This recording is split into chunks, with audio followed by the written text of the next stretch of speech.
Chapter 1, Yuji Itadori. I'm going to yap for a bit, so bear it with me. I had this idea for a long time, with Yuji Itadori or Yuji Si in One Piece world. With JJK Modulo over and all the Wuji Himtadора's hype with him being new strongest and surpassing both Gojo and Sukuna, I thought why not implement it into the all-new story. So, here it is, a story for my fellow Yuji Glazers.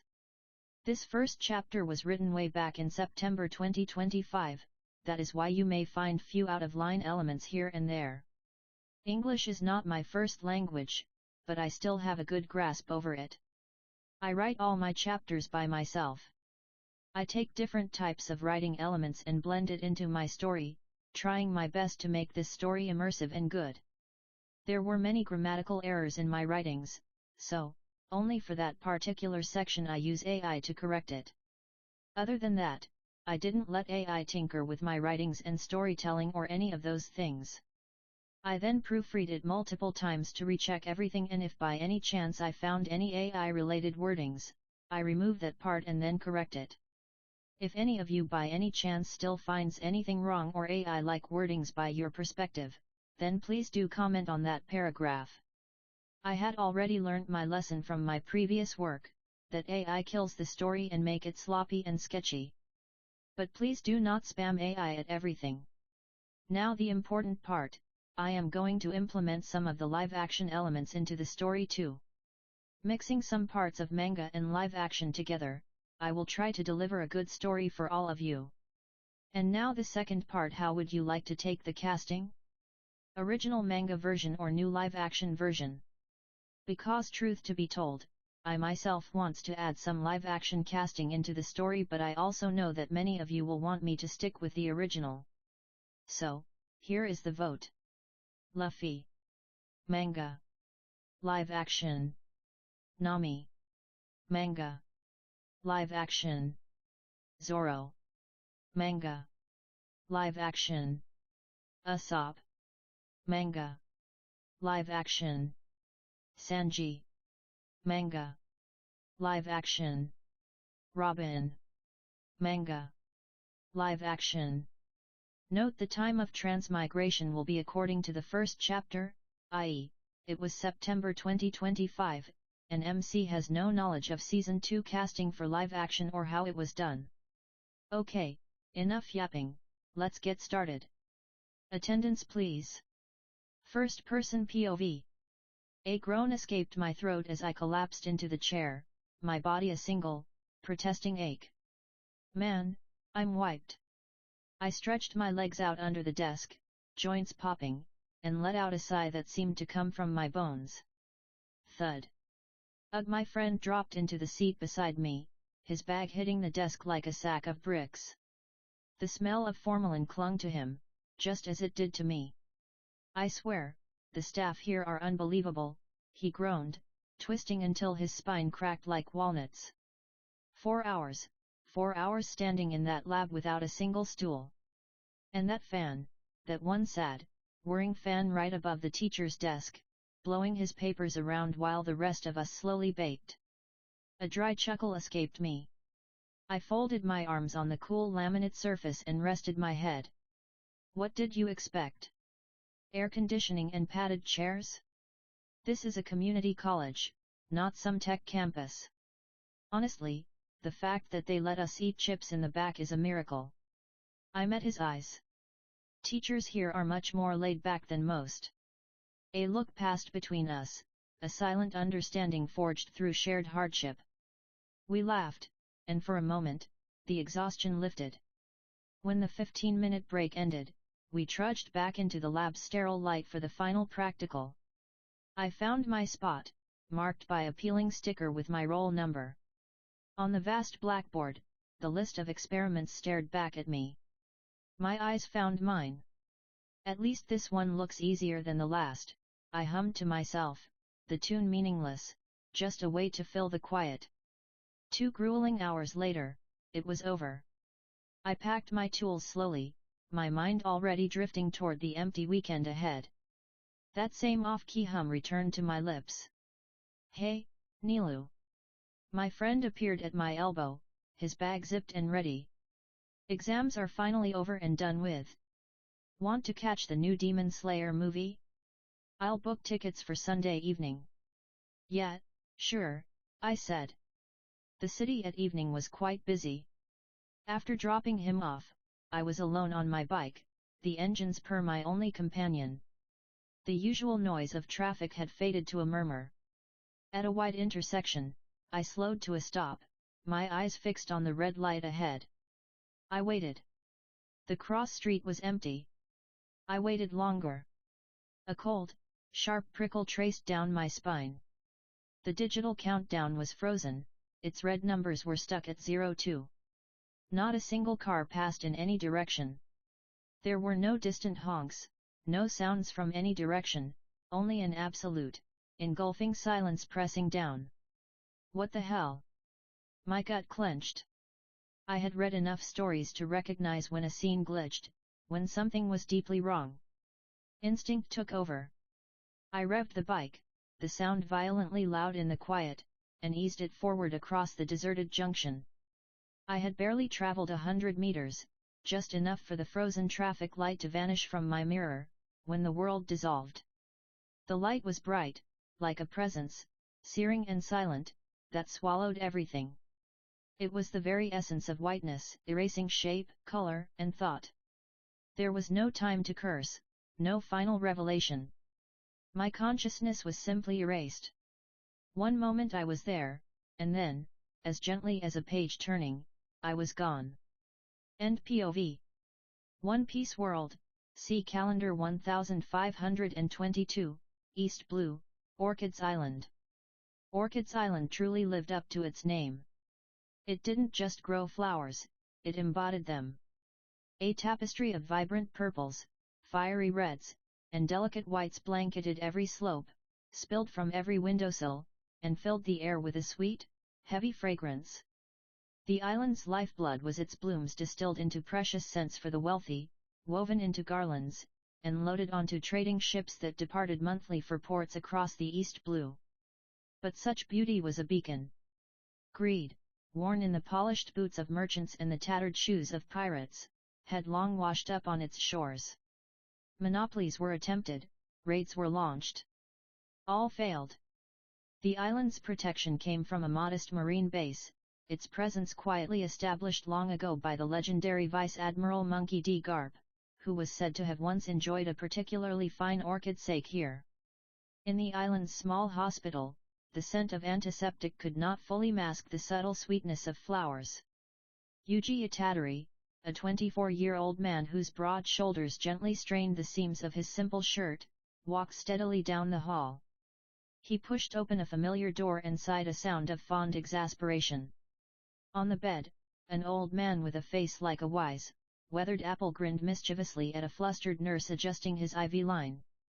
At the sight of Yuji, the old man's eyes lit up. "Yo, kid. Took you long enough. Do you have any idea how bored I've been? They won't even let me have the good juice." Yuji pinched the bridge of his nose. The nurse, a young woman named Lily, flushed a shade that rivaled the island's red orchids as she sneaked a glance at him. He offered her a small, polite nod. "Thanks for looking after him, Lily. I'll call if we need anything." She hurried out, and Yuji turned to find his grandfather, Wasuke, wearing a smirk that was overly self-satisfied. "Stop it. You look creepy," Yuji muttered, though the affection in his tone was evident. Wasuke's laugh was raspy and genuine. He waved a gnarled hand. "Come here, you ingrate. Let me look at you." With a softer sigh, Yuji dragged a stool over and sat down. Wasuke's smirk softened into something genuine and tender. "You're 24, kid. Shouldn't you be finding a nice girl? Settling down? That nurse, Lily, sweet girl. You can't hide her eyes, they follow you, you know." Yuji's gaze dropped to his own hands, which could bend steel but now felt strangely helpless. "Marriage, it's not that simple, Gramps. You know why." The warmth in Wasuke's eyes dimmed, clouded by a shared, unspoken history. "Yeah, That. The word hung between them like a monument to unanswered questions. The silence stretched on, until Yuji broke it. So, why the urgent message? You said it was important. Wasuk straightened up, the mischief fading and replaced by a sharp, serious focus. It's about your parents. Don't. The word came out sharper than Yuji intended. He stood abruptly, turning to the window where the eternal orchids swayed beneath a blue sky. Just stop. Whether they chose to leave me or fate took them, it doesn't matter anymore. It never did. You are my family. You were enough. Wasuk's sigh seemed to carry the weight of the sea. He studied his grandson's broad back and the set of shoulders that bore the strength of the world and a heart of unyielding kindness. Yuji, listen to me now. You're strong, a freak of nature, honestly. A weak but proud smile touched his lips. But more than that, you're a good man. Use that strength to help people. Not everyone, and not blindly just when you can. Don't do it for status or thanks. Do it because it's right. That's all. Yuji didn't turn around, but he bowed his head slightly, listening intently and committing every raspy word to memory. I'm not asking you to put on a marine coat, Wasuk continued, his voice growing softer, a threadbare whisper. That's your path to choose.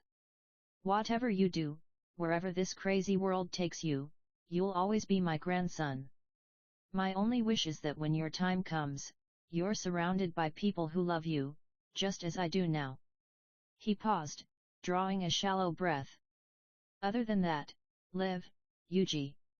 Live fully. That's the only revenge you ever need against a cruel world. The words, simple and profound, bypassed all of Yuji's defenses and settled deep within his core. He squeezed his eyes shut. A single, hot tear traced down his cheek as, with his preternaturally sharp senses, he heard it, the faint, steady heartbeat he had known since infancy, slowing like a tide receding, and gently stopping. When he turned, the room was silent. Wasuk Itatori lay peacefully, a faint trace of his final proud smile lingering on his face. He had passed not only in peace but also in the presence of his entire world. The funeral was a quiet, simple affair. Neighbors, friends from the Florist Guild, and the old fishermen came, offered their condolences, and drifted away like petals on a breeze. Soon, Yuji stood alone before the fresh mound of earth, the wind singing through the grass and carrying the eternal scent of orchids. Nilesh. The name emerged from the depths, a relic from of life that felt like a dream. There had been no warning, no orderly system, no bargaining with a god. One reality had been exchanged for another. And yet, he was no ordinary boy. Born into this world, his body had developed under its strange laws, harboring a latent, monstrous physicality. Fate, however, had a layered sense of irony. He wasn't just strong, he was Yuji Itatori, the protagonist of Jujutsu Kaisen, fused at the soul. His body rivaled the likes of Toji Fushiguro, his potential was a terrifying blend of Yuji's vitality and the grim, dormant legacy of Sukuna. He was a walking paradox, a being that should not exist. He tilted his head back, staring at the endless sky. 24 in body, but inside, the sum was 45-21 years of mundane memories from his previous world, and 24 years of growing up loved yet lonely on an island of flowers. Now, his anchor was gone. His parents remained phantoms. He prayed with a force, that there was no Kenjaku in this world. That particular horror was a narrative thread he desperately hoped this universe had not woven. Regarding his strength, he was confident that no one in the peaceful East Blue could possibly push him to his limit. I'll leave tomorrow, he whispered to the soil and the stone, a promise and a farewell. The next day, the world remained dark, holding its breath before dawn. Yuji shouldered a single, heavy backpack. Slung across his back was a worn but well-cared-for guitar, its wood smooth from years of use. There was no one to inform, no notes to write. By 4 in the morning, he reached a secluded part of the dock where a small, sturdy fishing boat with peeling paint awaited him. He had prepared it days earlier. He untied the lines, loaded his belongings, and pushed off, the oars dipping into the black, reflective water with silent, powerful strokes. Orchids Island, a silhouette of fragrance and memory, receded against the lightening horizon. He raised 2 fingers to his brow in a final, solemn salute. "Goodbye, Gramps." And with that, the island of flowers vanished. Ahead stretched only the endless, waiting sea. Like the chapter, then please share Power Stones with me. See you in next chapter. Chapter 2, Meeting Luffy. Attendance please. The sun hung like a merciless bronze coin in a vast, empty sky, while the sea stretched out as a flat, drowsy sheet of glass. In the middle of nowhere, Yuji drifted in his small boat, the only sounds being the gentle lap-lap of water against wood and the warm, melancholic chords from his guitar. The strings hummed beneath his fingers, the tune a nostalgic echo of his previous world. Life could be a dream, sh boom. His voice, a low baritone, wove through the quiet. It was a lonely sound, swallowed by the vast, blue expanse of the east blue. He was lost in the rhythm, the boat turning a slow, lazy circle, forgotten. A single curious seagull circled high above, the only witness. "If I could take you up in paradise up above." His finger-picking slowed. Something in the water's rhythm had changed, a subtle, contrary tug at the keel. The lazy circle of his boat tightened, becoming purposeful. He stopped mid-chord, the last note dying abruptly. His eyes, previously half-lidded, snapped into focus. The water 100 yards away was no longer flat. It spiraled, a beautiful, deadly blossom of sapphire and white dragging the ocean down into a hungry throat.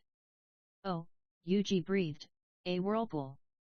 He leaned over, dug an oar deep into the water, and with a single, powerful twist, he wrenched his little skiff sideways.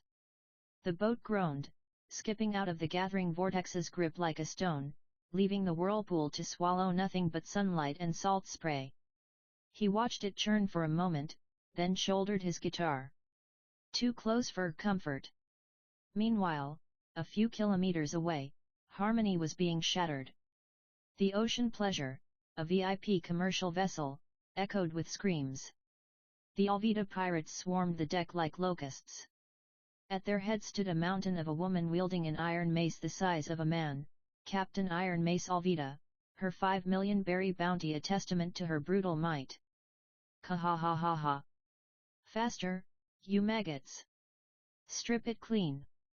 Her voice was like grinding stones. Aye, Captain!" The crew responded eagerly. Amidst the panicked civilians, a splash of vibrant orange hair moved against the current.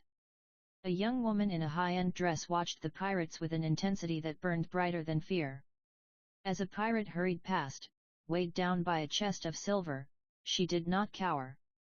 Instead, she smirked. Slipping over the rail and onto the pirate ship itself, vanishing into its shadowed belly with the grace of a cat. Deep in the commercial ship's storage room, a short, pink-haired boy named Kobe strained against a barrel 3 times his width. His glasses fogged with effort, and his entire body trembled. Despite his efforts, the barrel didn't budge.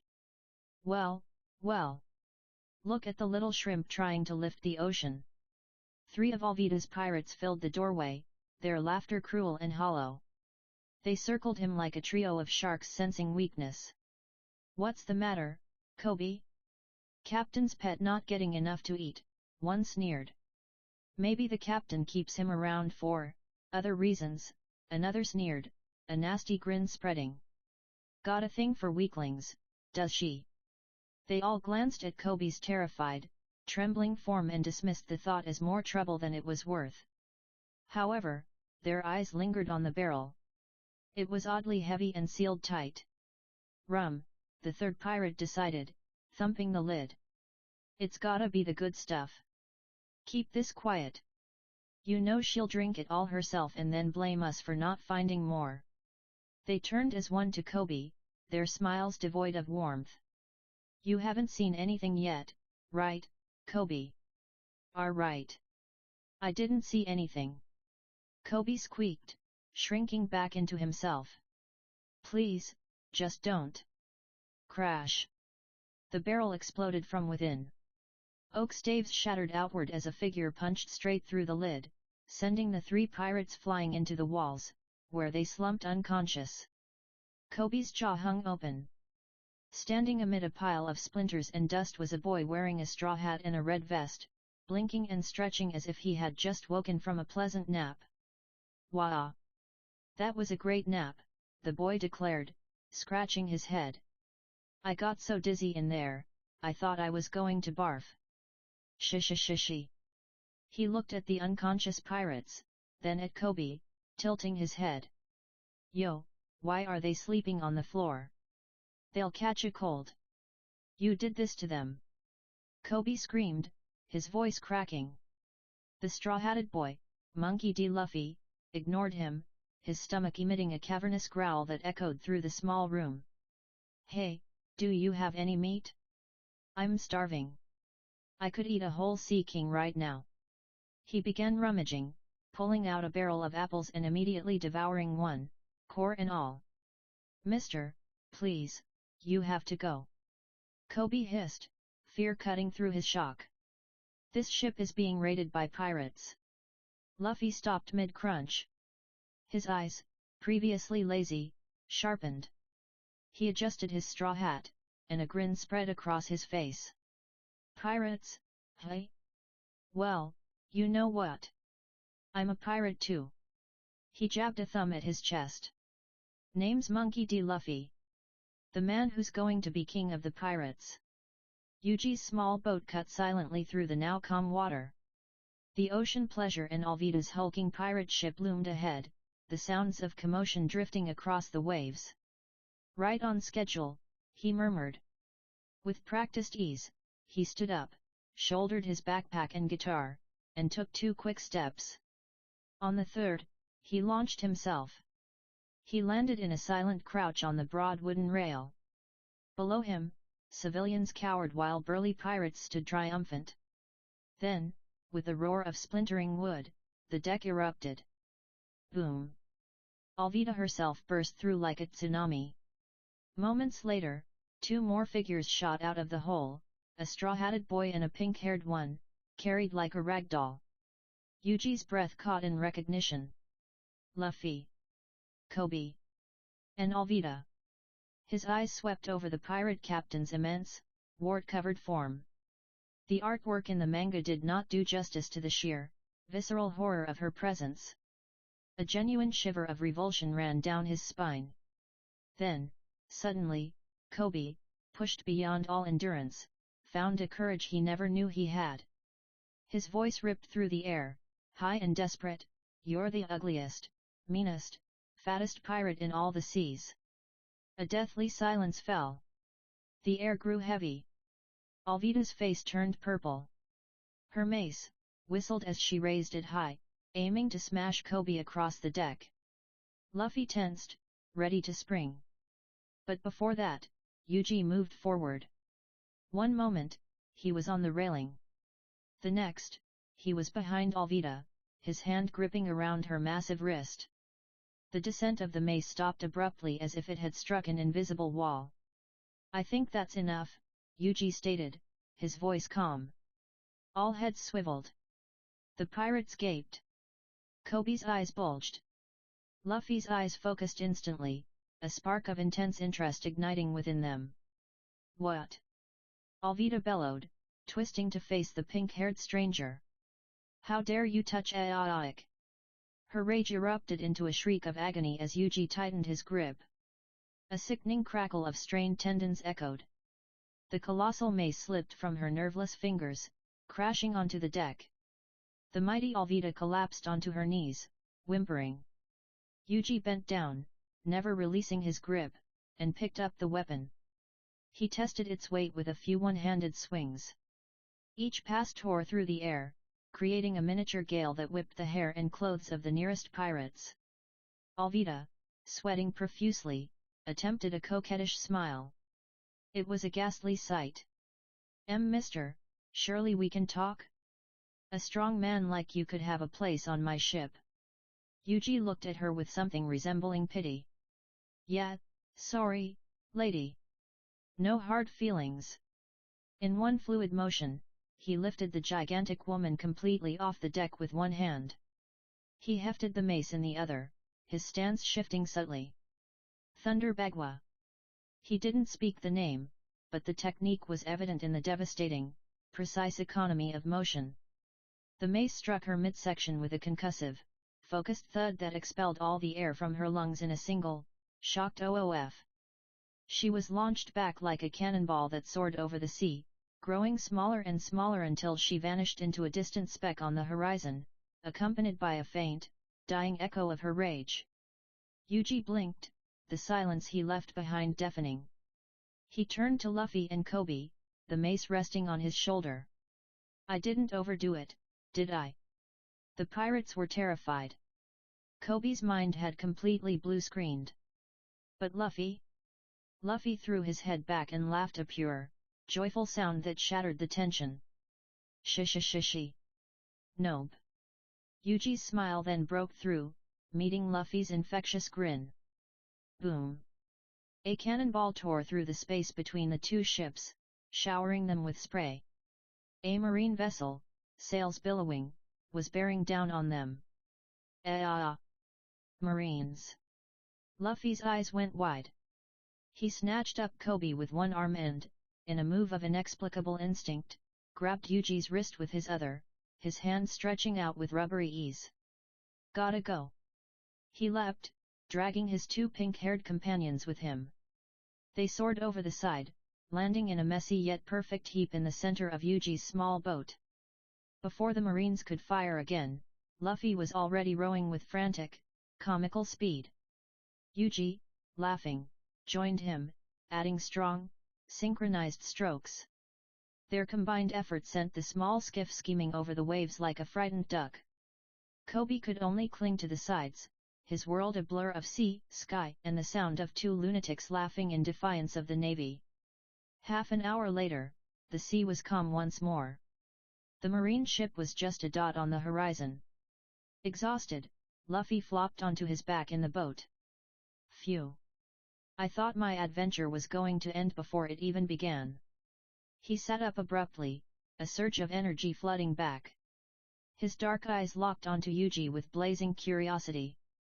Hey. What's your name? You're crazy strong. And is that a guitar? Are you a musician? Woo! This is my lucky day. Yuji held up his hands, laughter still sparkling in his eyes. Whoa, one thing at a time. Name's Yuji Itadori. Yes, it's a guitar. Yes, I play.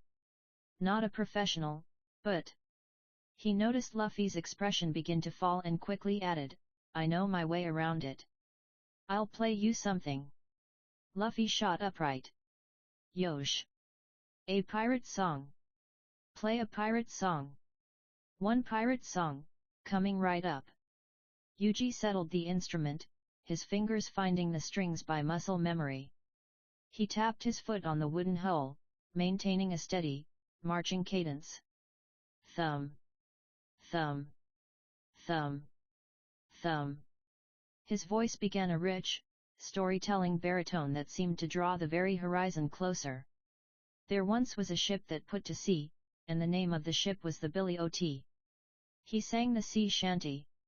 Luffy was entranced, swaying to the rhythm, his grin a permanent fixture. Even Koby listened, the terror of the day momentarily forgotten in the timeless allure of the song. Yuji's fingers danced across the strings, shifting chords seamlessly. The song transformed, growing livelier. What will we do with a drunken sailor? Early in the morning.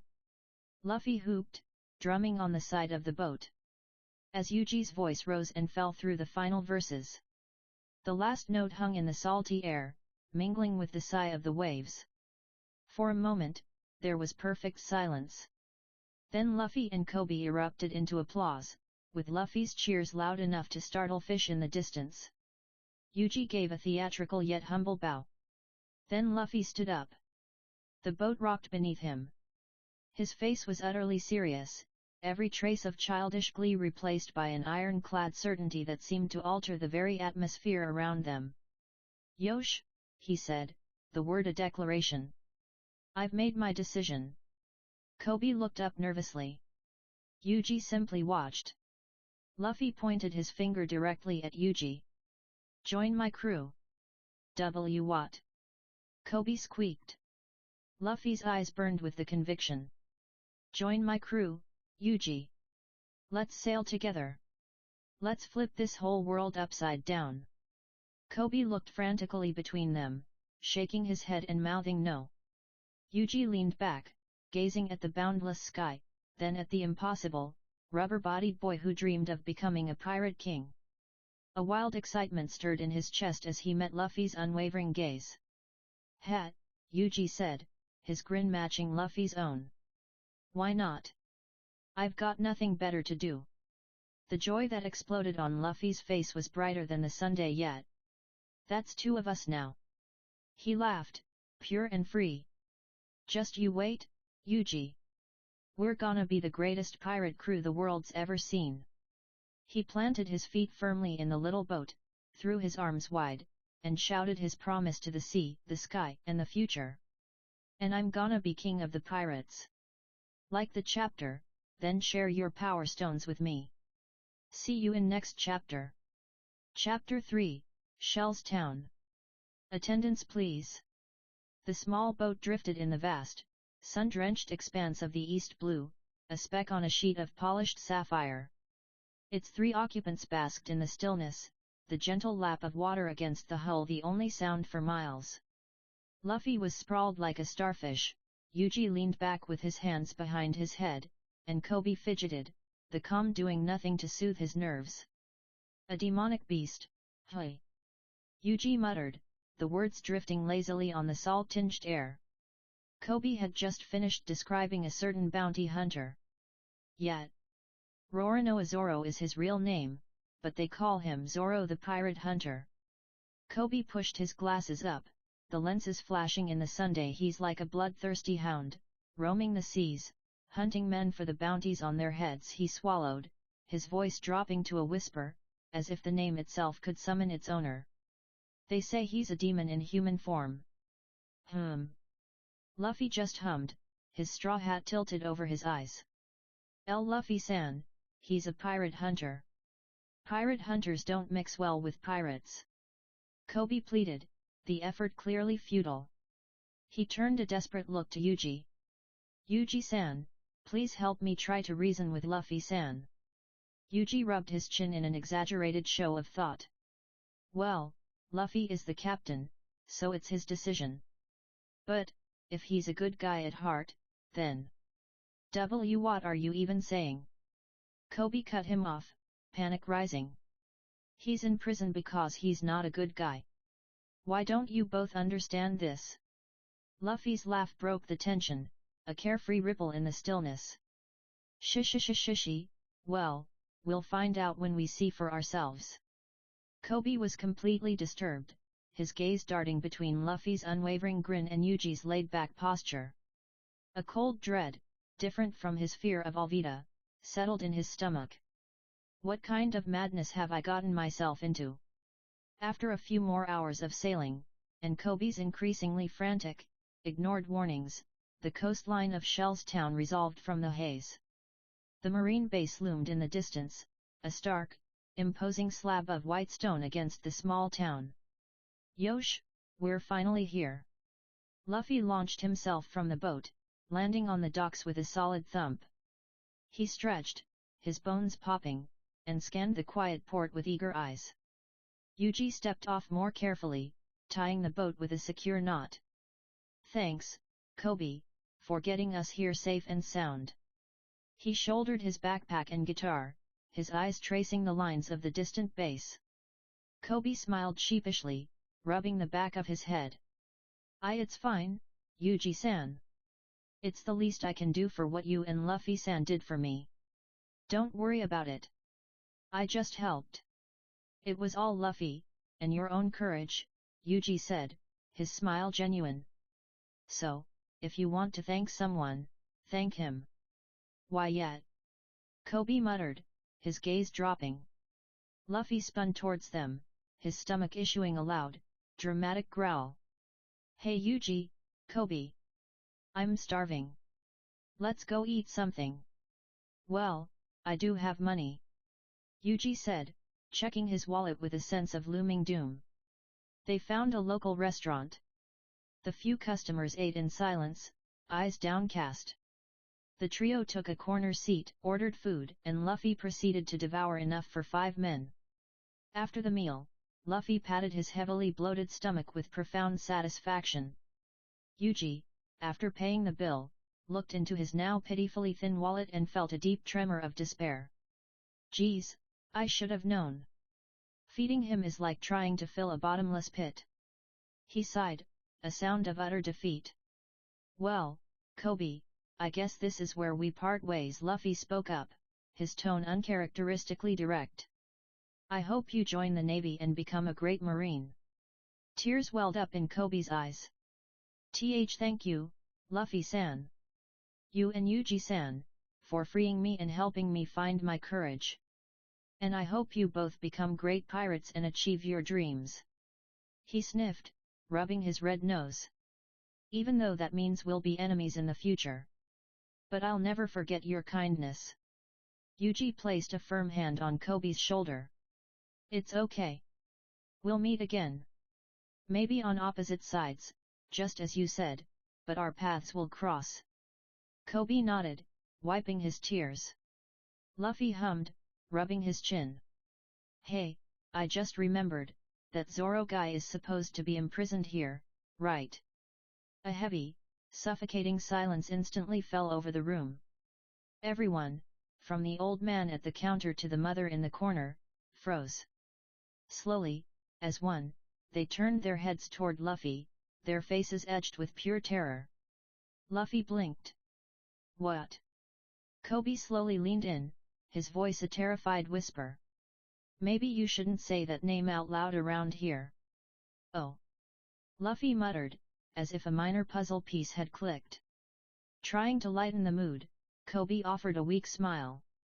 You know, I saw a poster that said someone named Captain Morgan is in charge of this base.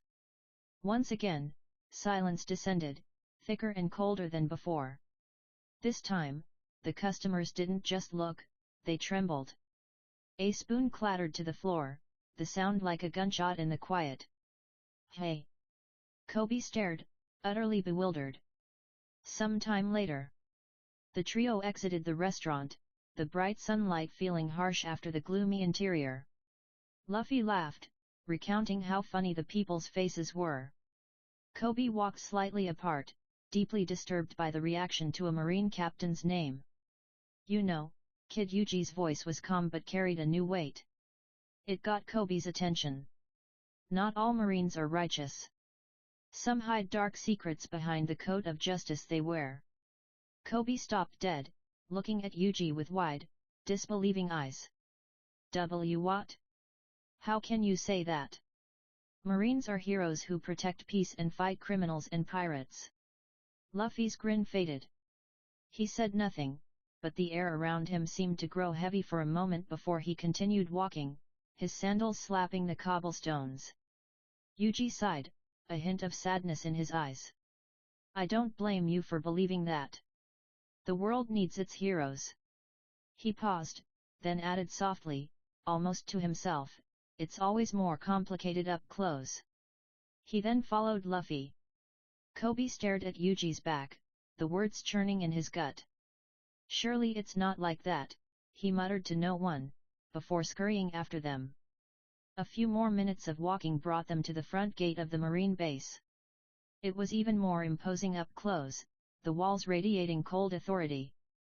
Luffy whistled. Damn, it looks so big. His eyes scanned the sheer surface. Yo Yuji, come here and help me. Sure. Kobe watched, horrified, as Luffy jumped onto Yuji's shoulders and stood upright. Luffy-san, what are you doing? Get down or someone will see you. Luffy just waved him off, peering over the wall. Hey Yuji, go left, yeah, a little more. Yuji, steady as a rock, followed the directions, holding Luffy's ankles. There. Luffy stated, and before Koby could protest further, he jumped down and darted along the wall. Yuji and a flustered Koby followed. At a secluded spot, Luffy beckoned Yuji to the wall again. Yuji complied, bracing himself, and Luffy scrambled up. He peered over and a wide grin split his face. There he is. Koby, torn between terror and curiosity, looked nervously at Yuji. If you wanna see, go ahead. Yuji said, shifting to offer his other shoulder. Koby reluctantly climbed up, his hands shaking, and peeked over. His eyes widened. In the dusty courtyard, tied to a rough wooden cross, was a man. Sunlight glinted off 3 earrings. Even from here, Koby could feel an aura of coiled, lethal patience, like a sheathed blade. The man's eyes were closed, but the set of his jaw spoke of immense, stubborn will. That, black bandana and Haramaki sash. Koby gasped, tumbling back to the ground, clutching his heart. It's really him. That's Roronoa Zoro. He looks dangerous. Suddenly, a small girl approached, struggling with a ladder far too large for her. She saw them, froze for a second, then placed a small, grubby finger to her lips in a solemn shush. With determination, she propped the ladder against the wall, climbed, and jumped inside. Zoro's eyes cracked open. What do you want? His voice was a low growl, rough from disuse and sun. The little girl held out 2 clumsily made rice balls, her face bright with hope. Here, big bro. I made these for you. I thought you might be hungry. Zoro looked at the rice balls, his stomach giving a silent twist. He then looked at her face, at the pure kindness there, and something in his hardened expression flickered. He closed his eyes and turned his head away. I'm not hungry. Now beat it and take that stuff with you. The girl's face fell. But, big bro. I'm not your brother, he cut in, his voice deliberately harsh. Get lost. The girl flinched as if struck, tears brimming. My, the great Roronoa Zoro, picking on little girls. What has the world come to? A nasally, sarcastic voice drawled from the shadows of the base. A blond man in an ill-fitting suit, his hair in an absurd style, swaggered out, followed by 2 Marines who looked deeply uncomfortable. Helmeppo. Zoro clicked his tongue. Did you just me? Helmeppo's face pinched. A man in your position should watch his tongue. He then spotted the girl and snatched a rice ball. Little girl, did you bring these for me? How thoughtful. Hey! Give it back. Those are for big bro Zoro, she cried. Helmeppo took a huge bite. His face instantly contorted in disgust. Black. Disgusting. It's sweet. Rice balls are supposed to be salty, not sweet. But I like sweets, so I used sugar, she whimpered. Helmeppo sneered, took the other rice ball, threw it to the ground, and ground it under his polished heel. These are trash. No. Stop. Please. The girl's wail was a tiny, heartbreaking sound. How cruel. Koby whispered from the wall, his fists clenched. She worked so hard. Helmeppo pointed a manicured finger at a nearby sign. See this? Anyone aiding this prisoner shall be found guilty of his crimes, Captain Morgan. He turned to a Marine. Throw this brat out. The Marine stammered, "Yes, sir, she's just a child, I." Do it, or I'll have Daddy add you to the punishment list. Helmeppo shrieked. The soldier's face went pale. He walked to the girl, and in a voice so low only she could hear, whispered, "Curl up." Then, with a look of profound shame, he hurled her small body over the high wall. Luffy was already moving. He sprang from Yuji's shoulders like a rubber band, catching the girl from the air and landing in a crouch that absorbed all the impact. He set her down gently. Kobe scrambled over, checking her for injuries. Yuji walked up and knelt, patting her head. "You okay, kid?" She sniffed, trembling, but nodded bravely. Luffy looked at her, then back at the wall. His usual grin was gone, replaced by a focused intensity. This time, he scaled the rough stone himself and dropped into the courtyard. Seeing Helmeppo and the Marines had slunk away, he walked up to Zoro. Zoro looked up, his gaze sharp. "Now what do you want?" "I'm looking for good men to join my crew," Luffy stated simply. "Crew? A pirate crew?" Zoro muttered with disdain. "No thanks. But becoming a pirate is my dream." "What's wrong with that?" Luffy asked, genuinely curious. "You think if you untie me, I'll join you?" Zoro's laugh was short and bitter. "I don't do deals. I've got my own plans. I just have to last a month here, then I'm free." Captain Morgan's idiot son promised. "Once I'm free, I'll be back on my way to my dream." "I see. I don't think I could last 1 week without food." "Hat. That's the difference. I've got the will." "So go look elsewhere," Zoro said, closing his eyes in dismissal. "Well, I already have my first crew member." "He's right over there," Luffy said, jerking a thumb toward the wall. Zoro's eyes snapped open in surprise. He wasn't alone. Luffy turned to leave, but Zoro's voice stopped him. "Hey! Pick up that rice ball for me." Luffy looked at the mashed, dirt-covered mess on the ground. "But it's ruined." "Just do it." Zoro growled. Luffy shrugged, scooped up the filthy offering, and without hesitation, fed it to the trapped swordsman. Zoro choked slightly, then forced it down. He took a deep breath. "Tell the kid," he said, his voice uncharacteristically gruff, "that it was the best rice ball I've ever had." A wide, understanding grin spread across Luffy's face. He gave a single, firm nod. Without another word, he walked back to the wall, leaving Roronoa Zoro alone once more in the silent, sun-baked yard, but now with the lingering taste of undeserved kindness, and the faint memory of a genuine smile aimed his way.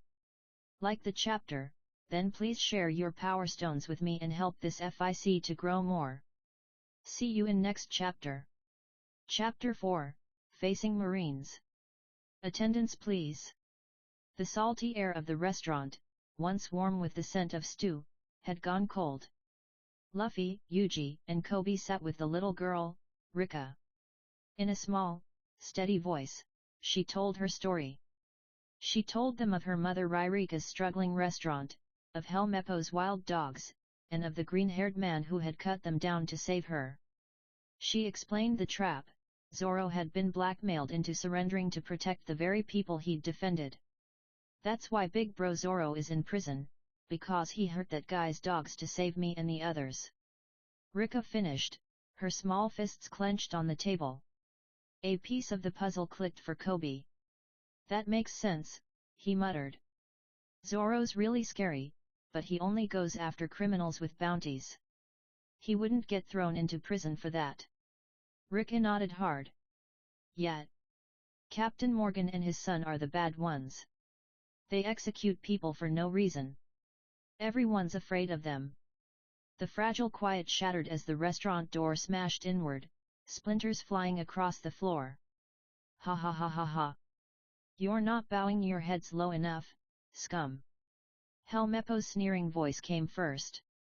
He strutted inside, a cruel smirk on his face. "Do you want to be jailed like Roronoa Zoro?"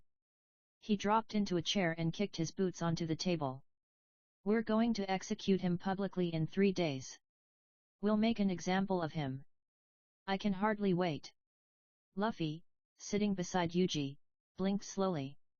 He tilted his head in confusion. 3 days? But you promised him, Hey! Helmeppo's head swiveled, his eyebrow raised in contempt. Promise? Oh, that promise was a joke. He shrugged.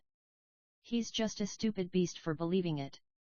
His high, grating laughter filled the tense room. That laugh was the last straw.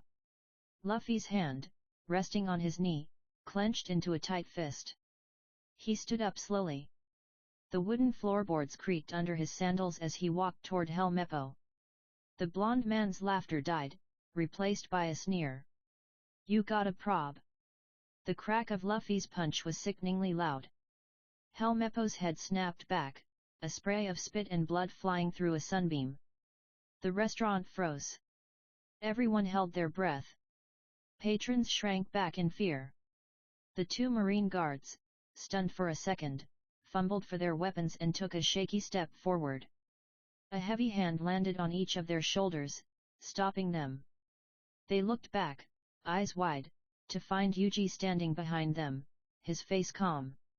Sorry about this, he said, almost politely.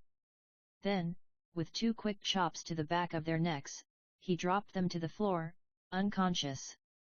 Luffy looked up, his knuckles red. Yuji, I've made up my mind.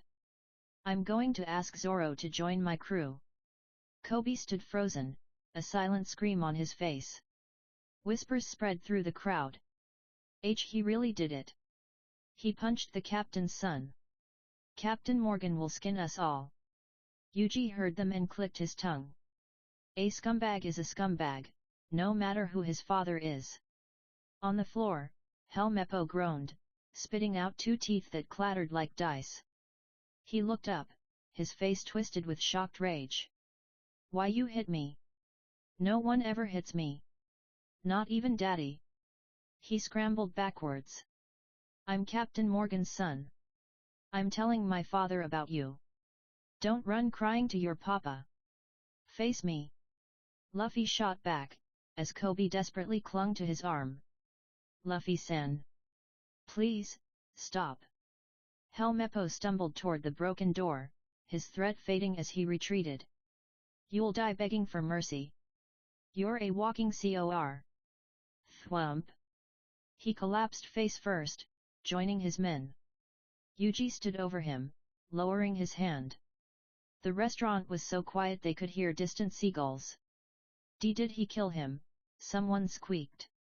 And no, look, he's breathing. He's just knocked out. Kobe fell to his knees, pulling at his hair. Now you've really done it.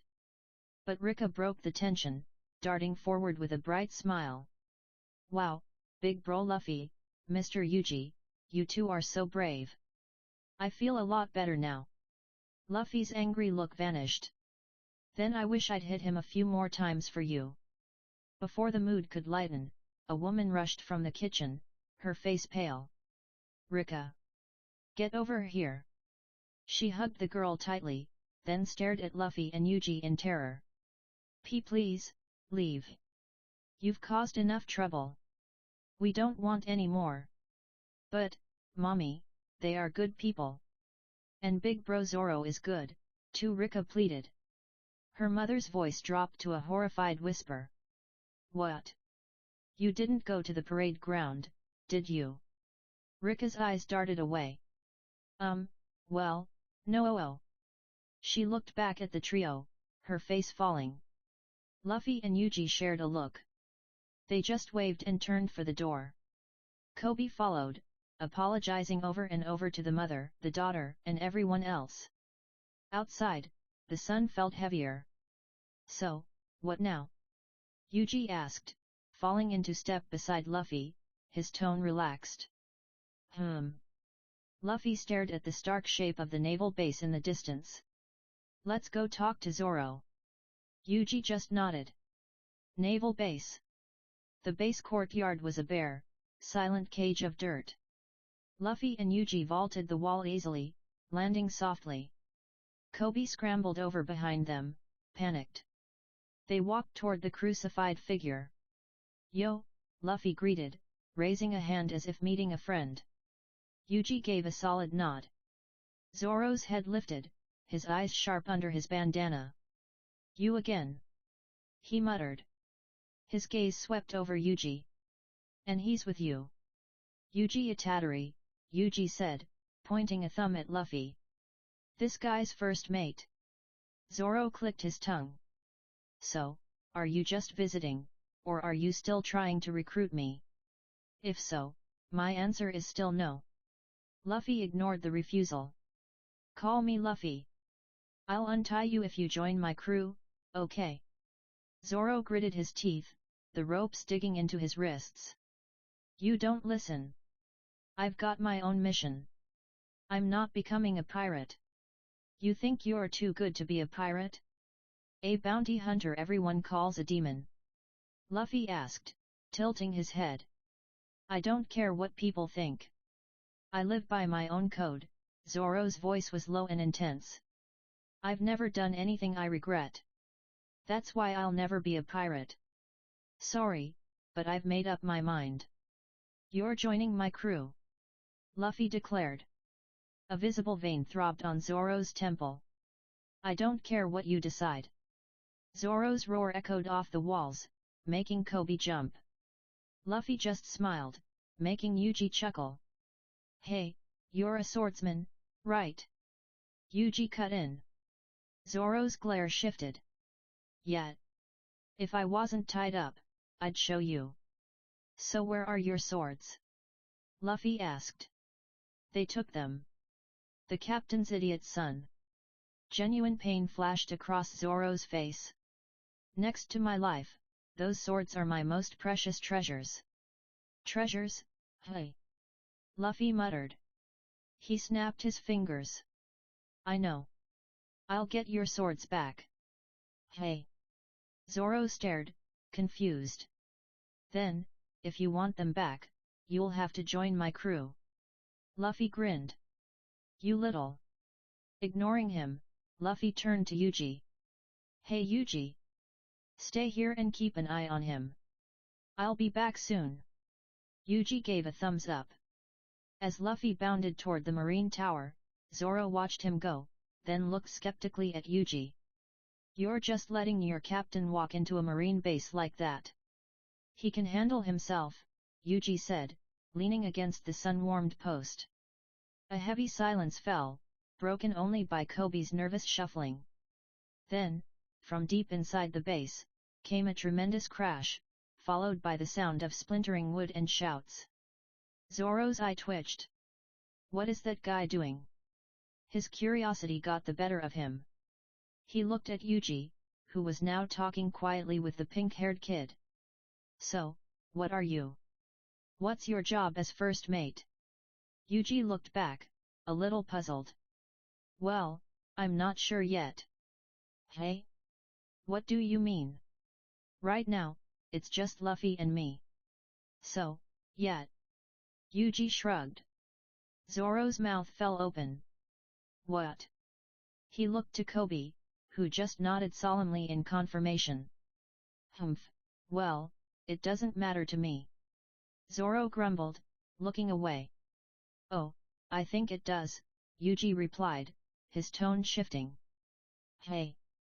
Zoro looked back, confused. Kobe stepped forward then, his voice low and urgent. He explained everything, the restaurant, Helmeppo's gloating, the broken promise. As the words sank in, Zoro's eyes widened, then hardened.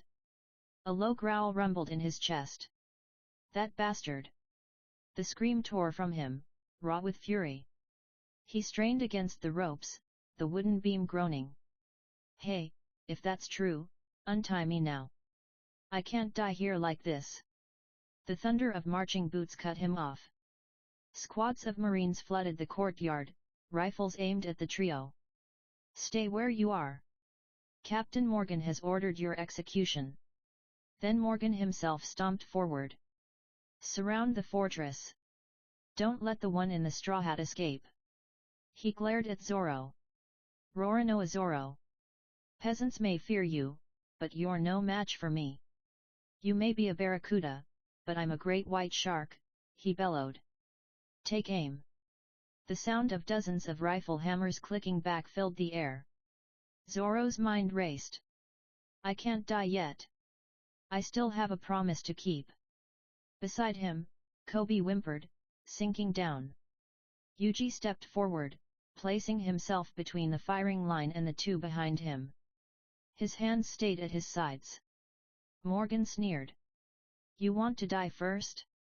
Fire! The volley was deafening. What happened next was a blur. Yuji's arms moved impossibly fast.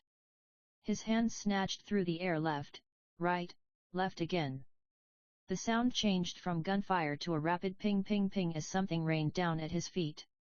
Silence fell, thicker than the gun smoke. Yuji opened his palms and let the last few bullets trickle out. They clicked harmlessly on the cobblestones among 24 others. Every marine stared, stunned. A rifle clattered to the ground. What? How did he do that? Zoro's mind reeled. Morgan's face went from shock to rage to a desperate guess. I get it. He breathed, pointing a shaky finger. You must have eaten a devil fruit. A speed-enhancing one. Yuji looked at him, an amused glint in his eyes. Well, whatever helps you sleep at night. Thwum crash. A shadow blotted the sun. Luffy landed in a crouch between Yuji and the Marines, dust billowing around him. As it cleared, he stood up, grinning, with 3 familiar swords slung over his shoulder. Shishi, looks like I made it in time. Did he just jump from the tower? A Marine choked out. Is he a devil fruit user, too? Morgan's face turned purple with rage. Criminals. All of them. He turned on his men. What are you waiting for? If bullets don't work, use your swords. Kill them. Trembling, the Marines dropped their rifles and drew their cutlasses. Luffy didn't look back. You can handle them, right? Yuji cracked his neck, then his knuckles. A fierce, focused grin spread across his face. Yet. Just go free Zoro. Okay, Luffy replied, his own grin widening. As Luffy turned, Yuji took a single, deep breath. His relaxed posture vanished, replaced by a poised, ready stance. He pointed at the advancing Marines, his voice a clear challenge. Let's get this over with. Like the chapter, then please share your power stones with me. See you in next chapter. Chapter 5, Second Mate. Attendance please. It took Luffy only a minute to convince Zoro to join the crew. In that same minute, Yuji had already turned 20 Marines into a groaning pile of broken bodies sprawled across the cobblestones. Zoro rolled his stiff wrists, flexing fingers that hadn't held his swords properly in 9 days. His eyes swept over the downed soldiers, some still twitching, others cradling limbs at wrong angles, and let out a low whistle that cut through the evening air. Damn, he breathed, genuine awe in his voice. Just what kind of monster are you? First catching bullets with bare hands, and now this? These aren't random thugs, these are trained Marines. Luffy's laugh bubbled up like spring water, infectious and bright. Shishi. Cool, right? After all, he's the first mate of the future king of the pirates. Zoro's mouth quirked into something between a scoff and a grin. Yet, both of you are freaks. He paused, and when he spoke again, his voice dropped low with quiet pride. But I guess I'm not so different from you two. The heavy thud of metal on wood made them turn. Captain Morgan stood in the doorway of the Marine base, his axe hand gleaming dully in the fading light. His face had gone the color of old milk, but rage was quickly painting it red again. He stepped forward, each footfall deliberate. Don't think that beating these pathetic weaklings means you can just walk away. I'm goddamn Captain Morgan. I single-handedly took down Kuro of the Thousand Plans. Even with your so-called devil fruit powers, you three are nothing compared to that man. The name hung in the air like smoke. Even the battered Marines on the ground went still at the mention of that legend. Tch, Zoro clicked his tongue against his teeth. He stepped forward, hands finding the hilts of his swords with familiar ease. You two. Don't interfere. This one's mine. Oh, okay. Luffy's response came so casually it bordered on disrespectful. Fine with me. Yuji's agreement was equally indifferent. Morgan's teeth ground audibly. Roronoa Zoro, you dare underestimate me. Then the malicious grin returned, splitting his face like a wound. It doesn't matter. Once I'm done with you, I'll kill those two. Maybe defeating criminals with devil fruit powers will finally earn me the promotion I deserve. Zoro's smirk held 17 different kinds of contempt. Hat. I didn't know delusion was a requirement for marine captains. The swords came free in a fluid motion that spoke of a lifetime of dedication. Wado Ichimonji settled between his teeth like it had always belonged there. The two unnamed blades caught the sunset in their steel. So that's where it goes. Luffy's eyes went wide with childlike wonder, watching Zoro grip the third sword in his mouth as naturally as breathing. Morgan raised his axe hand high, the weighted blade catching light. You're a dead man, Roronoa. He charged, boots thundering against stone, momentum building with each stride. The axe came down in a brutal arc meant to split Zoro in two. And cut nothing but air. Zoro moved. One heartbeat he was facing Morgan's charge. The next, he stood 3 paces behind the captain, back turned, swords already singing their way back into their sheaths. Morgan stood frozen. For one breath, 2, then crimson exploded across his chest in 3 parallel lines, and he folded forward like a puppet with cut strings. The ground shook slightly with the weight of his fall. Why you, I'm possible. The words slurred into unconsciousness. Zoro straightened, not bothering to look back at his fallen opponent. The sheaths clicked home with finality. And then he, too, hit the ground. Not from injury, but from exhaustion. 9 days without food, tied to a post, followed by a fight with a marine captain. His body had simply run out of steam. Arg! The groan escaped him despite his best efforts. Damn! I'm hungry. Luffy and Yuji ambled over, crouching beside him like concerned children examining a fallen bird. Luffy poked his cheek. Once. Twice. Yo! You alive? Zoro's hand swatted blindly at the offending finger. In the background, a marine soldier's voice cracked with disbelief. Did he just defeat Captain Morgan? Another soldier responded, voice trembling with something that might have been laughter or tears. Why yet? Then the dam broke. Ha ha ha ha, we're free. Morgan's reign of terror is over. Victory to justice. Marines were hugging each other. Some were openly weeping. A few had started an impromptu dance that looked suspiciously like the one performed at festivals. Luffy and Zoro exchanged identical looks of complete bewilderment. Yuji just sighed. Back at the restaurant. I'm stuffed. Zoro's declaration came with the satisfied groan of a man who had just consumed enough food to kill a normal person. His hand pressed against his stomach, flat, somehow, despite the mountain of plates stacked beside him. Damn, not eating for 9 days was worse than I thought. See. Luffy's voice floated from across the table, slightly distorted by the sheer volume of food in his mouth.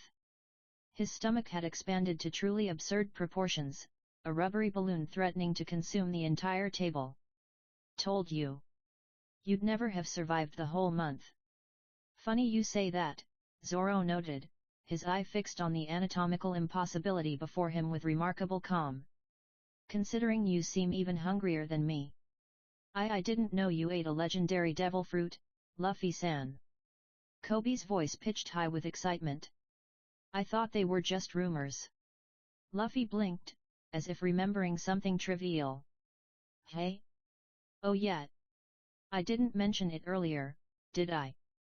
He grabbed his own cheek and stretched it outward like taffy. See? I ate the gum-gum fruit. I'm a rubber man now. Little Rika, nestled comfortably in Yuji's lap, produced a sound that could only be described as a squeak of pure wonder. Her eyes had become twin stars, wide and glittering. Wow, big brother, you're so awesome. Luffy's grin threatened to split his face. Yeah, I am kinda awesome. Shishi, and I'm going to become a lot more awesome. Ririka appeared with desserts, setting them down with a warm smile that seemed to brighten the entire restaurant. The atmosphere had transformed since their return, laughter bubbled from every corner, conversations flowed freely, and for the first time in years, the patrons of this establishment ate without fear. It's so kind of you to feed me along with the heroes, ma'am. Kobe practically bowed over his plate. Even though I did nothing but faint and be dead weight. Ririka's smile softened with understanding. It's okay, dear. I should be the one apologizing to you all for being rude earlier. Her gaze swept across the room, taking in the freed townspeople, the laughing children. I hope you understand, we weren't in the best situation with Morgan and his son terrorizing us. But now. Her voice caught slightly. You all unknowingly freed us from a tyrant. You gave us a new future. Yet. Little Rika's agreement came with a bounce that jostled Yuji's arms. Yuji's hand found the girl's head, patting gently. It's okay, Ririka-san. No apologies needed. None of us blame you or anyone in this town. His eyes found Kobe next. And you, please don't call yourself dead weight. Everyone has their moment. I believe yours will come. And when it does, you'll make a huge impact on others. Kobe's eyes went glassy. His lower lip trembled. Thank you, Yuji-san, for your kind words.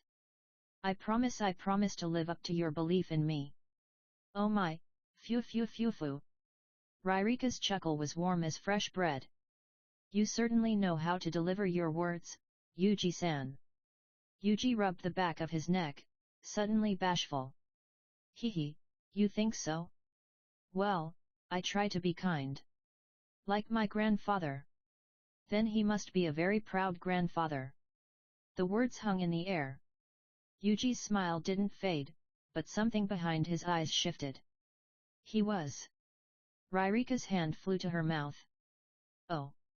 I'm so sorry, I didn't know. No. Yuji waved away her concern. It's fine. Really. But the table had dimmed. The laughter around them seemed distant now, belonging to another world. Luffy's hand landed on Yuji's shoulder. When Yuji looked up, he found his captain's eyes, warm, certain, utterly unshakable. You're not alone. Luffy's smile was simple, pure. You've got me now. So don't be sad. Something in Yuji's chest loosened.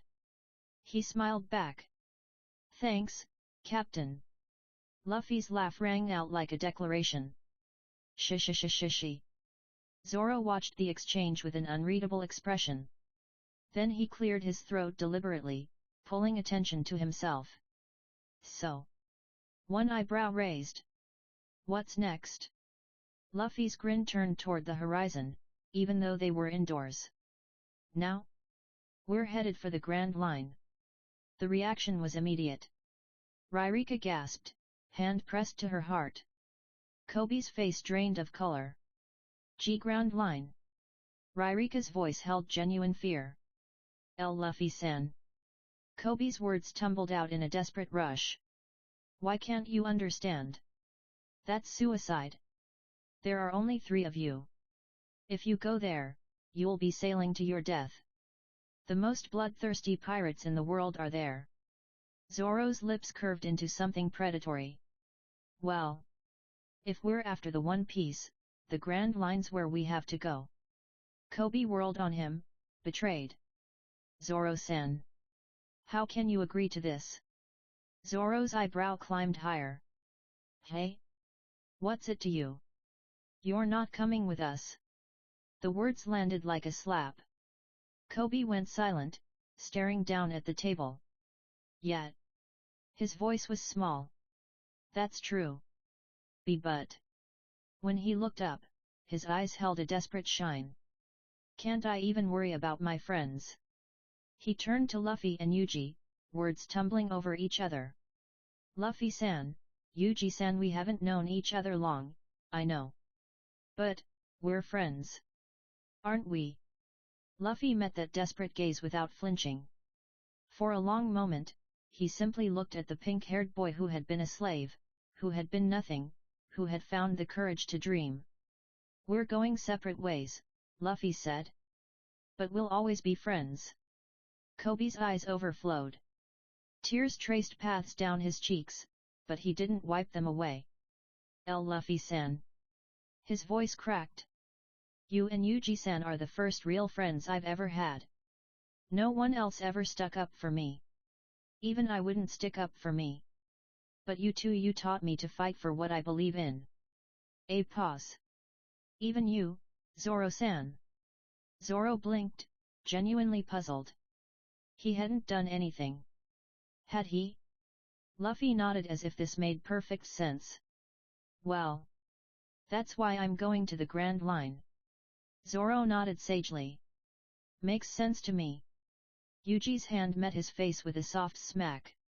These idiots. Wait. Kobe sputtered. That's not what I meant. I'm trying to convince you it's too reckless. Yuji's sigh could have powered a small ship. This kid. He cleared his throat, and the sound drew every eye. Well. He reached down, grabbing his backpack from the floor. The worn canvas landed on the table with a soft thump. I might have something that can help us navigate the Grand Line a little safer. 3 sets of eyes fixed on him. 3 imaginary question marks hung in the air above their heads. Yuji unzipped the side pocket with deliberate care. His fingers found what they sought, a small, worn leather journal, its brown surface cracked with age and love. He placed it on the table like an offering. The cover bore faded gold lettering. Wasuka Tattery. Kobe leaned in. Luffy leaned in. Zoro leaned in, almost tipping off his chair. This is my grandfather's personal journal, Yuji said quietly. He was a Marine. Stationed in the Grand Line. I don't know his rank or which base, he never talked about that. But he told me he recorded everything. Major and minor. Currents, weather patterns, island routes, dangers. He touched the cover gently. With this, I guarantee we'll have fewer problems navigating. Silence. Then. This is. Zoro's voice held something Yuji had never heard from him before. Respect. Genuine, unguarded respect. Unbelievable. Kobe swallowed audibly. Luffy's eyes had become twin suns, blazing with excitement. Amazing. Yuji, you had something this cool the whole time? Yosh. He shot to his feet. Let's go. I can't wait anymore. The restaurant's front door creaked open. A squad of Marines filed in, their presence immediately shifting the room's atmosphere. Conversations died. Smiles faded. The lead Marine, a young man with kind eyes and nervous posture, stepped forward. You gentlemen are pirates, correct? Luffy's grin didn't waver. That's right. I even have 2 crewmates now. Makes me a genuine pirate captain. Well, sir. The Marine, Peter, according to his name tag, swallowed hard. My name is Peter. And you saved our base. You saved this town. We're truly grateful. He glanced back at his squad, then forward again. However, we're still naval marines. We can't shelter pirates. I'm sorry, but I have to ask you to leave. He held up a hand as murmurs rose from the restaurant patrons. But, to show our gratitude, we won't report you to Marine headquarters. The murmurs became shouts. Customers surged to their feet, protesting, demanding the heroes be allowed to stay. Outside, civilians gathered, their voices joining the chorus. The Marines shifted uncomfortably, surrounded on all sides. Luffy blinked at that. I guess we'll be going, then. Yuji rose as well, gently lifting Rika from his lap and setting her on her feet. Ririka-san. Thanks for the meal. Zoro sighed, pushed back his chair, and adjusted his swords with practiced ease. Hey! Kobe's voice cracked. You guys are leaving already. They ignored him. Started walking. But Peter's voice stopped them. Hey, isn't he with you? The Marine pointed at Kobe, who went rigid. I mean, aren't they brothers? Why isn't he going with you? Luffy looked back, genuinely confused. Hey? What? Peter blinked, then pointed at Yuji. Him and the pink-haired boy. Brothers. Why separate? Yuji turned. Looked at the Marine. Looked at Kobe. Back at the Marine. His expression shifted into something cold. What kind of messed up logic is that? His voice dripped with contempt. Look at me. Now look at that shorty. He jerked his thumb at Kobe. As if I'd ever be related to a cowardly failure like him. All he does is whine and cry about little things. He's nothing but dead weight. Why would we need a loser like that? Kobe recoiled. The words hit like physical blows, driving the air from his lungs. Tears sprang to his eyes as he turned desperately to Luffy, silently begging for denial. Luffy's back was already turned. Yeah, Yuji's right. His voice was flat. Dismissive. I'm aiming to be Pirate King. I don't need a failure like him. He glanced over his shoulder at Peter. Matter of fact, you should worry about yourself. This guy used to work for Alv. Kobe launched himself across the room. He hit Luffy like a tiny missile, driving them both to the floor. Fists flew puny, ineffective things that landed on Luffy's face with no real force but all the desperation in the world. Shut up! Kobe screamed, tears streaming. You shut up! A hand closed around the back of his shirt. Yuji lifted him effortlessly, holding him suspended like a kitten. Get your puny hands off my captain! Yuji's voice had gone deadly quiet. The temperature in the room seemed to drop. Or I'll kill you. His eyes held no mercy. No warmth. Nothing but cold, absolute promise. Little Rika whimpered. Several patrons pressed back against their chairs. Peter trembled openly. I understand that you're not friends with him, please just leave this town. Zoro sighed, pulled Luffy to his feet, and dusted him off with exaggerated care. The trio walked out without looking back. At the docks, the boat bobbed gently against the pier, a small thing for such large dreams. Yuji worked methodically, untying ropes, preparing for departure. Zoro leaned against a piling, watching him. You know, he said, a smirk tugging at his lips, that was some acting in there. Yuji's sigh carried the weight of worlds. Well, what else could we do? Shishi. Luffy's laugh echoed across the water. It's all up to Kobe now. He'll get in somehow. Zoro nodded slowly. Guess you're right. Well, good time to be leaving. They settled into the boat. Yuji took the oars, muscles bunching as he pushed them away from the dock. The town receded. The restaurant became a smudge of light. The horizon opened before them, dark and vast. Then, Luffy-san. Yuji-san. Zoro-san. The shout carried across the water, desperate and joyful all at once. They turned. Kobe stood at the dock's edge, small against the sky. Behind him, the Marine squad had lined up in perfect formation. Thank you very much for everything. Kobe's voice cracked but didn't break. I'll never forget what you did for me. Peter's voice rang out behind him, soldiers' attention. 20 spines snapped straight. Salute. 20 hands rose in perfect unison.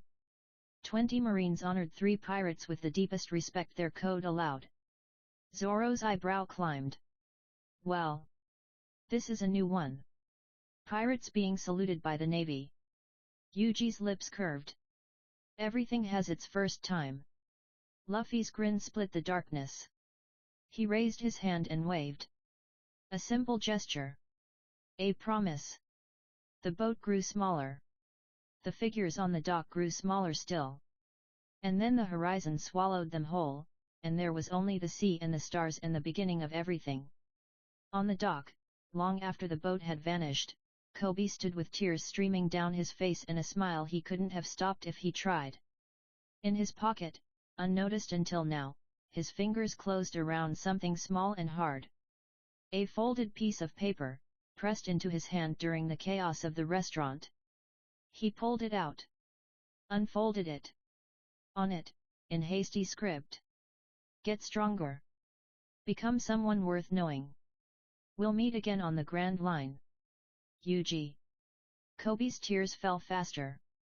Behind him, the Marines began to disperse. Before him, the sea stretched endless and dark. And somewhere out there, 3 idiots in a too small boat were sailing toward destiny.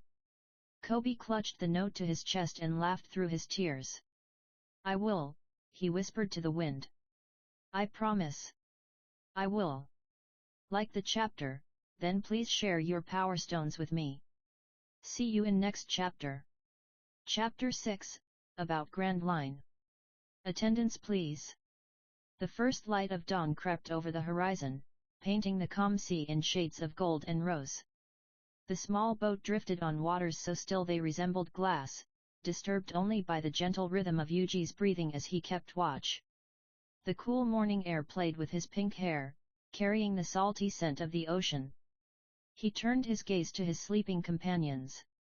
Luffy had somehow managed to curl himself into a position that defied human anatomy, one leg dangling over the edge while his straw hat rested peacefully on his chest. Zoro slept like a carved statue, his 3 swords arranged around him with careful precision. Yuji smiled softly and let them rest. 2 hours bled into the horizon before Zoro's eyes snapped open. He sat up slowly, working the stiffness from muscles that had endured 9 days of wooden captivity. The satisfying pop of his neck cracking echoed across the water. He rubbed his eye, found Yuji, and offered a gravelly voiced, "Yo." "Morning," Yuji replied, noting how the sunrise caught the 3 swords at Zoro's hip. "Slept well?" "Yet." Zoro groaned, shifting his position. A shadow passed over his features. When you're stuck at a log post for 9 days, you really start to appreciate everything else in your life. Yuji caught something in those words but filed it away. Anyway, tell me you have a toothbrush." Zoro's lips curved into a predatory smile. What toothbrush? Tigers don't brush." Yuji fixed him with a look that could curdle milk. "First of all, you. Secondly, don't make me lecture you on tiger biology. I'm not a doctor, but I still know my stuff. That's why I'm going to buy a toothbrush for you and our dear captain here." He gestured at Luffy's sprawled form, "because I can see he doesn't have any basic necessities either." "Tch. What are you, my father?" Yuji's smile became pleasant in a way that made Zoro's survival instincts flare. "No, Zoro, I'm not your father. But as a civilized 24-year-old adult, it's my responsibility to keep 2 boys with no sense of hygiene in check." He cracked his knuckles slowly and deliberately. The sound carried across the water like a warning shot. "And if you still don't understand, I have plenty of ways to keep naughty boys in line." Something in Yuji's eyes glinted. Zoro couldn't look away. He swallowed and then turned his gaze to the horizon. "Whatever." Silence settled between them, comfortable despite its sharp edges. Yuji checked the compass and adjusted their course. Zoro watched him row. "So, where are we heading?" Yuji's arms moved in a steady rhythm. "If the weather stays clear, a few more hours will bring us to Orange Town." Zoro nodded. Then, because he was not a man who let questions fester, "Hey! How did you do it?" Yuji raised his eyebrow. The bullets, how did you catch them with your bare hands? Devil fruit. Yuji waved dismissively. Oh no. Training. From a very young age, my grandfather put me through a strict regimen, a perfect diet, discipline, and focus. Even you could do it. Zoro's eye twitched. What kind of nonsense is that? I've trained my ass off night and day since childhood. What kind of training did your grandfather put you through? Laughter spilled from Yuji. He. What's funny? The difference between my training and yours, Yuji said, is knowledge. Zoro's brow furrowed. Hey. Yuji set down the oars, letting them drift. The boat rocked gently, cradled by the currents. My grandfather told me about the monsters lurking in the Grand Line. It made me realize that I was insignificant and ant compared to those who rule those waters. That truth, that vast gap, it pushed me beyond ordinary training. The result is what you see. Zoro fell silent. He looked down at his hands, calloused, scarred, and strong. Hands that had held swords for as long as he could remember. Hands that had made a promise to a ghost. So what I'm lacking is knowledge. His voice dropped, becoming sharper. Then tell me, how strong am I compared to the world's greatest swordsman? How would I fare against him? Yuji's expression changed. The playful older brother disappeared. Dracul Hawkeye, my hawk. He pronounced the name as if it carried great weight because it did. The truth? At your current strength, you aren't even a background character to him. Hey! Even with you, me, and Luffy combined, we'd be nothing more than pests buzzing near his ear. Zoro straightened up so quickly that the boat rocked. For real? You're kidding. There can't be that much of a gap. Yuji shook his head slowly. You don't know that man's skill. He has elevated swordsmanship to such a level that if he wanted he could split an island in two. There's a reason why, in a sea filled with monsters, he stands above all as the world's greatest swordsman. The words hung in the air like sword strokes. Zoro saw Kuina's face, the dojo where they had made their promises, and every drop of sweat and blood he had poured into becoming strong enough for her, strong enough for the dream they had shared. His knuckles turned white. How can this be? When he looked at Yuji, a desperate look lived behind his eyes. Is there no one who can defeat that man? Not even leave a scratch on him? Yuji considered the question. Well, there is one man. Who? Tell me. One of the 4 emperors of the sea, red-haired Shanks. The name hit the air like a thunderclap. Luffy suddenly jerked awake. Shanks? Where's Shanks? His head whipped around, searching the empty horizon. Finding nothing, he deflated slightly, then noticed his companions. Oh, hey Yuji, Zoro, you're awake. Geez Luffy, you scared me. Yuji's heart hammered against his ribs. Sorry, shishi. Luffy rubbed his neck, wearing that infectious grin. I dreamed someone mentioned Shanks' name. Zoro blinked. You know that guy? Who is he? Luffy's grin widened impossibly. Shanks is a pirate, a great man. He touched the straw hat on his head with something like reverence. He gave me this when I was a kid and made me promise that I'd gather the greatest crew, find the One Piece, and become the Pirate King. A pirate? Hey! Zoro muttered. He turned back to Yuji. You said this guy can fight Hawkeye? And what's an Emperor of the Sea? Sounds important. Wait. Luffy's eyes went wide. You were talking about Shanks? You know him? Zoro sighed. Yuji smiled. I was telling Zoro about the dangers of the Grand Line, how powerful the people there are. Oh. Luffy nodded with the solemnity of someone who had just discovered gravity. I see.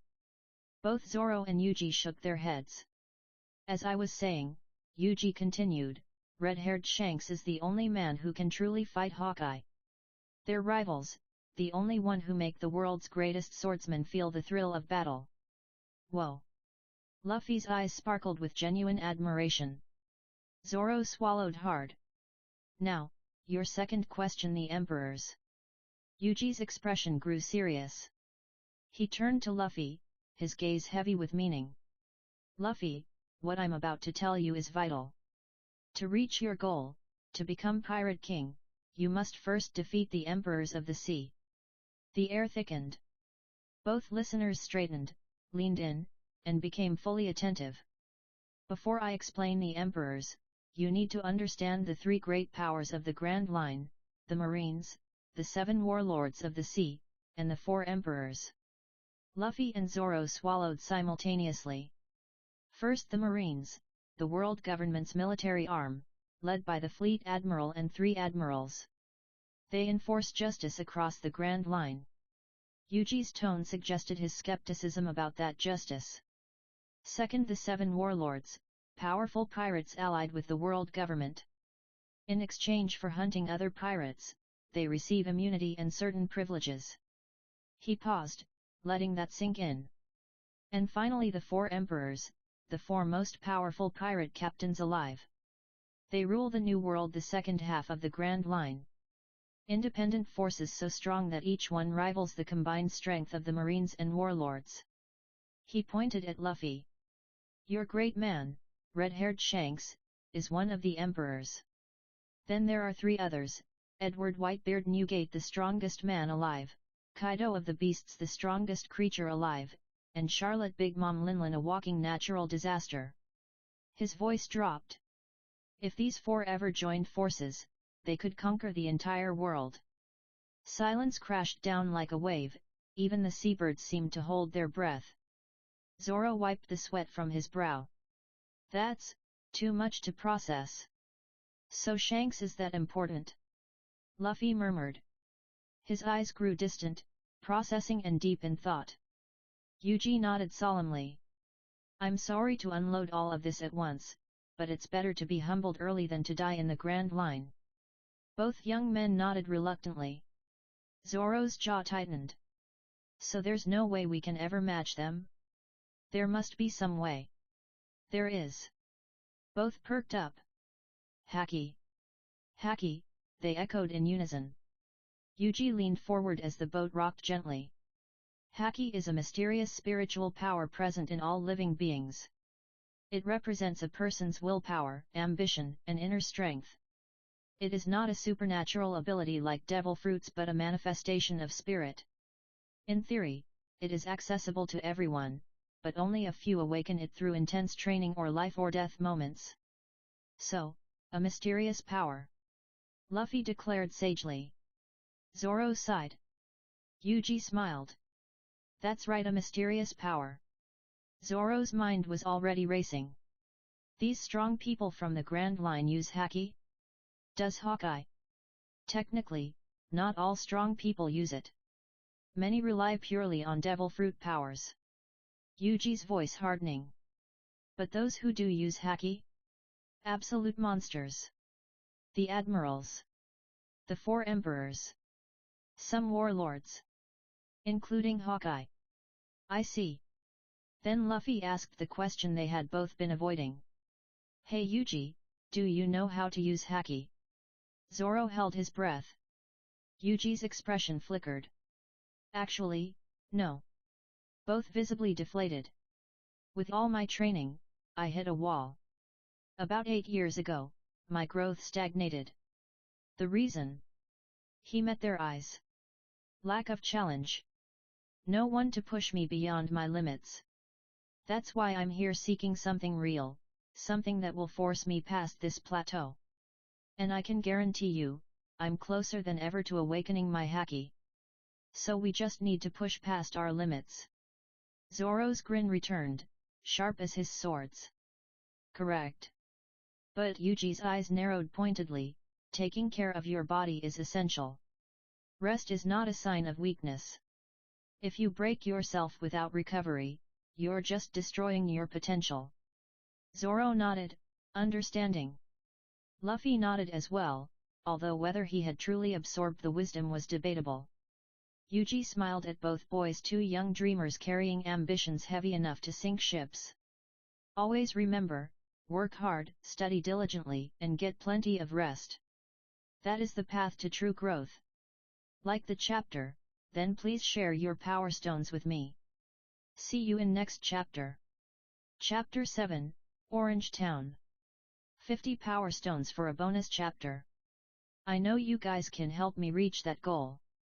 Attendance please. A few hours later. Orange Town. The late afternoon sun cast long, twisted shadows across the crumbling dock as the trio finally guided their small boat ashore. The wood creaked beneath their feet, a lonely sound that seemed to echo into nothingness. Finally, we're here. Luffy's voice exploded across the silent harbor, shattering the stillness like a rock through glass. He stretched his arms high above his head, his straw hat tilting back as he grinned at the sky. Zoro rolled his shoulder, the joint popping as he scanned the dock with narrowed eyes. His hand drifted toward the white grip of Wado Ichimonji. Something's not right. Yuji quickly tied the rope and stood beside them. His pink hair caught the fading light as he surveyed the empty storefronts, abandoned fishing nets, and the complete absence of people. Yet, definitely not right. The knowledge of what he knew settled in his mind. Buggy the Clown had torn this place apart. Luffy tilted his head like a confused puppy. What? Is something wrong with this place? He looked around, as if expecting a sign to explain it. Yet, Zoro muttered in a low voice, it's too quiet. Luffy simply shrugged and began walking toward the town as if he were out for a leisurely stroll. As they ventured deeper, the damage became impossible to ignore: buildings with doors torn off, market stalls shattered, and overturned carts completely emptied. Yet, there was not a single person in sight. Not even a cat or a stray dog. Something's definitely wrong here. Zoro's eyes sharpening. Yuji inhaled deeply, catching faint traces of gunpowder and cheap rum on the breeze.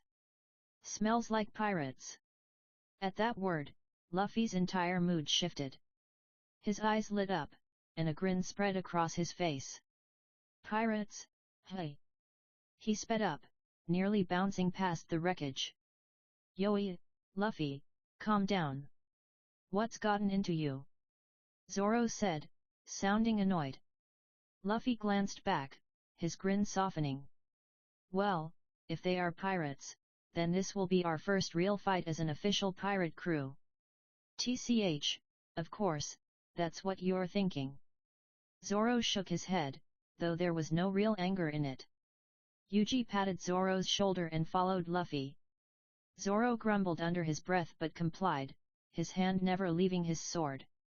Minutes passed as they walked through the ghost town, until suddenly, a sound cut through the silence like a blade. Stop, thief! Give us back that map! The trio turned toward the noise. A girl with orange hair was running toward them, her legs pumping hard. 3 men chased her, swords raised, their faces twisted with rage. As the girl approached, a flicker of inspiration sparked in her eyes.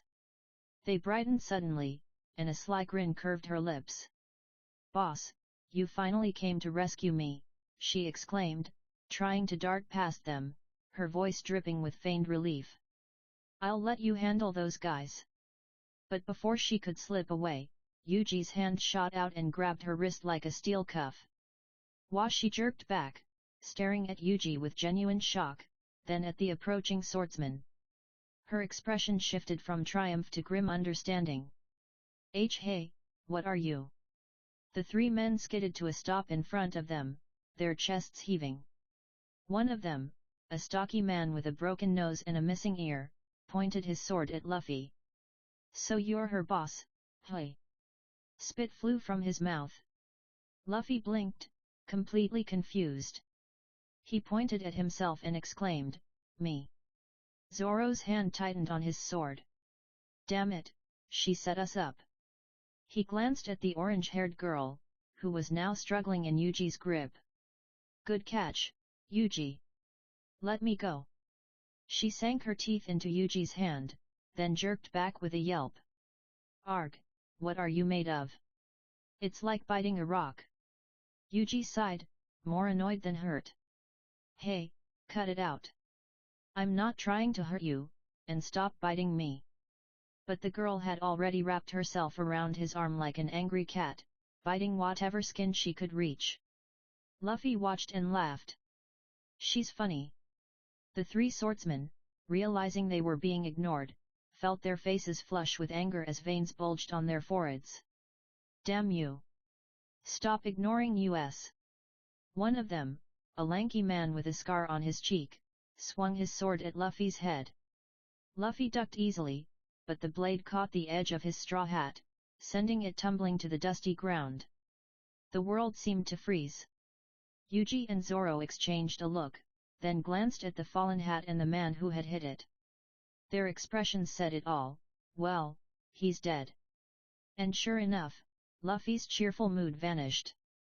His face darkened, and his eyes narrowed into dangerous slits. Without even looking at the man, his fist shot forward, striking his jaw with a punch that sent him flying like a rag doll.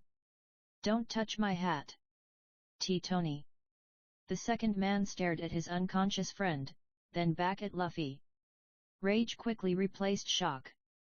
You rotten brat! He and the last man charged, swords raised. Luffy met them with two clean punches, one to each face, and they crumpled beside their friend. Wow! The orange-haired girl, still hanging onto Yuji's arm, stared with wide eyes. Yuji dropped her to the ground. Ow! Hey, she rubbed her sore back and glared up at him. Don't you know how to treat girls? You brute! Yuji's expression remained flat. Girl, you have no sense of danger.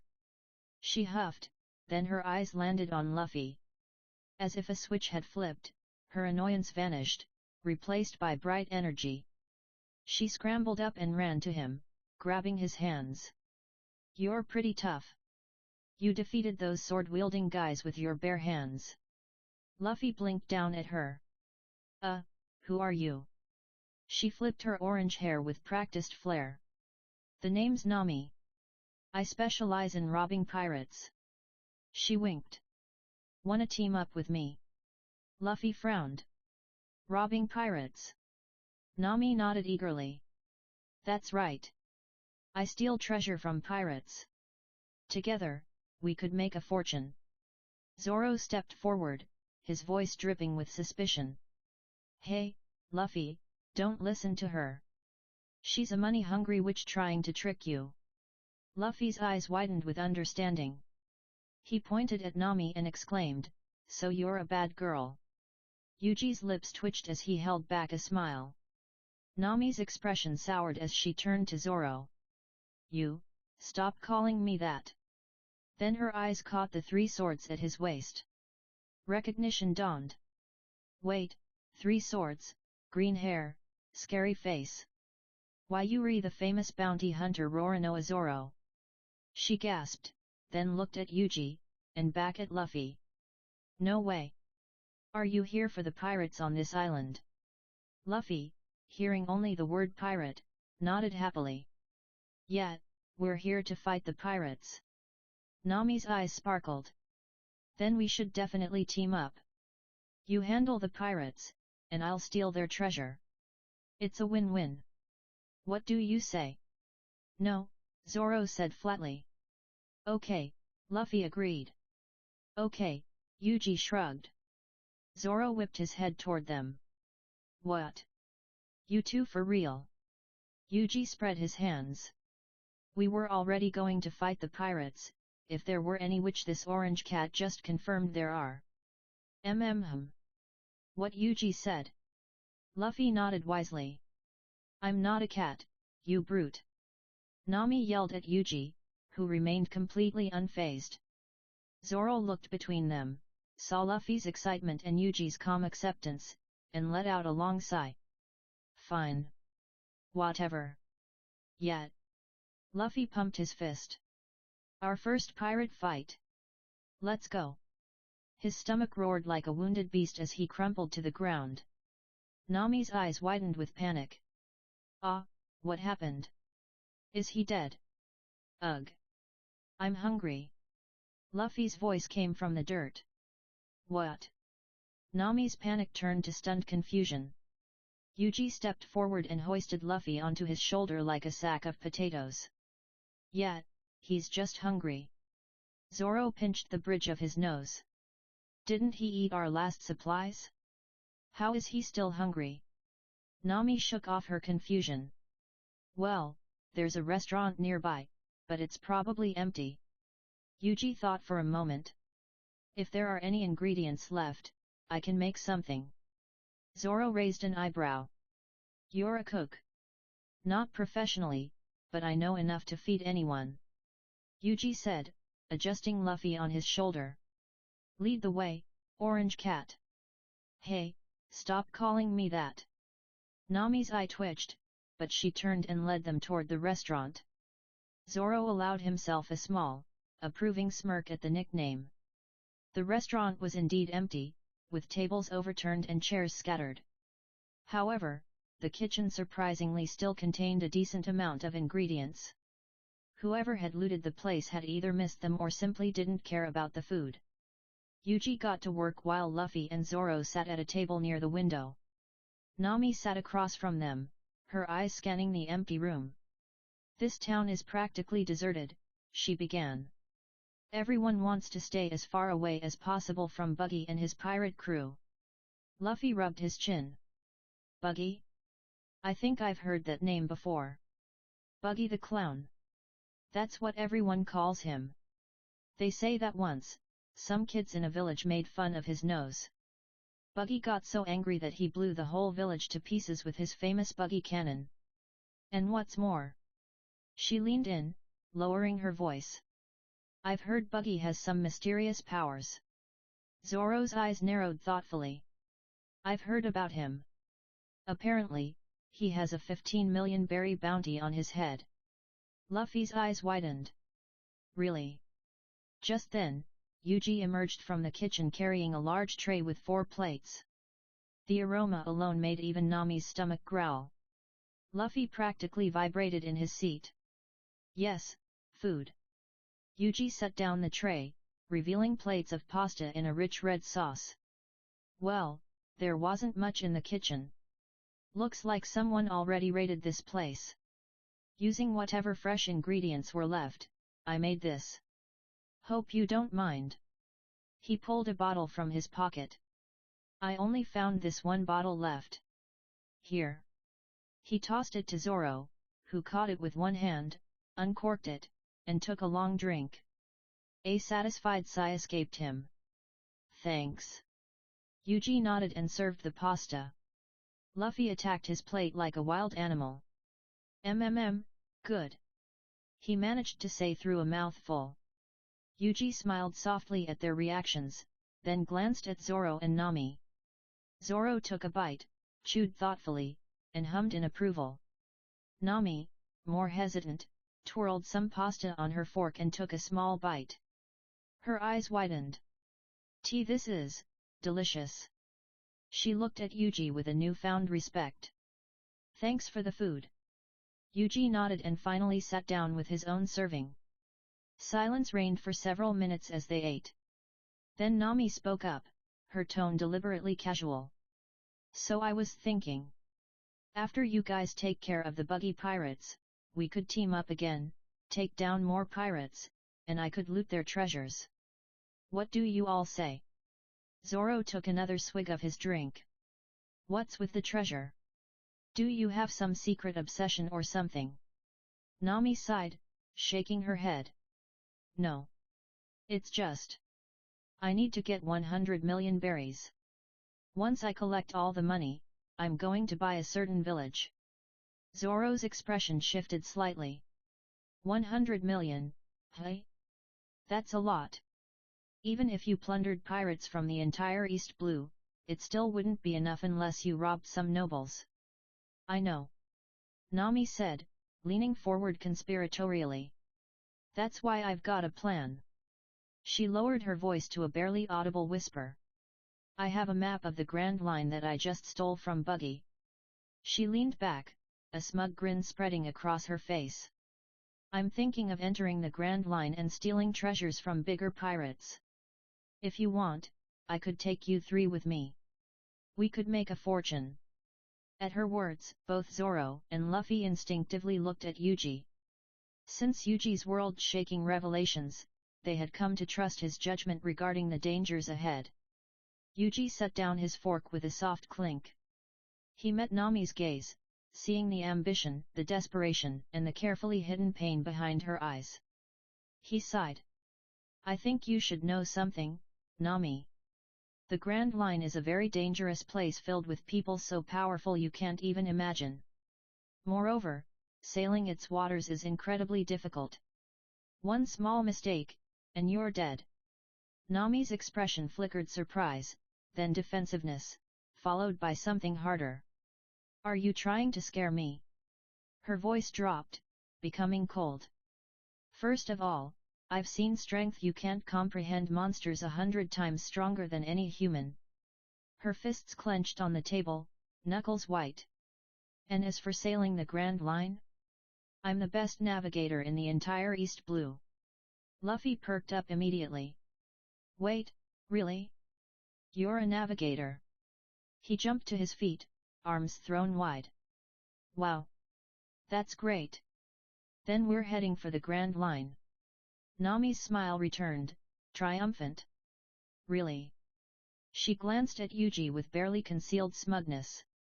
Well, it looks like your friend here is much smarter than you. Zoro frowned at Yuji, who simply shook his head with a small, knowing smile. Hell yeah! Luffy was practically bouncing. See this, Yuji, Zoro? Now we've got a navigator too. That makes 3 crew members. Nami's smile froze. Yeah, wait, what crew member? Like the chapter, then please share your power stones with me. See you in next chapter. Chapter 8, Almost Got Slimed. Read the spoiler for new One Piece chapter. I don't know if it is an April Fool joke or real. But goddamn Nimu. Oda is cooking. Attendance please. Nami's smile froze mid-bite, her fork hovering inches from her lips. Yeah, I'd love to wait, what crew member? Luffy grinned at her with all the innocence of a child who had just found a new toy. A pirate crew member, of course. You're going to be our navigator. The pasta never made it to her mouth. Nami's eyes went wide, first with shock, then with something that looked very much like a volcano about to erupt. No way. She spun around to face Zoro and Yuji, jabbing her finger at them. I thought you guys were bounty hunters. Zoro blinked, opened his mouth, then closed it. Bounty hunters. Luffy tilted his head like a confused puppy. But we're pirates. He said so simply, so matter-of-factly, as if he had just announced that the sky was blue. Yuji and Zoro are my crew. Something behind Nami's eyes shattered. She jumped to her feet before anyone could react, shoving her plate away so forcefully that pasta scattered across the table like wounded soldiers. A few noodles fell to the floor with soft little plops. Humph. Then I want nothing to do with people like you. Yuji stared at the pasta on the table, the pasta on the floor, the pasta that someone, somewhere, would have killed for. His jaw tightened. If you're mad, fine. Be mad. His voice was quieter than he intended. But don't throw away food that was given to you for free. There are people outside these walls who haven't eaten in days, weeks. They'd crawl through fire for what you just dumped on the floor. Nami flinched as if she had been struck. For a moment, something flickered across her face, something that almost looked like guilt. But she buried it beneath years of armor, turning her head away with a huff. Whatever. Her cheeks puffed out in a childish display of anger that didn't quite reach her eyes. She turned to Luffy again, and this time her voice trembled at the edges. The thing is, I hate pirates. No, I despise them. From the bottom of my heart. Each word came out harder than the last, like hammer blows against a wall. Pirates are nothing but worthless thieves who don't care about anything. They kill. They murder. They do it for fun. Her face had turned red now. They're so cruel they can kill a mother right in front of her children and laugh about it. The words hung in the air like smoke. Luffy stood perfectly still. Very slowly, he reached up and took off his straw hat, placing it on the table with the kind of care most people reserve for precious treasures. When he looked up, his eyes held none of their usual wild energy. I see. His voice was soft, almost gentle. I get it now. Everyone stared. It looks like. Luffy's gaze never left Nami's face. You got unlucky. Nami's anger flickered, then turned to confusion. What? You met a bad pirate. Luffy said, as if explaining an illness. A really bad one.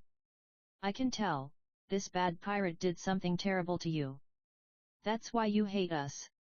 He paused, thinking carefully about his next words. But not all pirates are bad. Shanks and his crew? They're good pirates. They only became pirates for adventure and parties.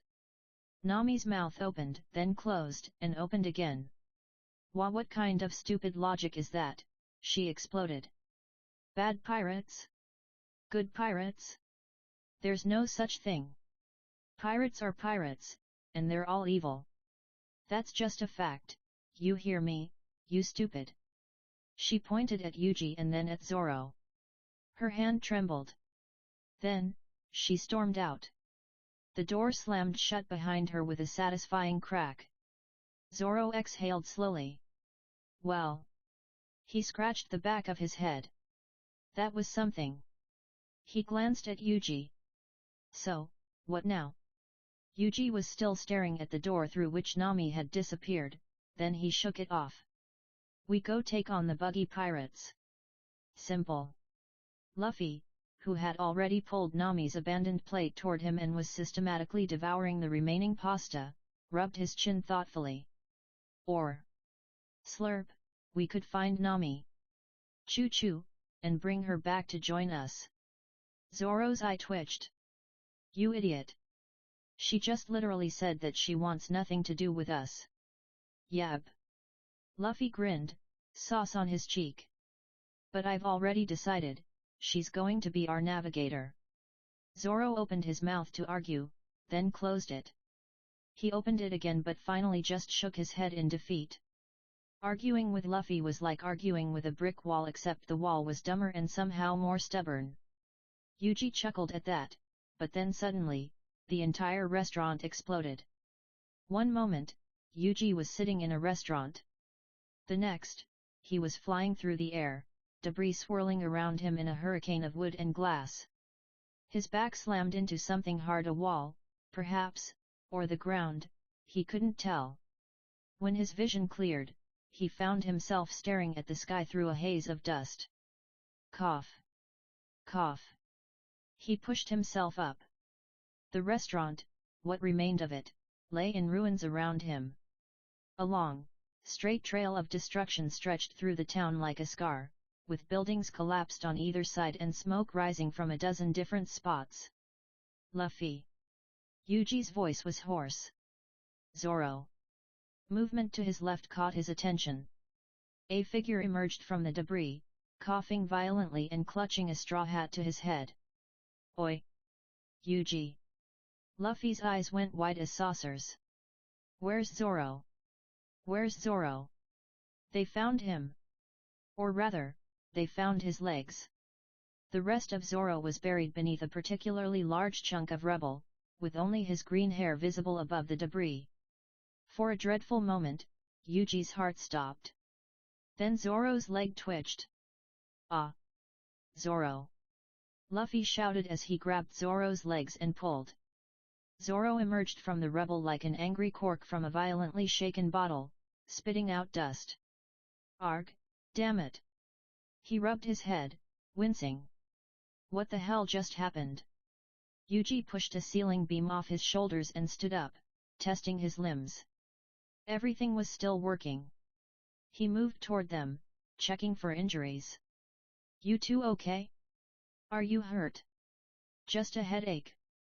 Zoro grunted. I'm okay.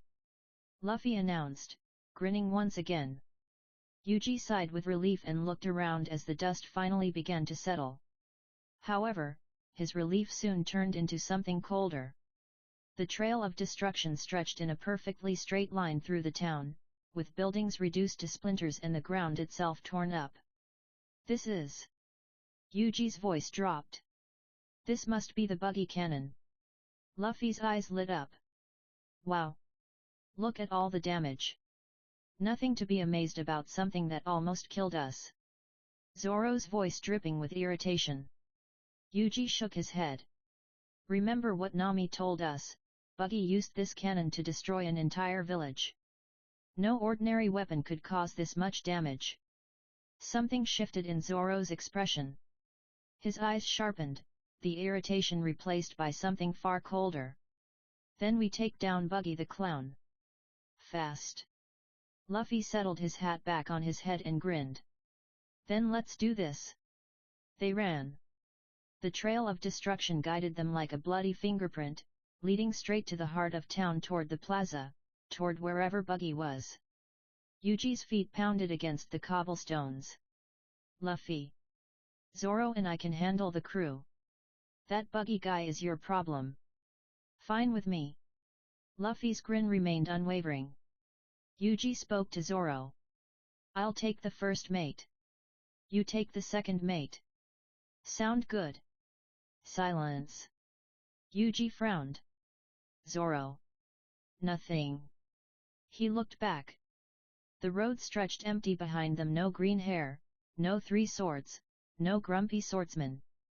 Yuji stopped. Luffy skidded to a halt beside him, looking around in confusion. Hey? Hey, Yuji, where did Zoro go? Yuji just stood there, mouth open, his brain refusing to process what he was seeing. For crying out loud. The words came out strangled. We were running in a straight line. How do you get lost running in a straight line? Luffy's jaw dropped. What? Zoro got lost? Yes. Yuji grabbed his hair.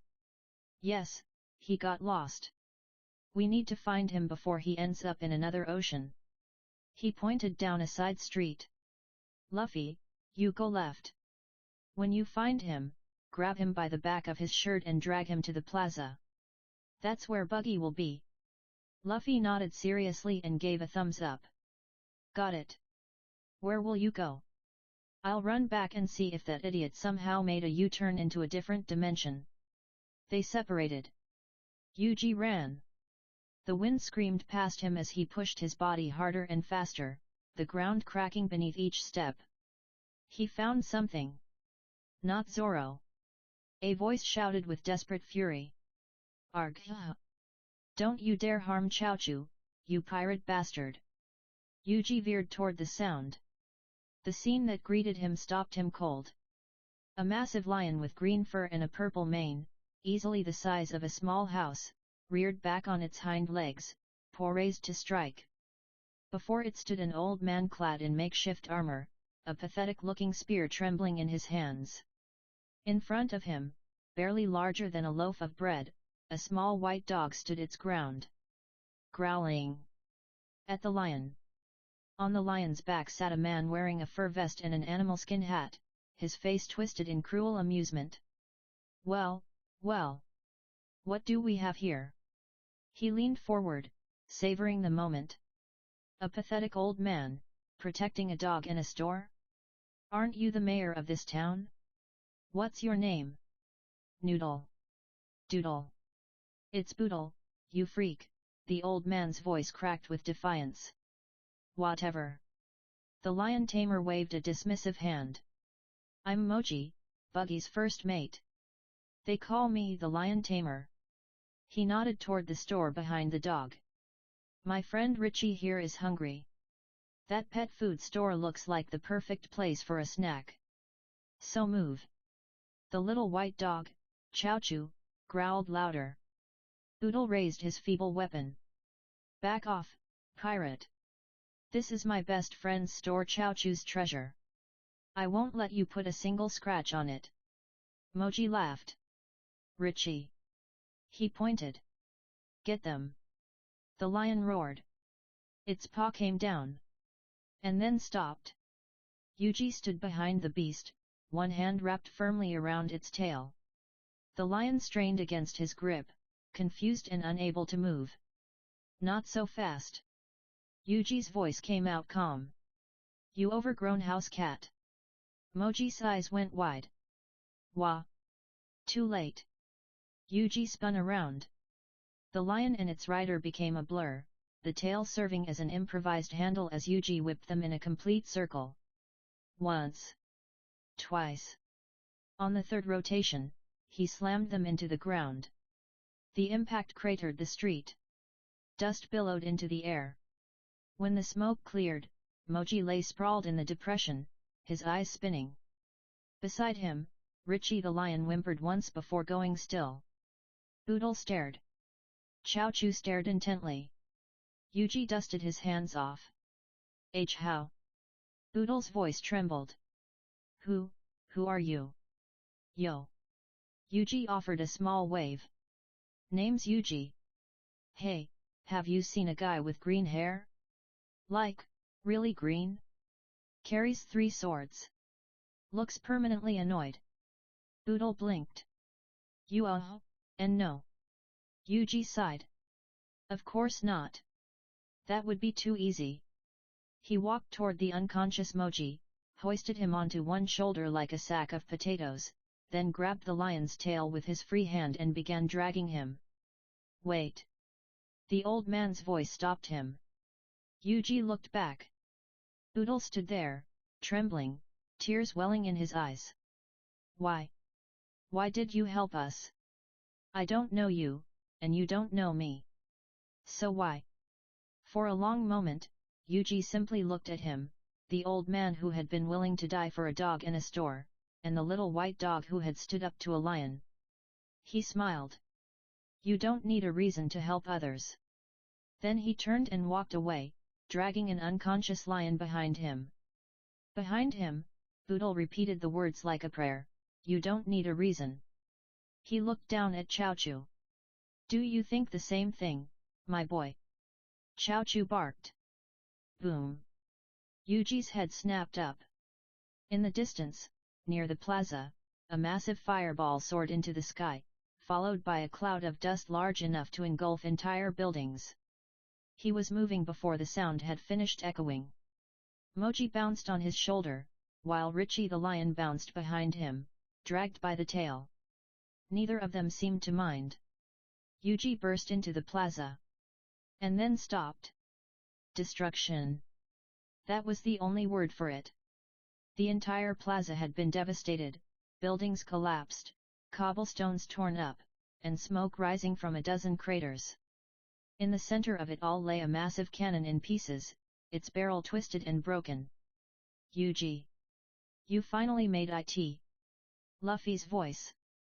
Yuji spotted them off to the side, Luffy waving enthusiastically, Zoro leaning against a wall with his arms crossed, and behind them, Nami, pale as a ghost and trembling like a leaf. What the hell happened here? Yuji demanded. Luffy's face split into an enormous grin. Oh, you should have seen it, Yuji. That boogie guy blew up the whole tavern with his bunny cannon. Buggy. Zoro corrected flatly. It's buggy. Bunny, boogie same thing. Yuji pinched the bridge of his nose. How did this happen? Explain everything from the beginning. Zoro shrugged. Well, after you two got lost. We didn't get lost, you got lost. Whatever. After we got separated, I found the witch here trying to sneak into Buggy's treasure vault. He jerked his thumb toward Nami, who flinched. Then some guy with a weird haircut showed up, Cabbage, I think. Said he was the second mate. He attacked for no reason, so I took care of him. Took care of him? Yuji raised an eyebrow. Knocked him out. Zoro's expression unchanged. But the fight made noise, and more pirates showed up. I took care of them too. By the time I was done, I ran into Luffy running toward the plaza. We met up here, and that's when the clown showed up. Luffy nodded enthusiastically. He was so mad, Yuji. His face turned bright red, like his nose, and he yelled a lot. Then he fired this huge cannon at us. I thought we were dead. Zoro admitted. But then Luffy here bloated himself like a balloon. Nami's voice cracked as she finally spoke. Her eyes were wide and unfocused, still trying to process what she had seen. He bloated himself like a balloon and deflected the cannonball. Luffy beamed. It bounced right back. Boom! Right into the buggy. Zoro sighed. Yuji processed the information. He looked at the destroyed cannon, then at Luffy's innocent grin, and finally at Nami's traumatized expression. He dropped Mochi to the ground. Well. He gestured to the unconscious first mate and the lion. I found Buggy's first mate. He was bullying an old man and a dog, so I took care of them. Luffy peered at the lion with fascination. Whoa! Is that a real lion? Was. Yuji corrected. Now it's a very large, very unconscious house cat. Luffy giggled softly. Zoro smirked. First mate, hey? With this, Buggy's crew is finished, just the clown left. Behind them, Nami's legs gave way. She hit the ground like a sack of flour, her body trembling, her eyes fixed on the 3 men before her, 3 men who had casually dismantled a pirate crew, 3 men who had survived a cannon blast to the face, 3 men who Luffy had inflated like a balloon. Zoro had cut down 100 pirates as if they were nothing. Yuji had dragged a lion away. What? Nami's voice came out as a whisper. What are you people? Luffy looked at her, tilted his head, and grinned. Pirates. Nami's face turned pale. Monsters. She breathed. You 3, you're absolute monsters. Luffy's grin grew even wider. Yep. And you're going to be our navigator. In the distance, somewhere amid the rubble, a very angry clown began to stir. Like the chapter, then please share your power stones with me.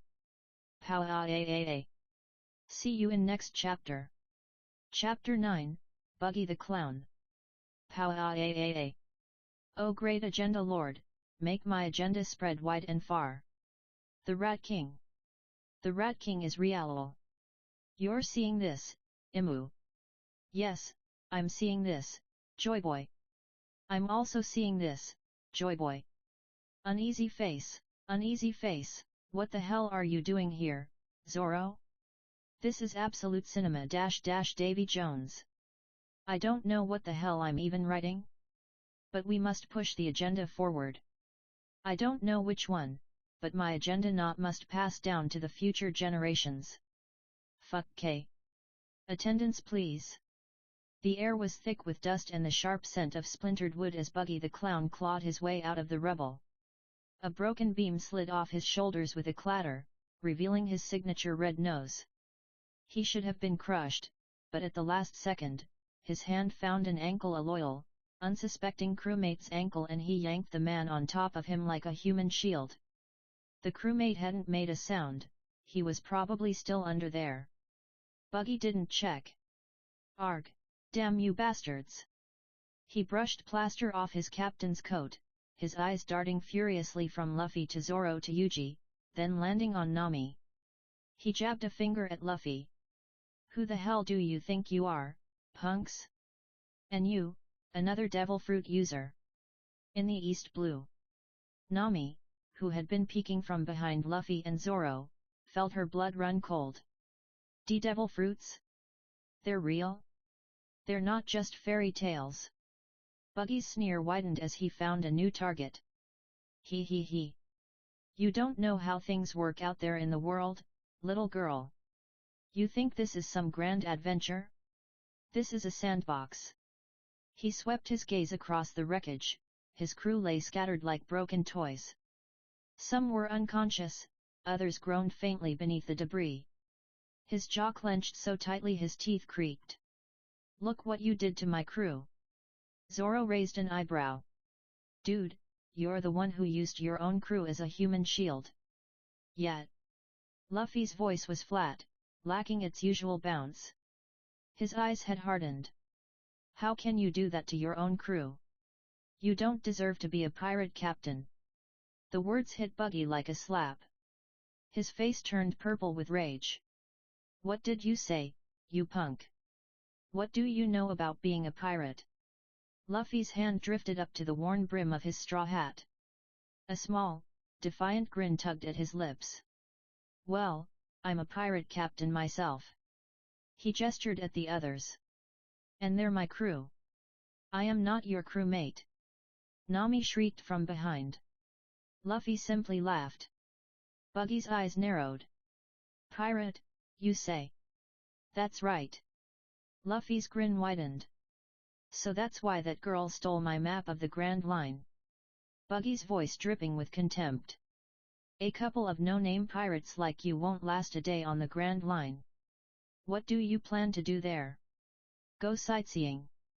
Luffy tilted his head, as if the answer were obvious. Well, of course. I'm going to find the One Piece and become the king of the pirates. Silence. The wind itself seemed to hold its breath. Way-ay-ay-ay-ay-ay-ot. Nami's shriek blended perfectly with Buggy's enraged roar. She stumbled backward, her hand flying to her mouth. Buggy's expression shifted from disbelief to confusion, finally settling on pure fury. Don't be a fool. If you're the king of pirates, then what am I? God of the pirates. His voice cracked. The world's greatest treasure will be mine. So forget it. Shishi, we'll see about that. Luffy rolled his shoulders. Now hurry up and attack me. Buggy pulled 8 knives from his coat, sliding them between his fingers. You'll soon regret your words, rubber boy.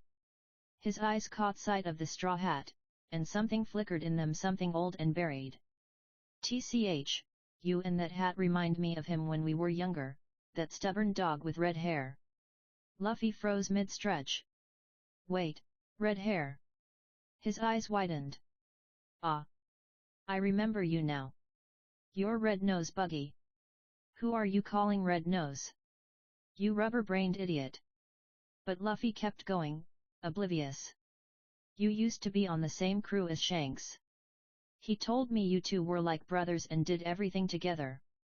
The fury on Buggy's face flickered. Did he really say that? Yet. He also said he really wanted you to join his crew, but you refused and went your own way. Buggy stood perfectly still. For a moment, the painted clown was just a man. Then a laugh bubbled up from his chest, low, bitter, and growing until it echoed off the broken walls. Luffy tilted his head. He glanced at Yuji, then at Zoro. Is something wrong with his head? The laughter stopped. Buggy's eyes, when they met Luffy's, burned like glowing coals. He told you I refused him. A muscle twitched in his jaw. That lying bastard, he didn't tell you the real story. His hand detached from his wrist, his chop fruit power on full display, floating in the air. Let me tell you something, boy. Years ago, I wasn't like this. I was just a normal human, sailing with my captain and the others. But then, that bastard Shanks caused me to eat the chop fruit. Now I can never swim. I can never find the treasures lost to the sea. His voice trembled with years of pent-up rage. But I forgave him. He was my one and only friend. And yet, he betrayed me. He told you I refused him? Lies. I asked him to join me. To start a crew together. To find the One Piece together. And he refused me. He spat on my dream, on our bond, on our captain's legacy. His voice dropped to a whisper, and a single tear carved a path through his makeup. He wiped it away violently, jabbing a finger at Luffy. Now do you understand what kind of man your precious Shanks really is? Luffy's pinky was in his nose. He pulled it out, examined it, and shrugged. Are you done bad-mouthing Shanks? Then let's fight. Buggy's eye twitched. Then the other. Why you? His voice dropped to a dangerous purr. It looks like that bastard has brainwashed you. He he he he. Ha ha ha ha ha. Then let me tell you a little secret about him. Your precious Shanks was never a true pirate. He's nothing but a filthy noble. A liar. A fraud. A rat who hid his true net. Crack. Buggy's head detached from his body and spun through the air, propelled by a fist that had appeared out of nowhere. His body staggered, hands clutching at empty space. Stop talking. Luffy stood where Buggy's head had been, his fist still extended. His eyes were shadowed beneath the brim of his hat. I've heard enough. He lunged at the floating head without uttering another word. What just happened? Zoro blinked. Luffy is angry, Yuji said simply. But behind his calm expression, his mind was racing. Buggy knew about Shanks' true background. How? Arg. That's it. You're dead, rubber boy. Buggy's body separated completely, his limbs flying everywhere. Chop chop buzz saw. His legs spun like a fan, small blades protruding from his shoes, whistling toward Luffy. Luffy ducked under the whirling blades and delivered a solid punch to Buggy's exposed torso. Oof!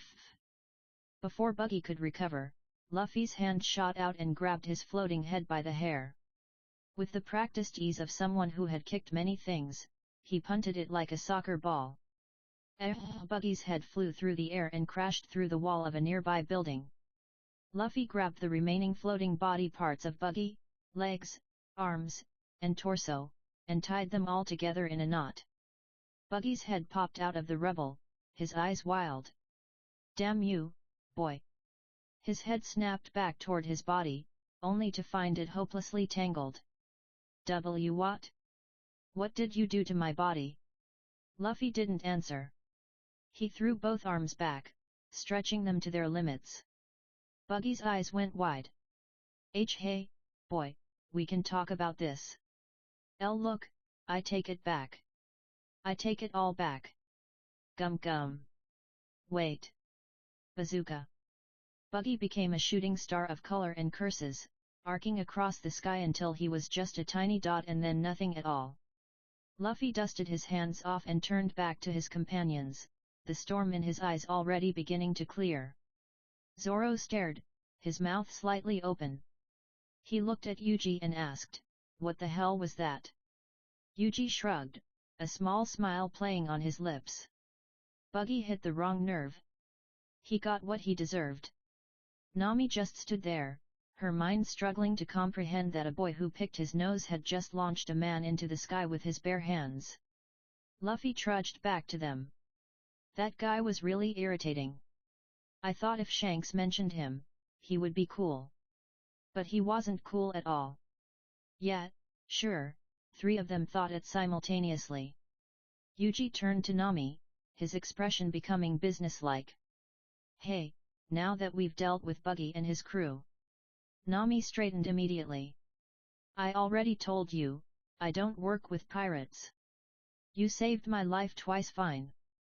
I'll give you 2% of what I stole from the Buggy pirates. That's all. 2%. Zoro's eye twitched. Oi, witch, are you trying to scam us? The bounty on Buggy alone is worth more than your so-called 2%. Look, I'm being generous with you pirates.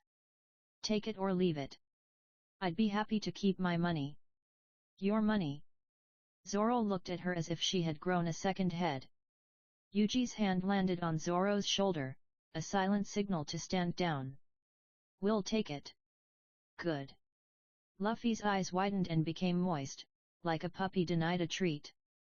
Hey, Nami, weren't you going to be my navigator? You said we could team up and go to the Grand Line. No, I won't be your navigator. For the love of God, why won't you understand? I hate pirates. I'm not teaming up with you. Luffy's entire body seemed to deflate. Ah! Yuji patted Luffy's shoulder. It's okay, Luffy. Don't be sad. We'll definitely find a better navigator than Nami. Nami snorted. As if. And when we do, I'll personally make sure we pay them 50% of every loot we get from our pirate fights with interest. Yuji's voice carried a theatrical weight. After all, the navigator of the future king of the pirates deserves nothing but the best. Nami's snort died in her throat. Her brain, finely tuned to profit, short-circuited. 50% of every loot, with interest. Shishi. Luffy's laughter boomed. Yeah, you're right. The navigator of the future pirate king deserves the best. Zoro looked between Yuji and Luffy, then at Nami's frozen expression. What the hell is Yuji cooking? Yuji turned back to Nami, all business again. Ah, Nami, can you please give us our 2%? We need to leave, we still have to find the best navigator. So, if you could hurry it up. Nami nodded robotically, her body moving on autopilot. She retrieved a small bag containing berries and gold taken from Buggy's vault and handed it over. Yuji shook it, listening to the jingle. He hummed softly. Luffy, Zoro, let's go. The three of them turned and walked away. Nami stood rooted to the spot, watching them leave. Her internal monologue raged, what the hell, Nami? Are you really going to let this happen? Remember, you hate pirates. Arg. She tugged at her own hair, torn between pride and the most profitable opportunity she had ever seen. Hey! Wait! They stopped and turned. Come on, Nami. You can do this. Just be their navigator for a while, long enough to collect the money you need. Then you can leave. Yeah, that's it. That's the plan. She cleared her throat, summoning her usual confidence. You know, I think being your navigator wouldn't be so bad. Luffy's face lit up, but Yuji's hand clamped over his mouth before he could speak.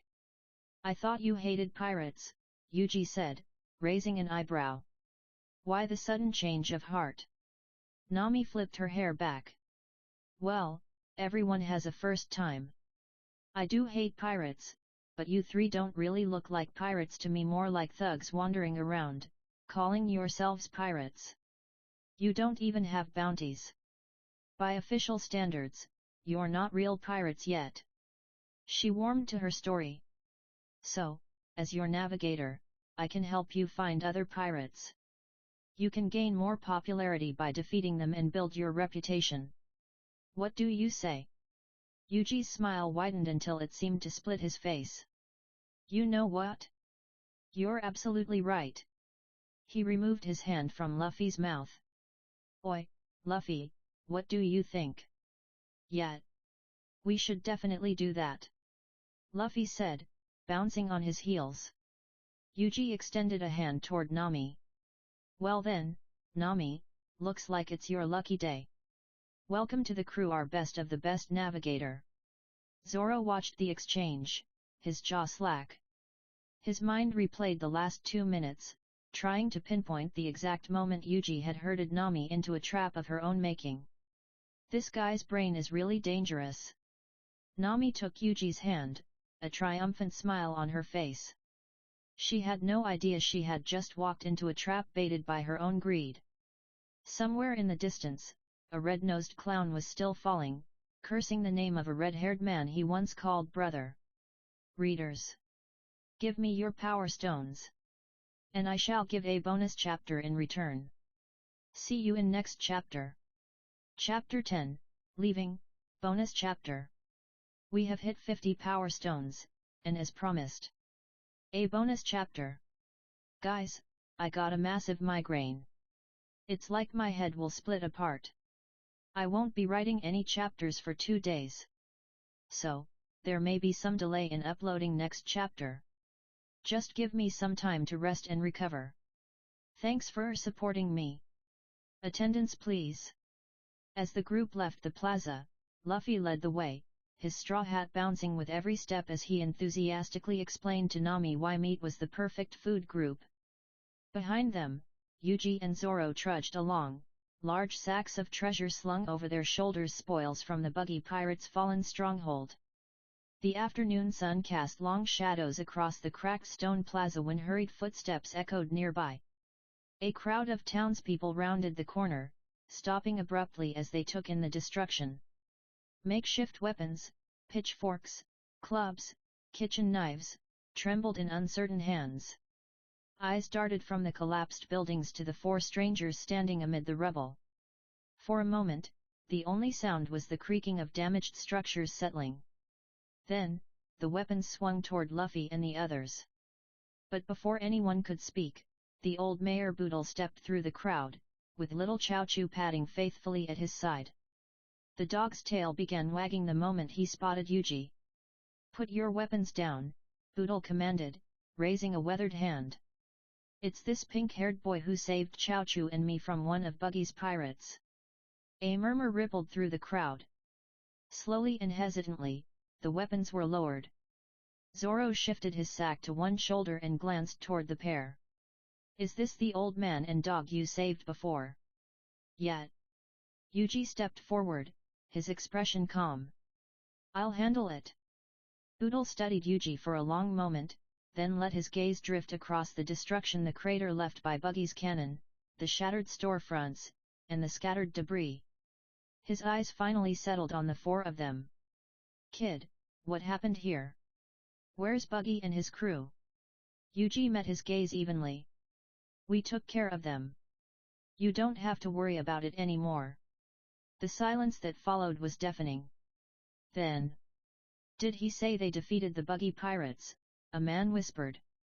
"How could they possibly defeat so many pirates?" another asked, disbelief thick in his voice. The crowd erupted into murmurs, their eyes wide with a mix of awe and doubt. But Boodle simply closed his eyes and let out a long, weary breath. When he opened them again, they glistened. "I don't know how you accomplished the impossible," he said, his voice rough with emotion. "But I sincerely thank you all for freeing our town from the Buggy pirates." He bowed deeply. Behind him, the crowd followed suit, rows of bowed heads, a wave of gratitude washing over the plaza. Farmers who had been unable to tend their fields. Shopkeepers who had seen their livelihoods threatened. Parents who had hidden their children in closets and prayed. Nami stood frozen, her lips slightly parted. She had seen towns fear pirates. She had seen them curse pirates. But this gratitude directed toward pirates was completely foreign. Luffy's face broke into a wide, genuine smile. Then someone from the crowd called out, "Hey, are you guys Marines?" Luffy shook his head cheerfully. "Nope. We're pirates." The world stopped. Behind him, Zoro's shoulders began to shake. Yuji bit his lip, struggling to suppress the grin threatening to break free. "Pirates," a woman whispered. "Yet." Luffy's tone as casual as if he were talking about the weather. "I have my first mate Yuji, my second mate Zoro, and now I even have a navigator, Nami. Isn't that awesome?" That was the breaking point. Yuji doubled over, laughter bursting forth. Zoro wasn't far behind, his deep chuckles rumbling across the suddenly silent plaza. Nami stood frozen, her soul seemingly leaving her body before she lunged at Luffy, shaking him furiously. "You idiot! They didn't need to know that." Luffy's head wobbled like a bobblehead. "Hey? What did I do? Damn you pirates! You tricked us! You'll pay for this!" The crowd surged forward a step then stopped. But, how are we supposed to fight them?" a man stammered. "They defeated Buggy and his entire crew." The crowd froze mid-surge, reality crashing into their outrage like a wave against rocks. Boodle raised his hand again, silencing the crowd. "Stand down, all of you." His voice carried the weight of decades of leadership. "These kids saved our town. Even if they are pirates, I don't see them trying to enslave us like Buggy did." He turned back to Luffy. "You, boy, what's your name?" Luffy grinned, adjusting his straw hat. The sun caught its edge, casting a shadow across his eyes, but the fire within them was unmistakable. "Name's Monkey D. Luffy, and I'm going to be king of the pirates." Boodle's eyes widened in surprise. The crowd's collective jaws dropped. Did he say king of the pirates? Crazy. This Straw Hat Kid is absolutely insane. What nonsense is this kid spouting? There's no way someone like him could be a real pirate. Yet, they must be lying, just a bunch of wanderers playing pretend. Laughter erupted. Fingers pointed. Heads shook with amused condescension. Luffy's eye twitched. "Hey!" His voice dropped, losing its usual cheerfulness. "What's the big idea? If I say I'm going to be king of the pirates, that means I'm going to be king of the pirates. That's a straight fact." A woman in the crowd smiled indulgently, the way someone might smile at a child claiming they will fly to the moon. Yeah, kid. It's nice to dream big, but you should dream realistically." Luffy's fist clenched so tightly that his knuckles popped.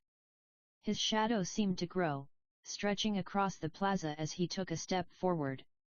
Yuji's hand grasped his shoulder. Okay, everyone," Yuji said smoothly, his voice cutting through the tension like a knife through butter. "We understand. Now, we need to leave, we're in a hurry." His eyes met Luffy's, a silent conversation passing between them. "Not worth it." Luffy huffed, crossing his arms but halting his advance. "Yet. Fine." Yuji smiled and turned to Boodle. "Oi, old man. Here." Heaved the massive sack of treasure and tossed it. Boodle caught it with a grunt, stumbling backward under the unexpected weight. The bag hit the ground with a heavy thump and the clink of gold. "That's a little sorry for destroying your plaza." Boodle stared at the bag, then knelt down and pulled it open. Gold coins gleamed in the afternoon sun, jewelry, precious metals, enough wealth to rebuild every building twice over. The crowd fell completely silent. "Kid, this is..." Boodle's voice faltered. Yuji gave him a thumbs up, then turned and walked away without another word. Luffy followed, then Zoro. After a moment's hesitation, Nami hurried after them. For several minutes, they walked in silence through the outskirts of Orange Town, the only sound being their footsteps on the dirt path. Finally, Nami burst out, "Why did you give them the bag? We could have just let them assume that Buggy destroyed the plaza." Yuji shrugged, hands in his pockets. Well, they needed the money.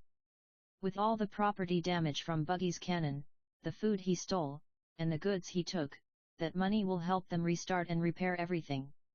He glanced back toward the town. "No big deal." Shishi, Luffy laughed. "Yet. They needed it more than we did." Zoro added, "And we can always get more from other pirates." Nami stared at them as if they had grown second heads. "Just what kind of pirates do that?" Luffy's smile widened, genuine and warm.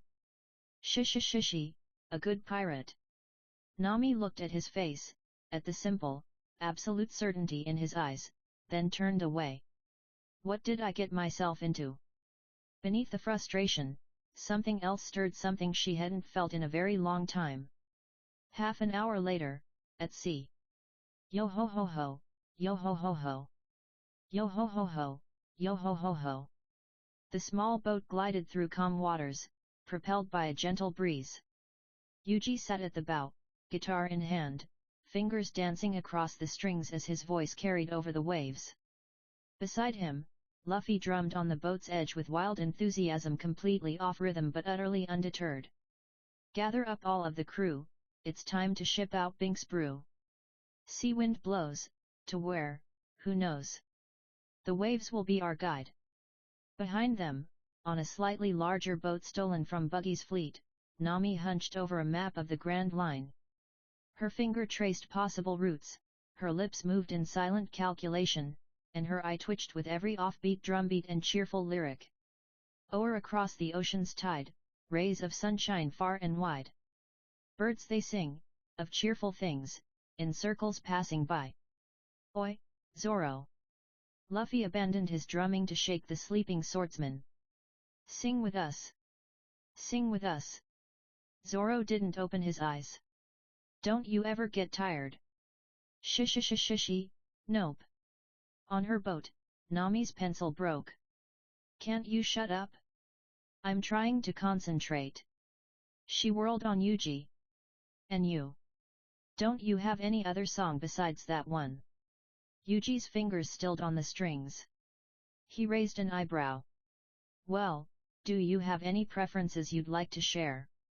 Nami opened her mouth, then paused, her brow furrowing. Honestly, I've never really thought about it. Yuji hummed thoughtfully, then snapped his fingers. Then let me surprise you with one of my favorites. Hey! Luffy pouted. That's not fair. You were playing for me. Come on, Luffy, don't be like that. Yuji grinned. I've been playing for you, haven't I? Nami wants to hear some music too. Luffy crossed his arms and turned away with an exaggerated huff. Fine. Yuji's smile softened. He cleared his throat and adjusted his grip on the guitar. Nami. His voice softened. Here's a song, just for you. I hope you like it. The first chord rang out slow, melodic, and achingly tender. Remember me. Though I have to say goodbye. Remember me. Don't let it make you cry.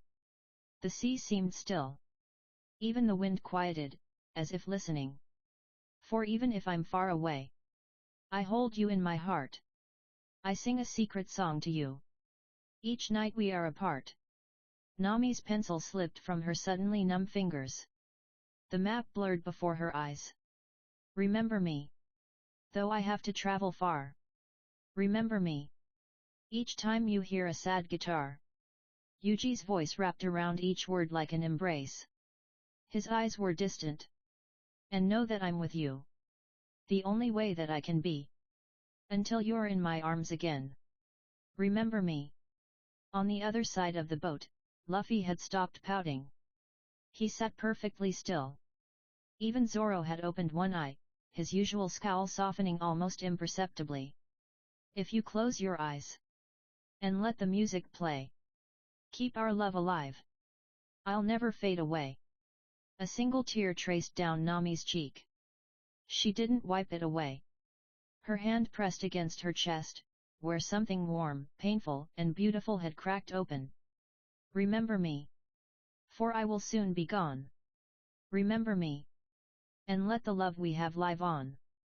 The song built to a gentle peak, Yuji's voice floating across the water like a message in a bottle carrying words meant for someone, somewhere, who needed to hear them. So until you're in my arms again. Remember me. The final chord lingered in the air before fading into silence. For a long moment, no one spoke. The waves lapped against the hulls, and seagulls cried in the distance. Nami sniffled, finally wiping her cheek with the back of her hand. When she looked at Yuji, her smile was soft, vulnerable in a way she rarely allowed herself to be. That was the most beautiful thing I've ever heard. Her voice was barely a whisper. Thank you. Yuji smiled back warmly and genuinely. No, thank you for liking it. Nami shook her head slowly, exhaling a breath she hadn't realized she was holding. Did you write that song? No. Yuji's gaze dropped to his guitar, his fingers absently brushing the strings. This song was written by a father for his daughter. They used to sing it together. Oh. Nami's voice caught. That's wonderful. Yet. Something flickered in Yuji's eyes. It is. Nami looked away toward the horizon where the sky met the sea. You know, if you truly know such beautiful songs, then maybe this journey won't be so boring after all. Luffy perked up immediately. Shishi. Right? Yuji's the best. He's not just strong, he can sing, cook, and he's a super genius too. Zoro smirked and finally sat up. At this point, he's already an all-in-one package. Any woman would be lucky to have him as husband material. Yuji's eyebrow twitched. Ha, look who's talking. Someone who respects food and treats kids with care, aren't you husband material too? Zoro's eye twitched. Oi! I was starving for 9 days, that's why I ate those rice balls. And I don't care about kids. Yet, whatever you say, Sundara. Zoro's face twisted. What did you call me? Oh, nothing. Yuji's grin turned sly. Just stating facts, Psan dear. Why you? Zoro launched himself across the boat. Yuji met him halfway, somehow setting his guitar safely aside in the same motion. They collided, grappling and laughing, definitely not fighting like grown men. Luffy howled with laughter, pounding the edge of the boat. Shishi, fight! Fight! On her boat, Nami watched the chaos unfold. She shook her head slowly, a smile tugging at her lips despite herself. They're like children. She turned back toward the horizon as the sun began its slow descent, painting the sky in shades of gold and rose. But, they're not so bad. For the first time in years, the weight on her shoulders felt slightly lighter. Like the chapter, then please give me your power stones. See you in next chapter. Chapter 11, Info Dump. Huff huff. Guys, you won't believe what happened? IMU called me and told me to stop spreading the false agendas. I was shocked at how the hell does world government got hold on my phone number. It looks like someone snitched on me. But luckily, I've Joy Boy's hacky not on me. And Lily helped me to escape with my chapters. Now, I am writing all this from the laugh tale. P.S. Jokes aside, my migraine caused me some serious issues. After consulting from the doctor, reports came that I've also got a minor spondylitis, which is the real cause of my migraine. Now, I've to sleep in complete straight position without any pillows under my head. Avoid doing anything which will cause my neck to bend too much. Sigh, truly pain in the neck. Pun intended. So, I'll be taking my sweet time writing chapters. Uploads will not be regulars anymore. At least one chapter on 2 days, and if I got any chapter in reserve, then I'll upload it too. Thanks a lot. Attendance please. It was evening, and the sun had already begun to set, casting golden and orange hues across the water as 2 small boats scraped against the shore of an uninhabited island. The hulls groaned softly against the sand, as if even they were relieved that the journey had paused for a while. Zoro jumped from his boat before it had come to a complete stop, landing on the shore with a heavy thud. He rolled his shoulders, cracked his back, and secured the 3 swords at his hip. Tell me again, he said, his voice cutting through the soft sound of the waves, why are we stopping here? We could have just kept sailing. Nami stepped onto the sand beside him, brushing off her sleeves. She huffed, clearly annoyed. How many times do I have to tell you? There's a storm coming. Sailing in a storm at night is dangerous even in real ships, let alone these tiny boats. Zoro squinted at the sky. It looked calm, peaceful, even. And how the hell do you know a storm is coming? I thought you were just a navigator, not some weather witch. Nami's eye twitched. She turned to face him, hands on her hips. Predicting the weather is part of being a good navigator, which, by the way, neither you nor Luffy or Yuji know anything about. So, thank you. Hey! Zoro's jaw tightened. What do you mean by that? I was doing just fine. Besides, we already have Yuji. He's good at navigation too. Nami didn't answer immediately. She simply looked at him flat, unimpressed, the kind of look that conveyed more than words ever could. Zoro's eyes twitched. Hey, what's with that look? That thing you just said. She waved a hand at him. That's not navigation, that's survival. And idiots like you and Luffy only survived because Yuji was with you. She dragged a hand down her face, groaning as if she were exhausted. By the gods, I wonder what would have happened to you two if you had been alone. Before Zoro could answer, footsteps crunched in the sand behind them. Luffy and Yuji emerged from the second boat, with Luffy swinging his arms lazily while Yuji walked with relaxed, easy steps. Yuji reached Zoro and placed a hand on his shoulder. "Let it go, Zoro," Yuji said quietly. "We both know that without Nami here, we'd be completely lost at sea with a storm over our heads." Zoro clicked his tongue and looked away, but he wasn't truly angry. He knew the truth, he just didn't like admitting it. Nami's frown transformed into a sly grin. She moved next to Yuji and hooked her arm through his, like a little sister claiming her favorite brother. "Thanks, big brother, for standing up for me." Yuji raised an eyebrow. "Big brother? Yet?" She tilted her head, looking at him. "I'm 17 right now, turning 18 in July.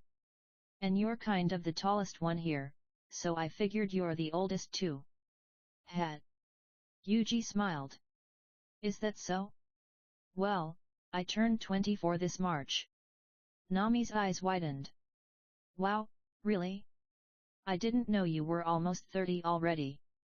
I thought you were maybe 20 or so." Without warning, she grabbed his face with both hands and turned his head from side to side, as if inspecting merchandise. "What kind of products do you use? Are they some expensive imported ones? Tell me, tell me." Yuji's cheeks warmed under her grip. He gave a shy, awkward smile. "Ahem. I don't use anything. My skin is just naturally like this." "No way!" Nami exclaimed, letting him go and stepping back with a look of genuine jealousy. "Now I'm really jealous of your looks." "He he he." Yuji chuckled and rubbed the back of his head, a gesture almost boyish despite his age. From the side, Zoro's eye twitched. "Hey," he interrupted, his voice flat. "Stop sucking up to him, you witch. And Yuji, don't listen to her, she's definitely trying to trick you so she can hoard all our money for herself." Nami's head snapped toward Zoro like a cat whose tail had been stepped on. "Hey! What's your problem? You keep calling me a witch all the time. And what's this about your money? You're broke. The money we have right now isn't yours, it's mine, stolen from the buggy pirates. Keep that in mind." "Humph." Zoro crossed his arms. "The money you stole is because of my help. If I hadn't shown up in time, you would have been caught by them or worse, gotten yourself killed." Nami's eyes narrowed as she hissed at the green-haired swordsman, "Why, you?" Yuji tuned them out. He let their voices fade into the background like waves lapping against the shore and looked over at his captain. Luffy watched them with a big, happy grin, his hands shoved into his pockets, his entire posture radiating the pure, simple joy of a child watching his favorite show. "Man," Luffy said, shaking his head in admiration, "I really have the best crew." Yuji opened his mouth to respond, "This doesn't look like the best crew, Captain," closed it again almost immediately. He then stepped forward, positioning himself between Nami and Zoro. "Okay, knock it off, you two." His voice was calm but firm. "We're on an unknown island, and we don't know what kinds of dangers might be here. We all need to stay alert." Zoro grunted and looked away, but his hand relaxed at his side. Nami huffed, taking a sharp breath. Then she exhaled, calming herself down. When she spoke again, her voice was more measured. "Actually, this island is completely empty. There shouldn't be anyone here besides us, no humans, no animals." Yuji hummed thoughtfully, his gaze drifting toward the tree line. The forest stood silent, as if watching. "Even so," he said, "you should always be careful. Never let your guard down. It only takes one small mistake, and the next thing you know." He let the words hang in the air, unfinished but understood. "He's right," Zoro said in a low voice. "Always stay alert. That's what has kept me alive on the seas this long." Luffy nodded seriously, though his face remained as open and carefree as ever. Yeah, that's what Gramps always says, always be alert. You never know when or where an attack might come from. He paused, scratching his head with a confused look. But he always seems kind of relaxed to me. Nami looked at the three of them, the swordsman, whose hand was always near his blades, the captain, who spoke of staying alert but acted so carefree, and the quiet man, whose eyes never stopped watching. She let out a tired sigh. Fine. Good. Yuji clapped his hands together, the sound sharp and clear. He turned to Zoro first. Zoro, go gather some wood for the fire. Then he addressed Nami. Nami, find a good spot to set up camp for us. Nami nodded once. Great. I'll be catching some fish for us to eat. He glanced around. Any questions? Oh. Oh. Me. Luffy's hand shot up like that of a child eager to answer in class. Yuji's lips twitched. Yes, Captain. I also want to do something. Luffy's grin grew wider. You know my punches are as strong as a cannon. I can help you with fishing, or maybe punch a sea king if you want. His stomach chose that moment to growl loudly. Oh man, now I'm hungry just thinking about sea kings. Yuji shook his head slowly, but there was fondness in the gesture. I appreciate the offer, Captain, but I don't think you can help me with this. I'll be diving down to catch some big fish. And since you're a devil fruit user, so. He spread his hands. That's a no from me. Hey. Luffy's face fell into a pout. But I'm the captain. I want to help you all too. Zoro sighed and then grabbed Luffy by the back of his shirt. If you really want to help, then help me gather the wood for the fire. He began dragging the captain toward the forest without waiting for a response. Luffy's eyes lit up like the Sunday yet. Then let's go, adventure awaits. And just like that, the two of them disappeared into the trees, Luffy's excited chatter fading into the rustle of leaves. Nami watched them leave, arms crossed, her expression difficult to read. Then she let out a sharp breath. That guy, she muttered, he's really annoying. Yuji raised an eyebrow. How so? Hey. She shook her head. Didn't you see him? He's always too optimistic, as if nothing else matters. Isn't being optimistic a good thing? Yuji asked, a small smile playing on his lips. Nami shrugged. I mean, yeah, but you should also think about other things too, like how to earn enough money to feed yourself and your loved ones, how to keep up with society, how not to break the law, and the worry about the future. Her voice grew quieter. What will you do if you fail? All these things in life, they're what make a person keep going. This is what life is. Yuji hummed softly, low and thoughtful. He didn't answer immediately. Instead, he let the silence linger, allowing the waves to fill the space between them. You're right, he said finally. But there are other things in life, too. His gaze drifted toward the horizon, where the last bit of sun was disappearing beneath the water. Life is a very beautiful and precious gift. It gives us the chance and the responsibility to give something back by becoming more. He turned to face her. Happy, sad, love, hate, struggles, they're all part of life. Some live in misery, some live in happiness. Some live rich, some live poor. Some live through war, some live through peace. Some live to destroy, some live to build. Some bring darkness, some bring light. He smiled. Everyone has their own way of living. Everyone has their own meaning of life. It's just about how you choose to see it. He reached out and patted her head, a gesture so natural and brotherly that Nami found herself frozen in place. You lived through pain, Yuji said gently, so you see life as a struggle. Luffy lives through happiness, so he sees life as an adventure. Zoro lives through hardship, so he sees life as a challenge. His hand fell away. I live through truth, so I see life as a path to walk. He began to walk away, then paused and looked back over his shoulder. The fading light highlighted the edges of his profile. Always remember, Nami, living through struggle is part of being human. It builds strength and character. He smiled again, this time more softly. And one more thing, there was a great master who once said, yesterday is history. Tomorrow is a mystery. But today is a gift. That is why it is called the present. Then he turned and walked toward the water, leaving Nami standing alone on the shore, his words echoing in her chest like stones sinking into deep water. She stared after him for a long time, her arms wrapped around herself, her thoughts swirling. Yuji returned from the water carrying a giant salmon balanced across his right shoulder, its scales still glistening with seawater, its size nearly as large as his own body. He moved quietly through the bushes despite the weight he bore and entered the clearing where Nami had set up camp. Zoro and Luffy were already there. The fire crackled within a neat ring of stones, and a pile of gathered wood sat beside it, ready for the night.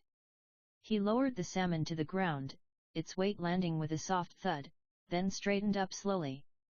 This will be enough for tonight. After a few minutes, with the giant salmon skewered on a thick branch and turning over the fire, everyone sat around it in silence.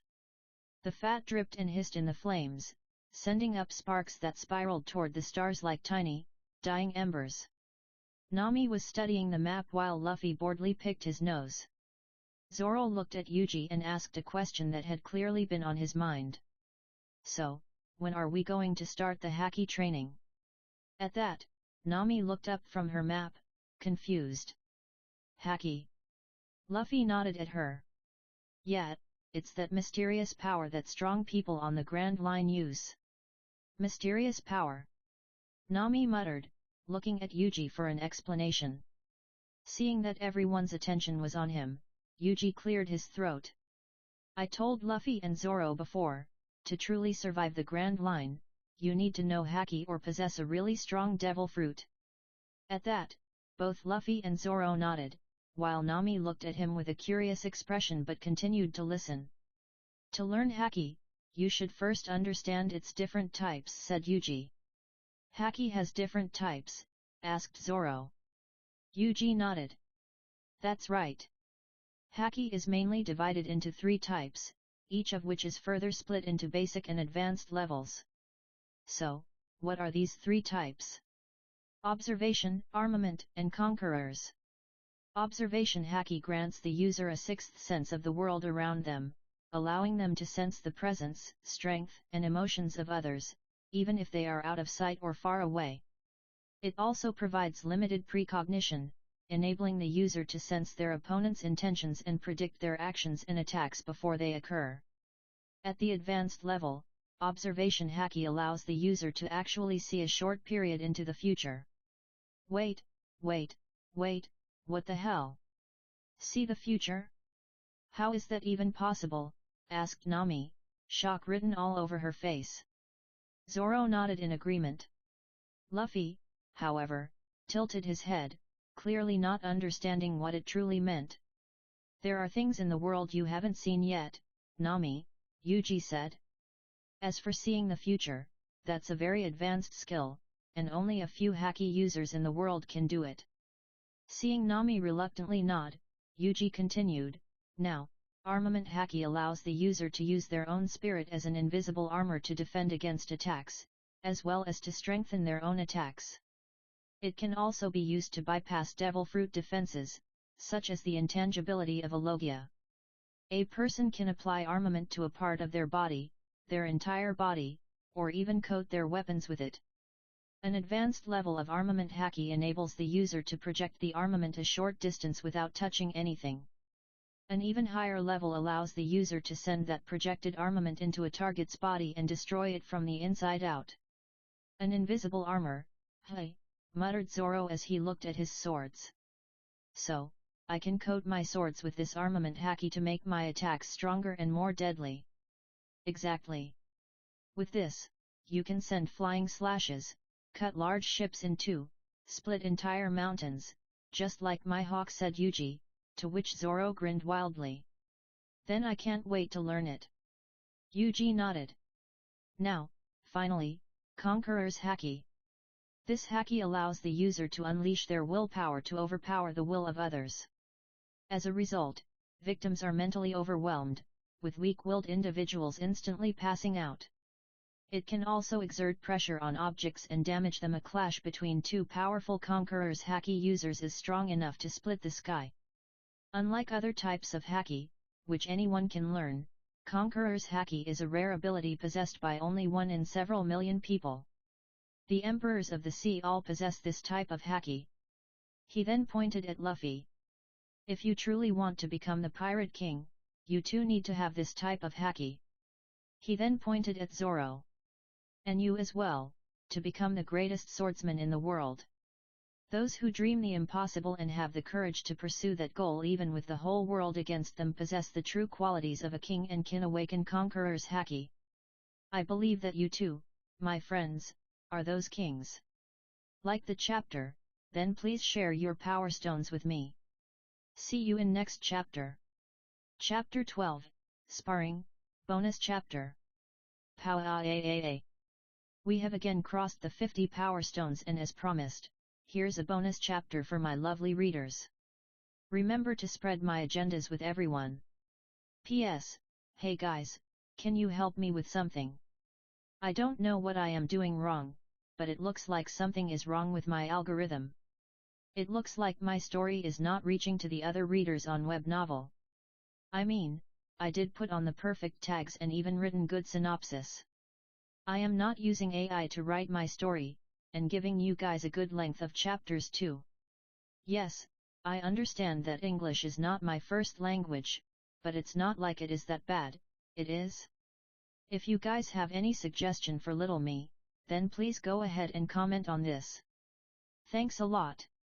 Attendance please. It was 5 in the morning, and the first rays crept over the horizon like molten gold, spilling slowly and deliberately.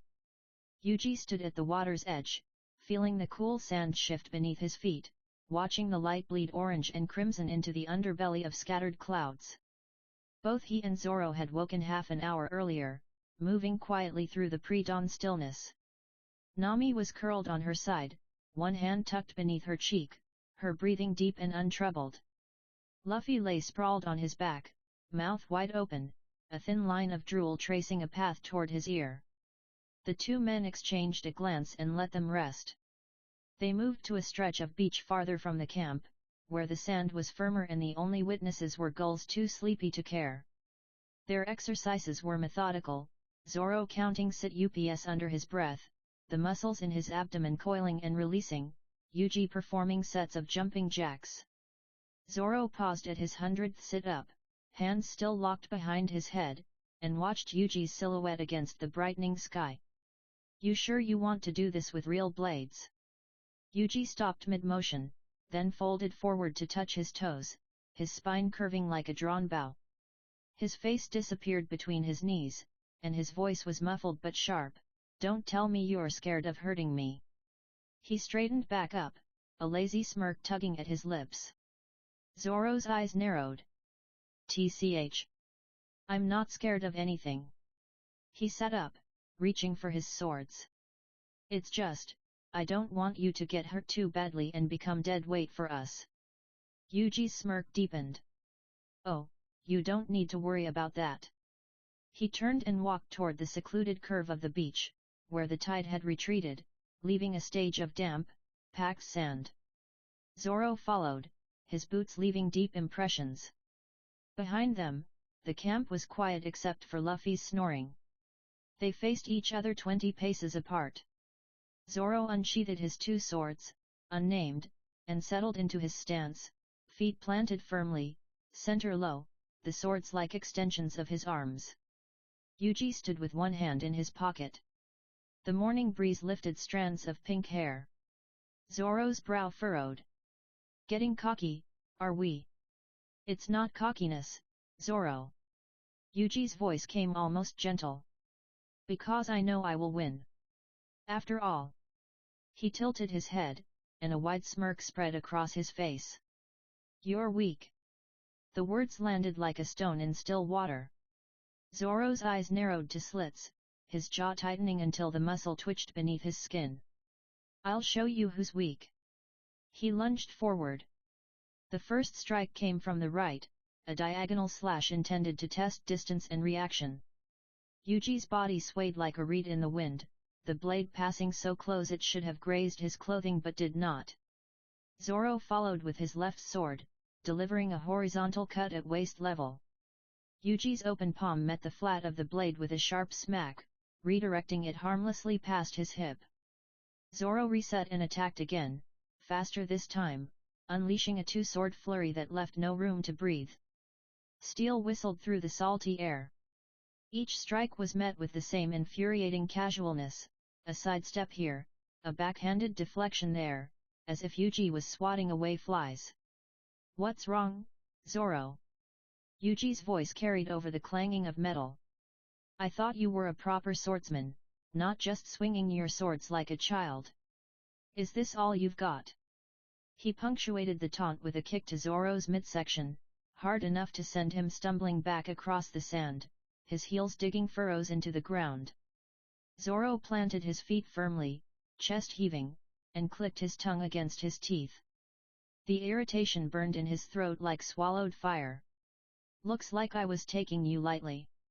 He drove both swords into the sand, the blades sinking to the crossguards with a soft hiss.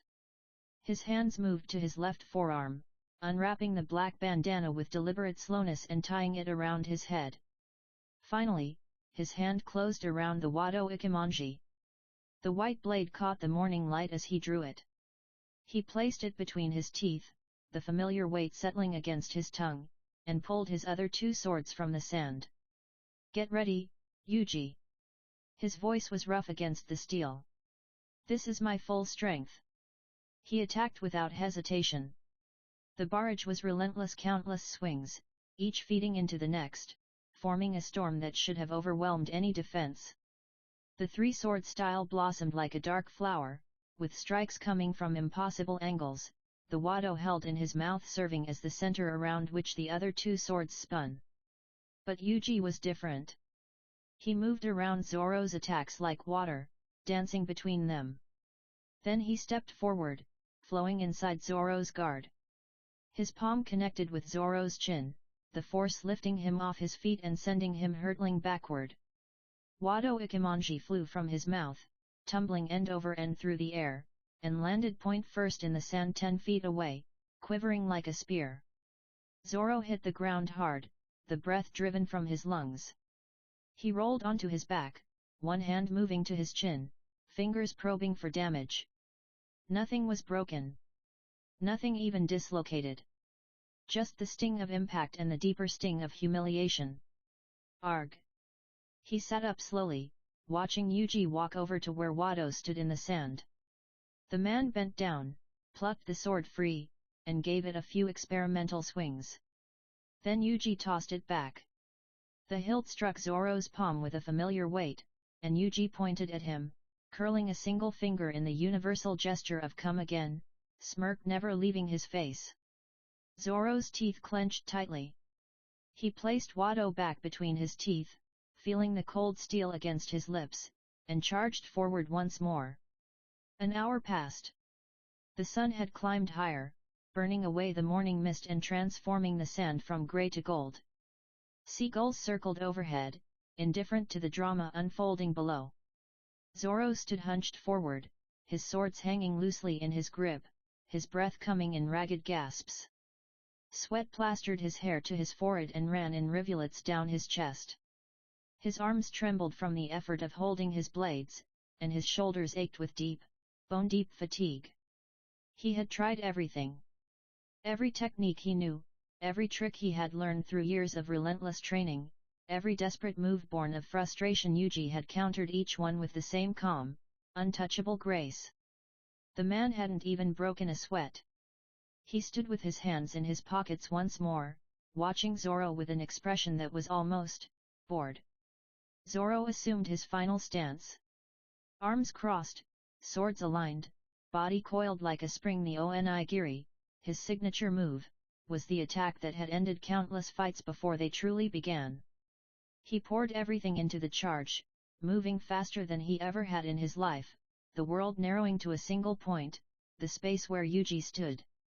The swords clashed together. And Yuji was already gone. He sidestepped at the exact moment of impact, his foot sweeping out to catch Zoro's ankle, and the swordsman's momentum betrayed him. The world spun. Sand filled his mouth, nose, and eyes. He hit the ground face first with a force that drove the air from his lungs, leaving him sprawled like a beached fish. For a long moment, he remained still.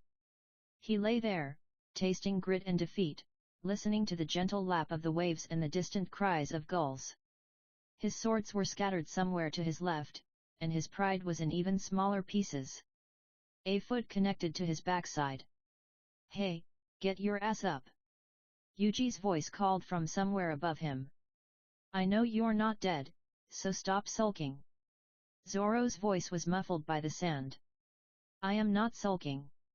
He pushed himself up enough to speak clearly. "I am just thinking about what happened and how weak I really am." He could almost feel Yuji's shrug. The man was now gazing out at the sea, where the sun had fully risen above the horizon, casting the water in shades of orange and red. "What did you learn from our sparring session?" Zoro considered the question. "That you're a freak of nature." A soft laugh escaped. "I'll take that as a compliment. Now, what's the other thing you've learned?" Silence stretched between them, broken only by the rhythm of the tide. Zoro lay with his face still half buried, and in the darkness behind his closed eyes, he saw every mistake he had made, every opening he had left, every strike he had telegraphed. "That I need to step up my training," he said at last. He pushed himself up, sand cascading from his hair and shoulders. His swords lay nearby, and he retrieved them.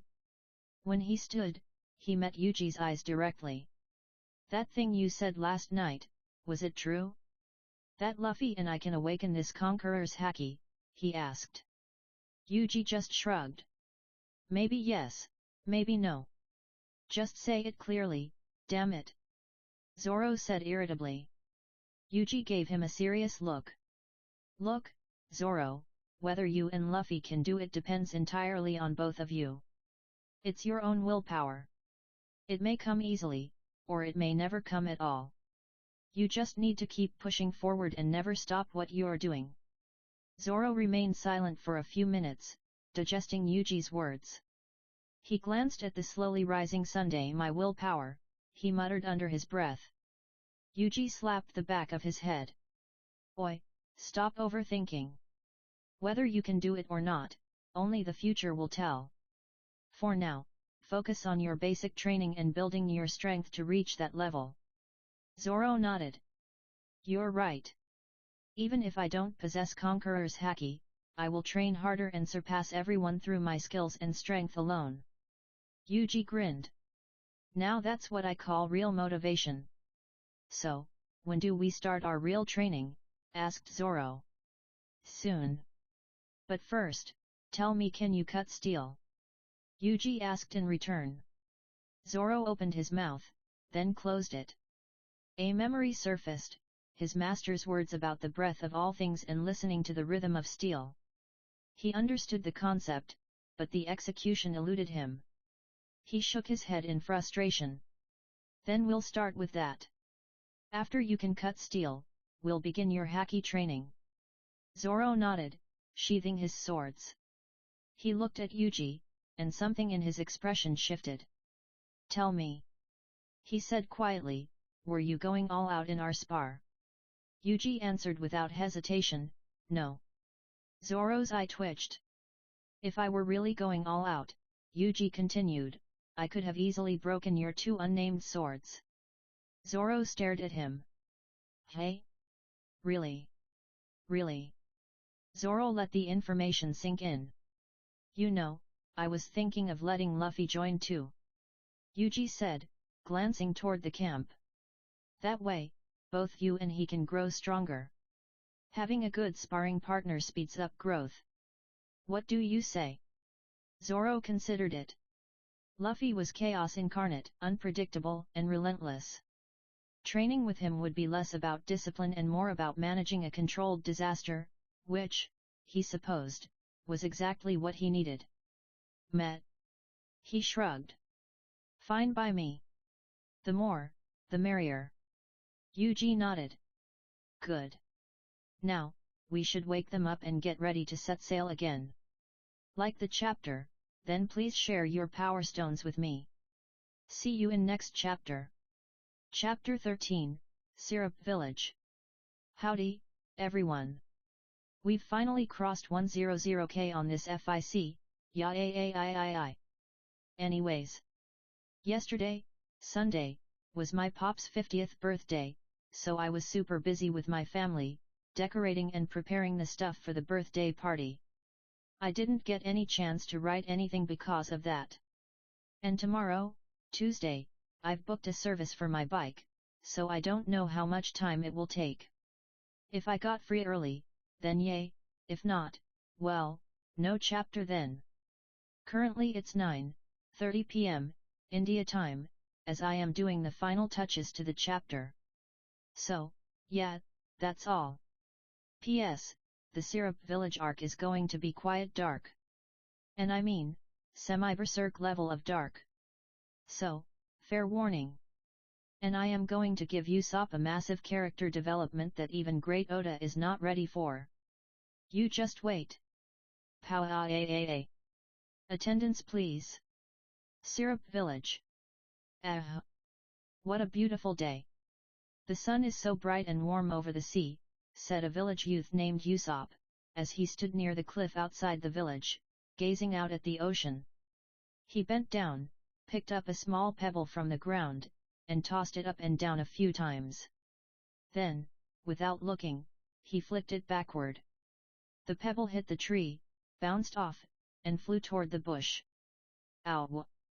A high-pitched voice came from the bushes, and two little children stumbled out, one rubbing a red spot on his forehead.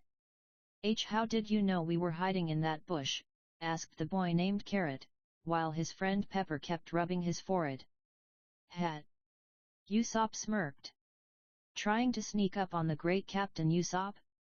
You boys are still too young to surprise a sharpshooter like me. Oh man, I thought we had you this time, said Pepper, while Carrot nodded along. What are you two doing here anyway? I thought I told you guys today was a day off. Usopp then looked around. And where's Onion? There's no day off for the Usopp pirates, said Carrot, raising his small, makeshift sword. Carrot's right. And about Onion, he might still be sleeping, I guess, said Pepper. Usopp rubbed the bridge of his nose. That boy. Suddenly, a loud yell pierced the air as Onion came running toward them, panic written all over his face. Captain! Captain! We're doomed! The pirates are coming! He stopped near the group, bent over, and panted for breath. Huff, pirates! I saw two boats at the beach. Carrot and Pepper went over to him, rubbed his back, and told him to breathe deeply. After calming down, Onion looked at Usopp with fear. Captain, I saw two boats approaching the beach. One was flying the buggy pirates Jolly Roger. Usopp's eyes widened. What? Buggy pirates. He began to panic, biting his nails. What do we do now? The pirates are here. Think, Usopp, think. What's there to think about, Captain? We're the great Usopp pirates. We're not afraid of anyone. Let's go fight them, said Pepper. Yeah, let's show them the terror of the Usopp pirates. Carrot raised his makeshift sword. Yeah, Captain, we can do this. There are only 4 of them. We can take them down easily, said Onion. Wait, only 4?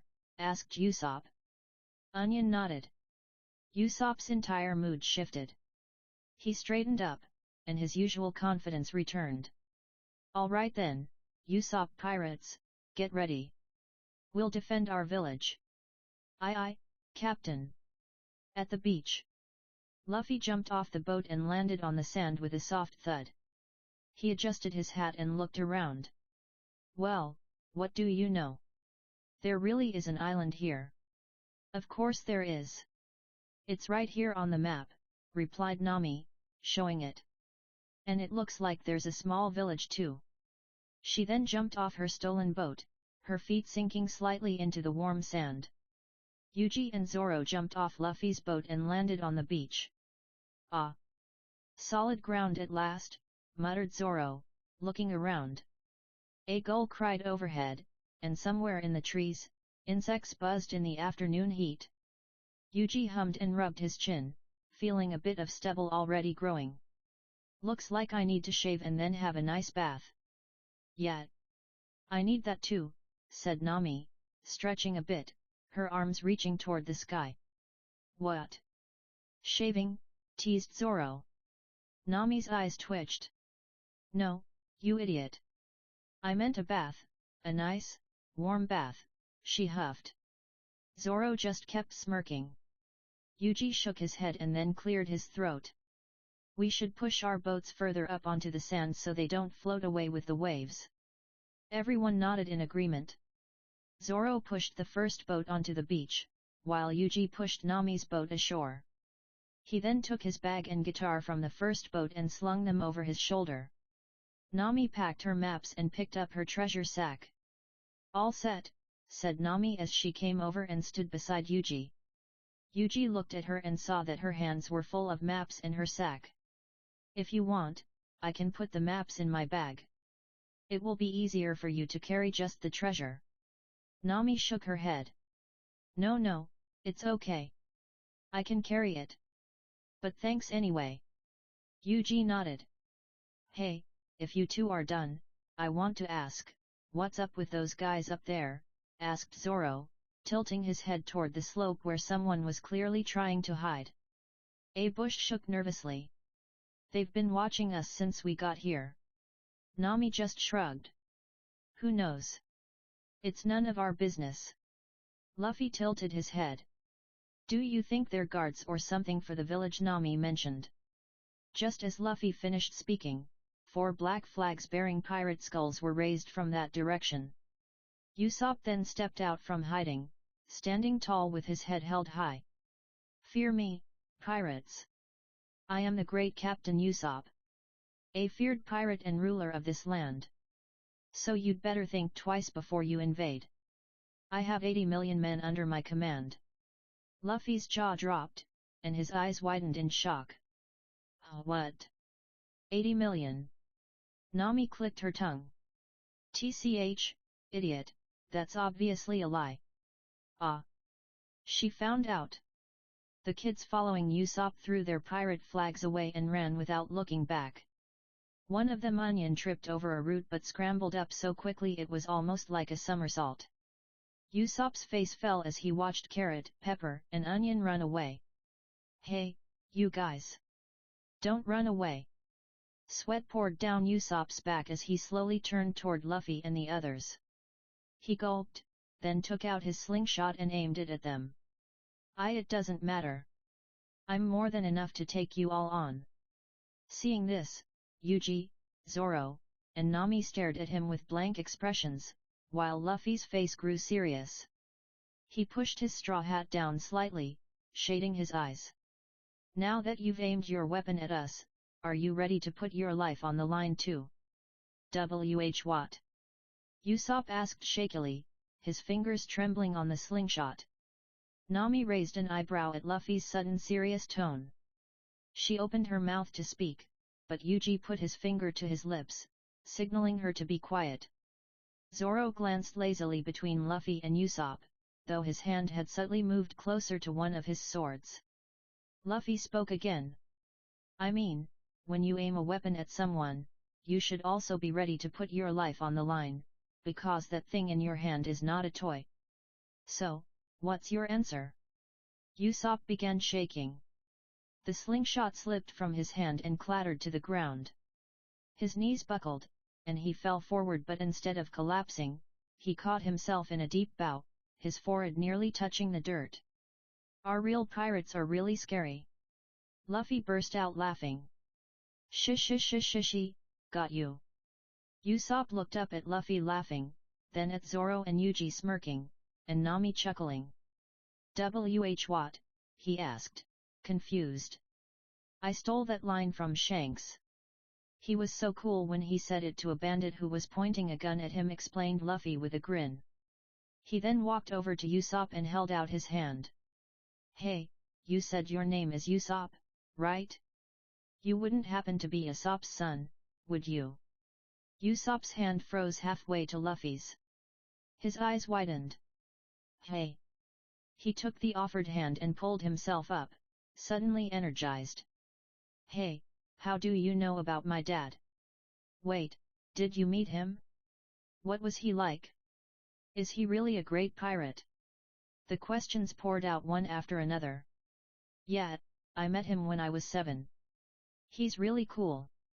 And yes, he's a great pirate, Luffy replied with a grin. Usopp's face broke into a grin so wide it seemed to erase his earlier fear. He began to laugh. Ha ha ha ha ha. Hey, you know about my dad, so that makes us friends. He threw his arm around Luffy's shoulder. Come on, let's talk somewhere else. He then led Luffy and the others toward Syrup Village.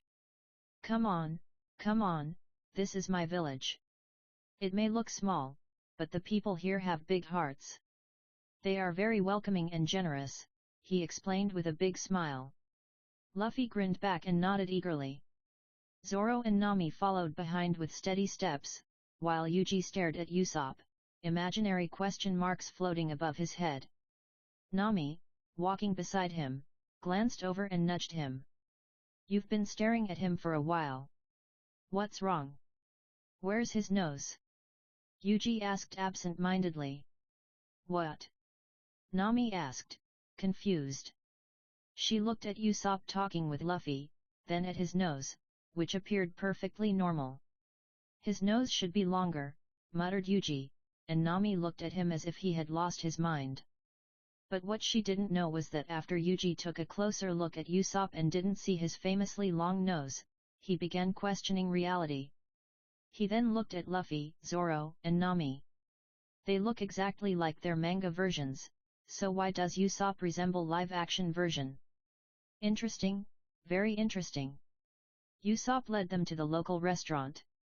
He opened the door, causing a small bell overhead to chime, and looked at the owner behind the counter. Hey there, Auntie Mia, you look as good as ever, he said with a grin. The woman looked up from her newspaper and gave him a blank stare. And you're as troublesome as ever. She then glanced at Luffy and the others. And what do we have here? Newcomers? Don't tell me you tricked them with your tall tales again. Humph, my stories aren't tall tales, they're the true adventures of my grand journeys, shot back Usopp. Yeah, the adventures of the great Captain Usopp, Mia said in a teasing tone. Then her expression turned serious. I'll have you know I'm not running a charity here, so if your new friends have money, they're welcome, if not, then you can all leave. Hey, how can you? Usopp started, but Yuji placed a hand on his shoulder, stopping him. We do have money, he said to Mia. She nodded and gestured toward an empty table by the window. Take a seat. I'll send someone to take your order. The group sat at the table, and Luffy immediately opened the menu, his eyes scanning the pages intently. Quite a lady, isn't she? Muttered Zoro, placing his 3 swords on the table. Yeah, replied Usopp. She's just like that. Business hasn't been good in our village for a few years. After the mayor and his wife died 3 years ago, the village's income dropped. They were the ones who managed all the businesses here. Now, the only person left is Kaya, their daughter. But she has a terminal illness and can't go out. He sighed. That bad, huh? Said Nami. Yeah. There was silence at the table. Then a girl came over to take their order. Luffy ordered his usual meat dish. Yuji ordered sandwiches for everyone, orange juice for Nami, and a bottle of booze for Zoro. So, Usopp spoke up. Can you tell me more about my dad? He asked Luffy. Luffy hummed, leaning back in his chair. Well, Usopp is a great sharpshooter and sniper. One time, he shot down a bird from miles away. I was amazed. Can you believe it? Miles away. Usopp grinned. Well, that's my dad for you. Yet. And more than that, he's part of Shanks' crew. Yuji told me that Shanks became a very strong pirate in the Grand Line, said Luffy. Usopp's eyes widened as he looked at Yuji. What, really? Yuji nodded. Yet, Shanks is one of the emperors of the sea, with a bounty exceeding 4 billion berries. What? Luffy, Zoro, Nami, and Usopp all shouted in response to the amount. 4 billion berries. Nami muttered, swallowing hard. That's insane, said Zoro, wiping sweat from his brow. 4 billion. Usopp muttered under his breath. Then he looked up. Wait, if this Shanks is the captain and has such a huge bounty, then what's my dad's bounty?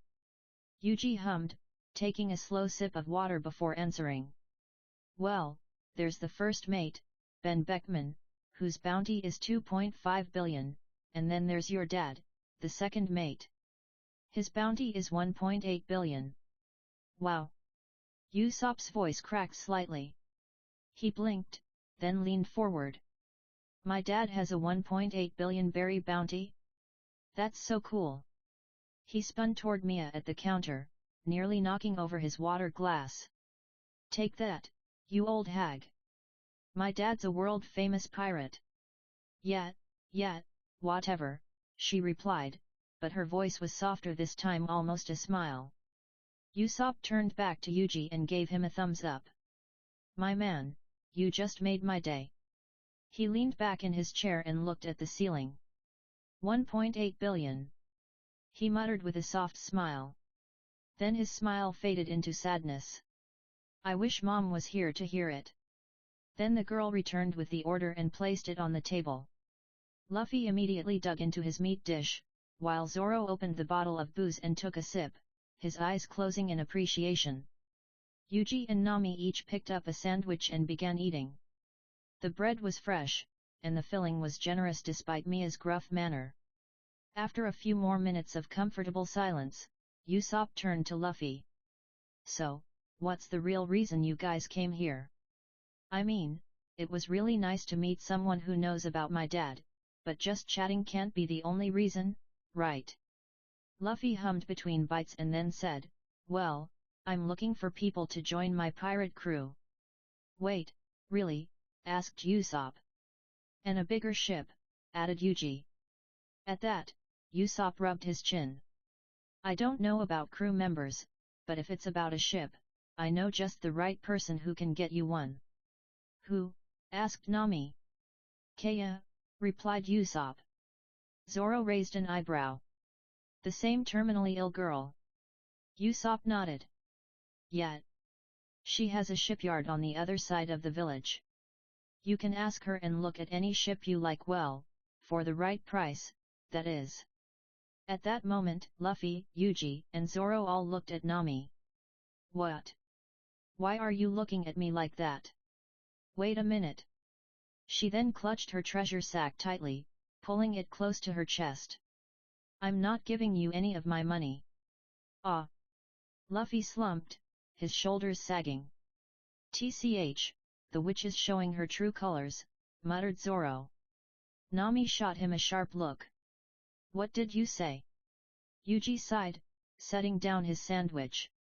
Come on, Nami, we can't keep sailing on those small boats. We need a bigger ship, a real ship. And for that, we need money. But, my money. She pouted and tried to look cute, but Yuji just gave her a blank look. Stop that. A trick like that doesn't work on me. Nami huffed, then glanced at Luffy's eager face and Zoro's serious expression. She let out a tired sigh. Fine.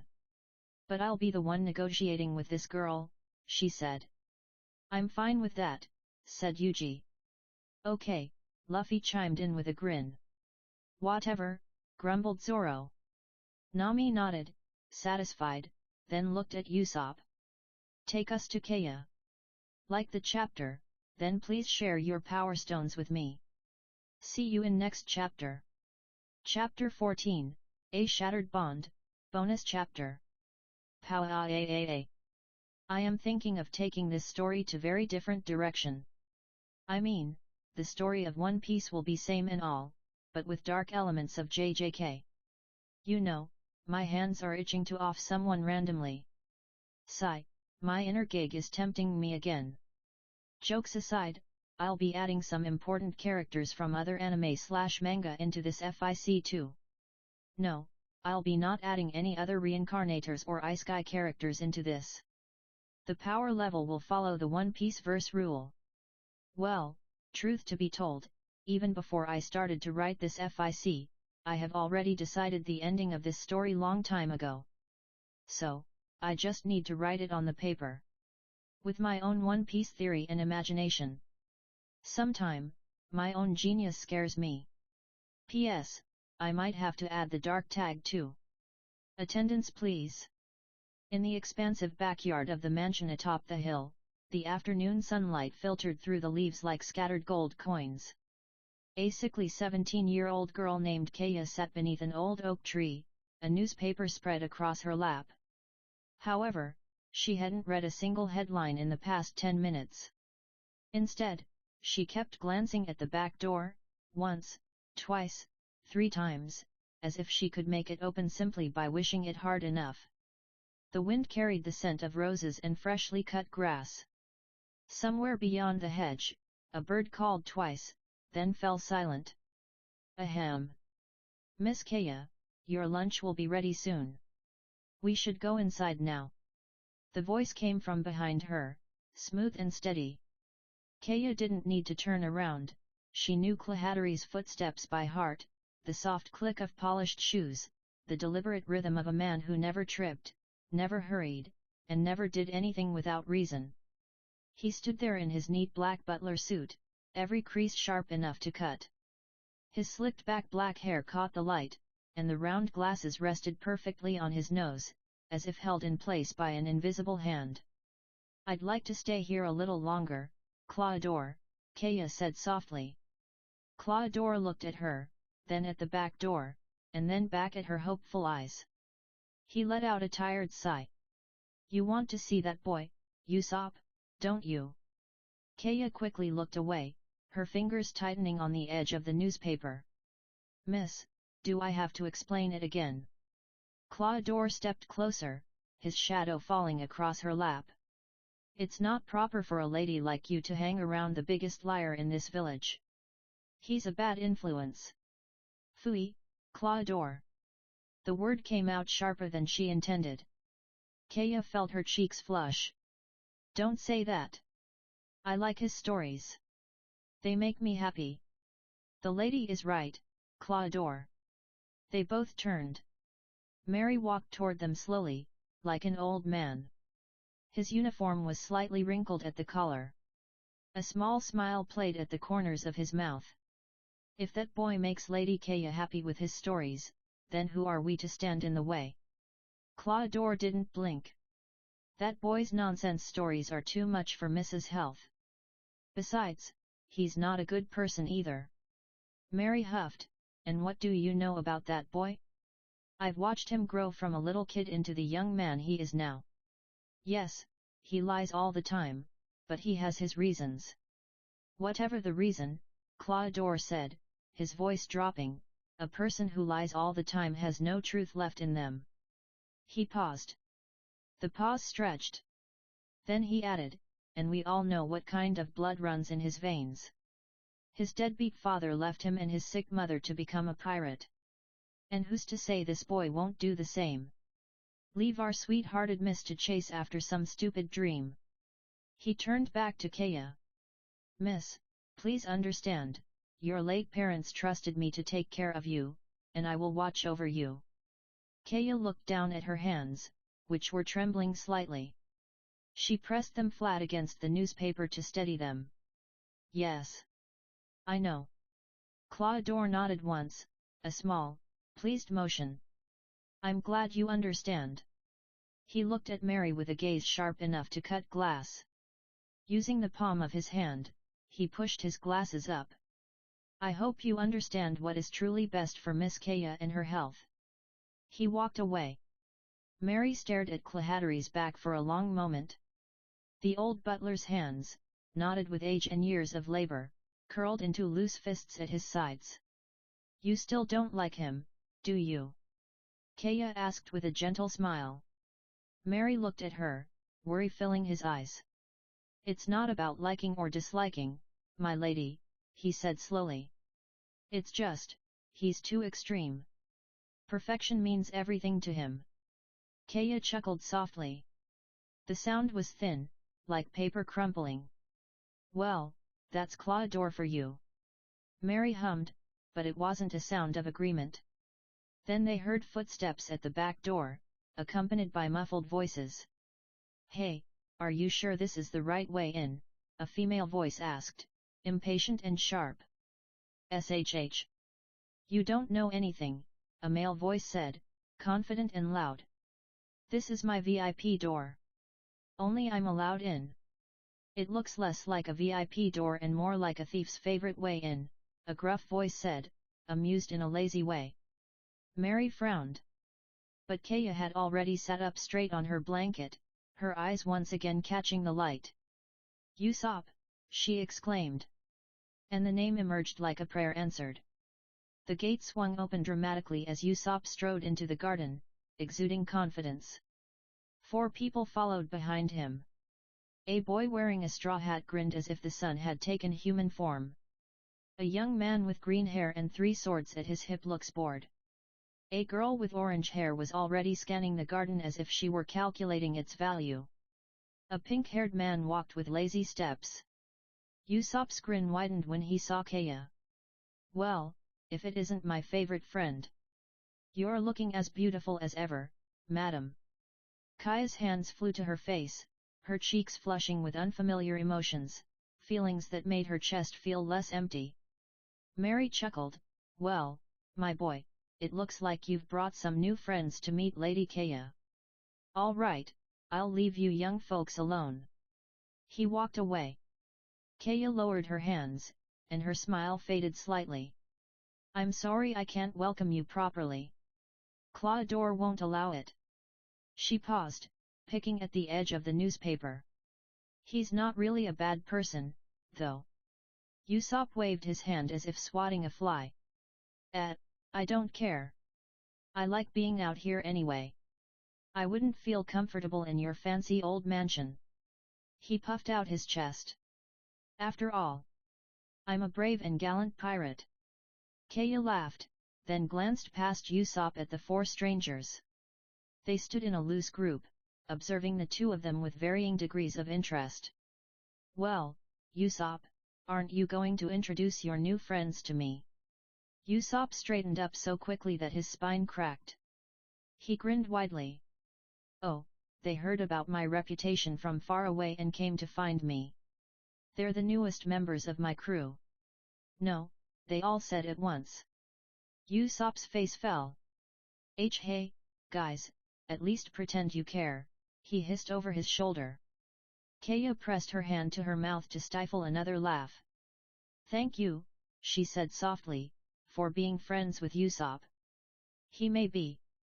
She searched for the word, a handful sometimes, but he has a kind heart. Usopp's face turned the color of a ripe tomato. Kaya, what are you? He rubbed the back of his neck, suddenly very interested in a cloud passing overhead. Luffy laughed. Shishi, yeah, he is. Then Nami stepped forward. Her posture shifted, and her eyes sharpened. It was like watching a shopkeeper roll up their sleeves before a deal. Miss Kaya, she said, her voice smooth but with a sharp edge beneath, Usopp told us you own a shipyard. Kaya blinked. Hey! Your family's shipyard, Nami pressed. The one in the village, you own it, don't you? Kaya nodded slowly, confused. Yes. I do. Why? Do you want to buy a ship? Nami smiled, a business-like smile. Yes, we want to. What is the meaning of this? The voice cut through the garden like a knife, and everyone turned. Claudor walked toward them quickly, his polished shoes leaving no marks on the grass. His face was contorted with fury. How dare you trespass on private property? Zoro raised one eyebrow. Hey! Who's this guy? Looks like a butler to me, said Yuji. So, a servant, said Luffy. Clahatteri's eye twitched. He stopped in front of them, adjusting his tie with careful, deliberate movements. Then he pushed his glasses up with the palm of his hand. I am not a mere servant, he said, each word cold and measured. I am Miss Kaya's personal butler. His gaze swept over them like that of a judge scrutinizing criminals. Now, get out. But Claudor, they're Usopp's friends, and they're here on business. Kaya started. Save your excuses for later, miss. Claudor said without looking at her. If they're Usopp's friends, then they're not welcome here. I will not allow you to do any business with people like them. But, Claudor. No. The word fell like a blade. He pointed at Zoro. That one is carrying swords. That kind of behavior is not allowed here. Then he turned to Usopp, his lip curling into a sneer. And you've finally crossed the line. How dare you bring uninvited people to the mansion? People who clearly look dangerous and carry weapons. His voice rose. Are you trying to threaten Miss Kaya? W.H. What? Usopp's hands opened and closed nervously at his sides. I would never do that. Humph. As if. Clahatteri's voice dropped to a whisper that somehow everyone could hear. You're nothing but a liar, a son of a filthy pirate. Usopp's fists clenched tightly, his knuckles turning white. What did you say? What? Got a hearing problem too? Clahatteri's smile was thin and sharp. I said you're nothing but a son of a filthy purr. Usopp's fist struck his face. The glasses flew off, and his nose began to bleed. Claudor staggered back, one hand pressed to his face, looking, for the first time, as if he had been caught off guard. Don't you dare talk about my dad like that! Kaya's hand flew to her mouth. You Usopp! Nami rubbed the bridge of her nose. Zoro and Yuji exchanged glances. Then Luffy placed a hand on Usopp's shoulder. That's enough, Usopp. We should leave now.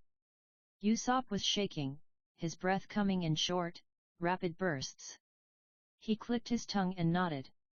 Yet. He didn't look at Kaya, he couldn't. Instead, he turned and started walking. Then Claudor spoke again. His voice was thick with blood, but steady. Finally showing your true colors, hey, Usopp, he laughed, a small, ugly sound. After all, blood calls for blood. Just like your criminal father. He wiped his mouth with the back of his hand and smiled. The blood made his teeth look red. You know, you should have died with your mother years ago. Then there would be one less spawn of a filthy pirate running around. Claudor. Kaya's scream tore through the garden. Everyone stopped. Yuji and Zoro turned slowly. Their eyes had gone blank empty. Nami covered her mouth, her eyes wide with surprise. Usopp stood frozen, his entire body trembling. His knuckles were white once again. But it was Luffy who made the move. One moment, he was beside Usopp. The next, he was in front of Claudor, his fist already swinging. The punch landed with a sound like meat hitting a counter. Teeth flew, and blood sprayed. Luffy grabbed Clahatteri's collar and yanked him close. His eyes were black, like holes in the world. What did you say? His voice was quiet, too quiet. Clahatteri's head lolled to the side. He was still conscious, but barely. Luffy punched him again. And again. And again. What do you know about being a pirate? Punch. What do you know what it's like to be the child of a pirate? Punch. Have you ever been told to just kill yourself because a pirate's blood runs in your veins? Punch. Have you ever been told that your life doesn't matter? Punch. That you don't matter. Each word fell like a stone sinking into deep water. No. Please stop. Kaya's scream pierced the air. She was crying now, tears streaming down her face, her hands reaching out toward nothing. Mary and the other servants ran into the garden. They stopped at the edge, frozen by what they saw. Nami found her voice. What are you doing, idiots? Stop him before he kills the butler. Yuji and Zoro moved quickly. They grabbed Luffy's arms and pulled him. Luffy thrashed like a wild animal, his eyes still glowing a terrifying black. Let me go. I have to teach him a lesson. How dare he say those words? It's already too much, you idiot. Zoro's voice was harsh. We need to leave. Now. They dragged him back. Luffy's chest heaved, and his hands were bloody. Usopp looked at Clawdor bloodied, beaten, and surrounded by trembling servants. A sneer twisted his mouth. Serves you right. Then he looked at Kaya. She was trembling, her entire body shaking like a leaf in a storm. Her beautiful, gentle eyes were filled with tears and pain. Why, Usopp? Her voice cracked. I thought we were friends. Then why didn't you stop him? Usopp's anger dissipated, replaced by a cold resolve. What? What did I do? Your butler started it. He insulted my dad. Then my mom. His voice rose. If anyone should have stepped in, it should have been you. Kaya flinched as if he had struck her.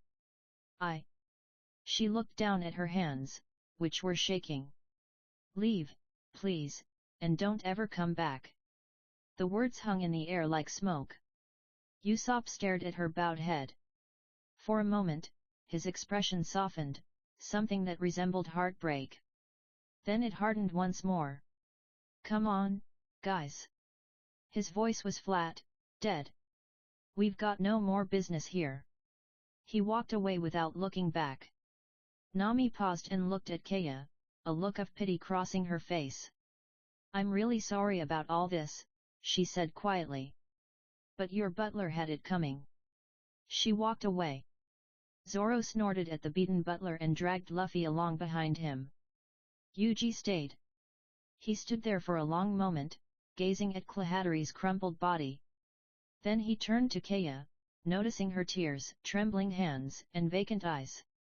You know, kid, he said, his voice soft but not kind, you should put a leash on your butler.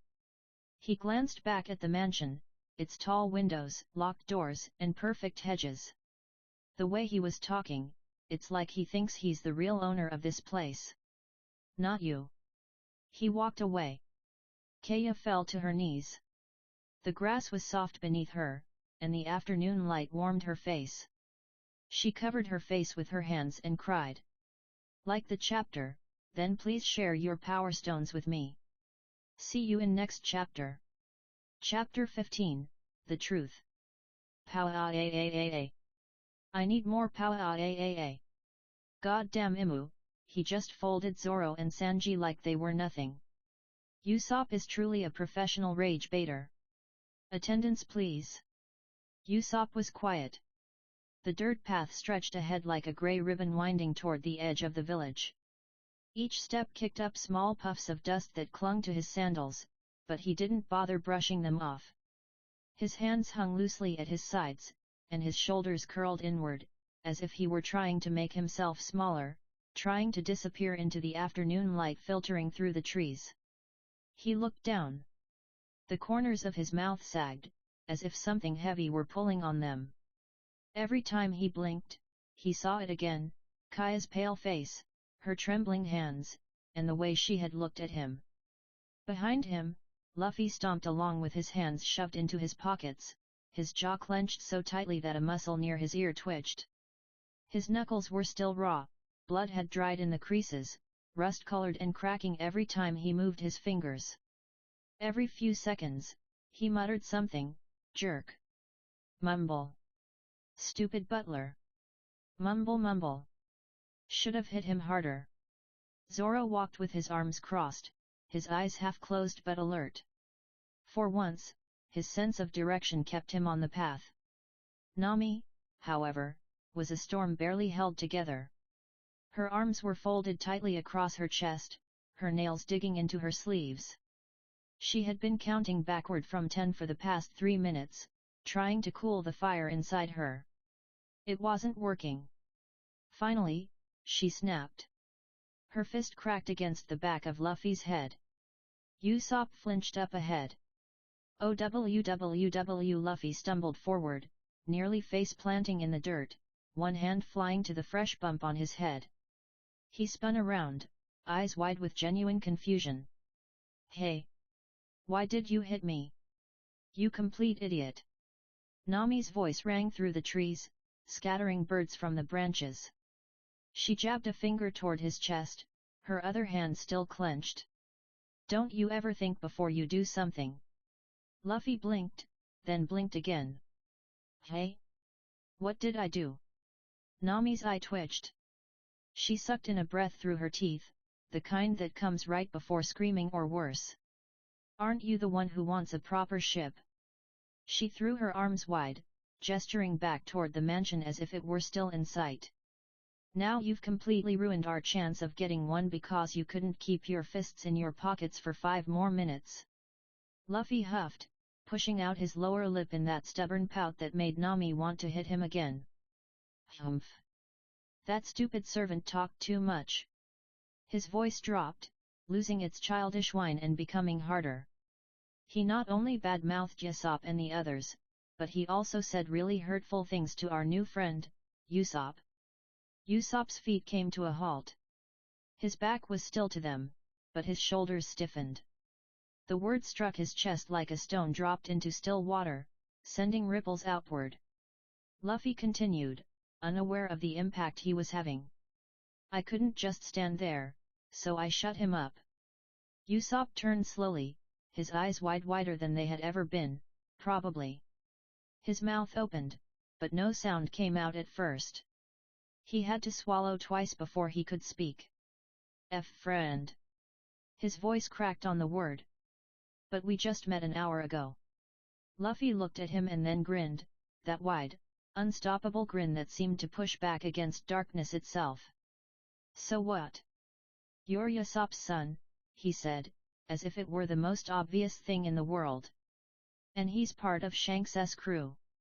And Shanks is my idol. He tilted his head, sunlight catching the straw of his hat. By that standard, we're meant to be friends. That's not how things work. Zoro muttered, though there was no heat in his voice. If anything, a small smile tugged at the corner of his mouth. Usopp began to shake. It began in his hands, a subtle tremor that spread up his arms and into his chest until his entire body quivered like a leaf in a storm. His vision blurred, and he realized, faintly, that tears were streaming down his cheeks, hot, sudden, and unstoppable. You call me a friend?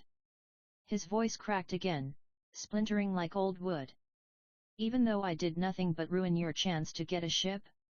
Even though everyone sees me as nothing but a liar, a son of a pirate? He was gasping now, the words tumbling out faster than he could control. Even though we just met. Luffy walked over to him. Each step was slow and deliberate. The grass crunched softly beneath his sandals. When he reached Usopp, he didn't hesitate. His hand rose and settled on Usopp's shoulder, warm, solid, and grounding. Who cares what others say? Luffy's voice was quiet now, but no less firm. It was the kind of quiet that comes from absolute certainty. We are the ones who decide what we want to become.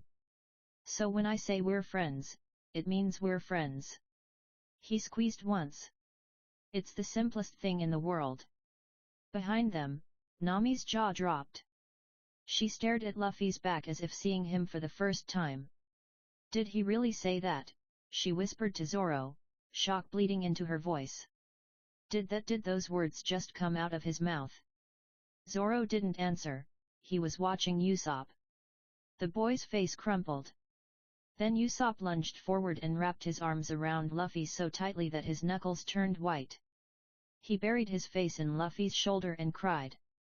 Wow! The sound echoed across the clearing, raw, honest, and heartbreaking. No one has ever said such kind words to me. Thank you, Luffy. Thank you. Luffy patted his back steadily and rhythmically, not even flinching as Usopp's tears and nose dripped onto his vest. His expression was calm, almost peaceful, as if this was exactly where he was meant to be. After a long moment, Usopp pulled back, sniffing loudly and wiping his nose with the back of his sleeve. His eyes were red and puffy, but there was something new in them, something that hadn't been there before. Hope. I know what I must do now, he said, his voice still thick but steadier. He straightened his back, lifted his chin, and puffed out his chest in what was clearly meant to be a commanding pose. I will join your crew, as your captain. Then we'll have our great adventure together. Luffy's grin stiffened. Hell no. Usopp jerked back as if he had been slapped. Why, but I thought we were friends now. That would naturally make me the captain. Yeah, we're friends. Luffy nodded, conceding that much. But I'm the captain. But. Usopp pointed at himself, desperate. What about what I want? No. You can be anything else, but not the captain. Then can I be the first mate? Luffy jerked his thumb over his shoulder toward Yuji, who had been standing so still and silent that he had practically become part of the scenery. You need to beat that guy for that. Usopp looked at Yuji. Yuji looked back.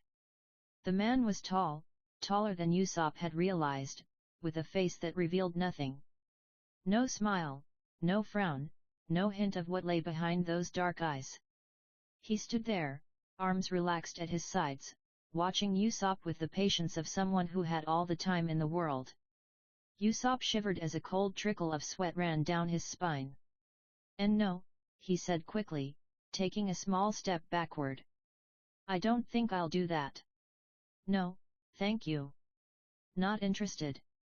Luffy shrugged, already losing interest in the conversation. Well, we've got plenty of time to decide what your job will be, so relax. Usopp deflated, his shoulders sagging. Yeah, you're right. What the hell? Nami's shriek made everyone turn. She stood with her mouth hanging open so wide that Zoro quietly wondered if her jaw might actually unhinge. Did that just really happen?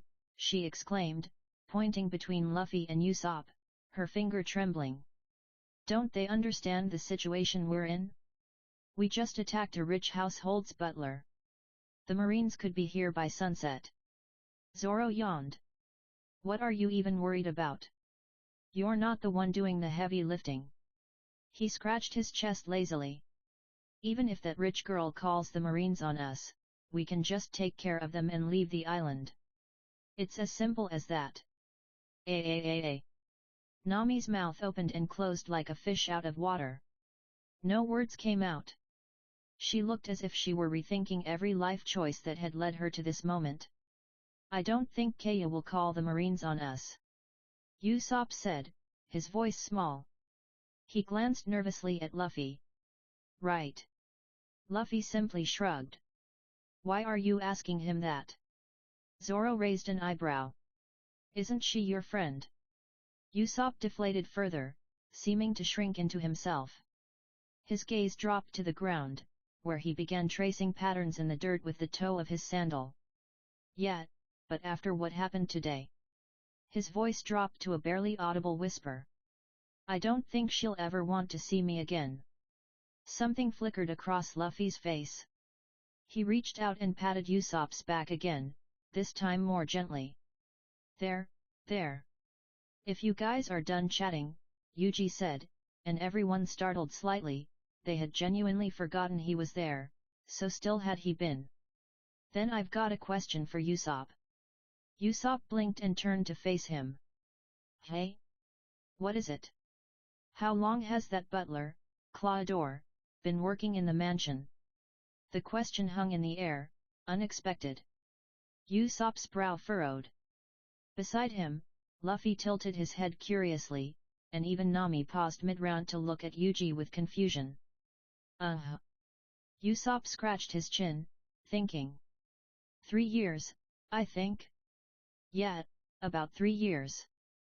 Yuji hummed, a low, thoughtful sound that seemed to vibrate in his chest.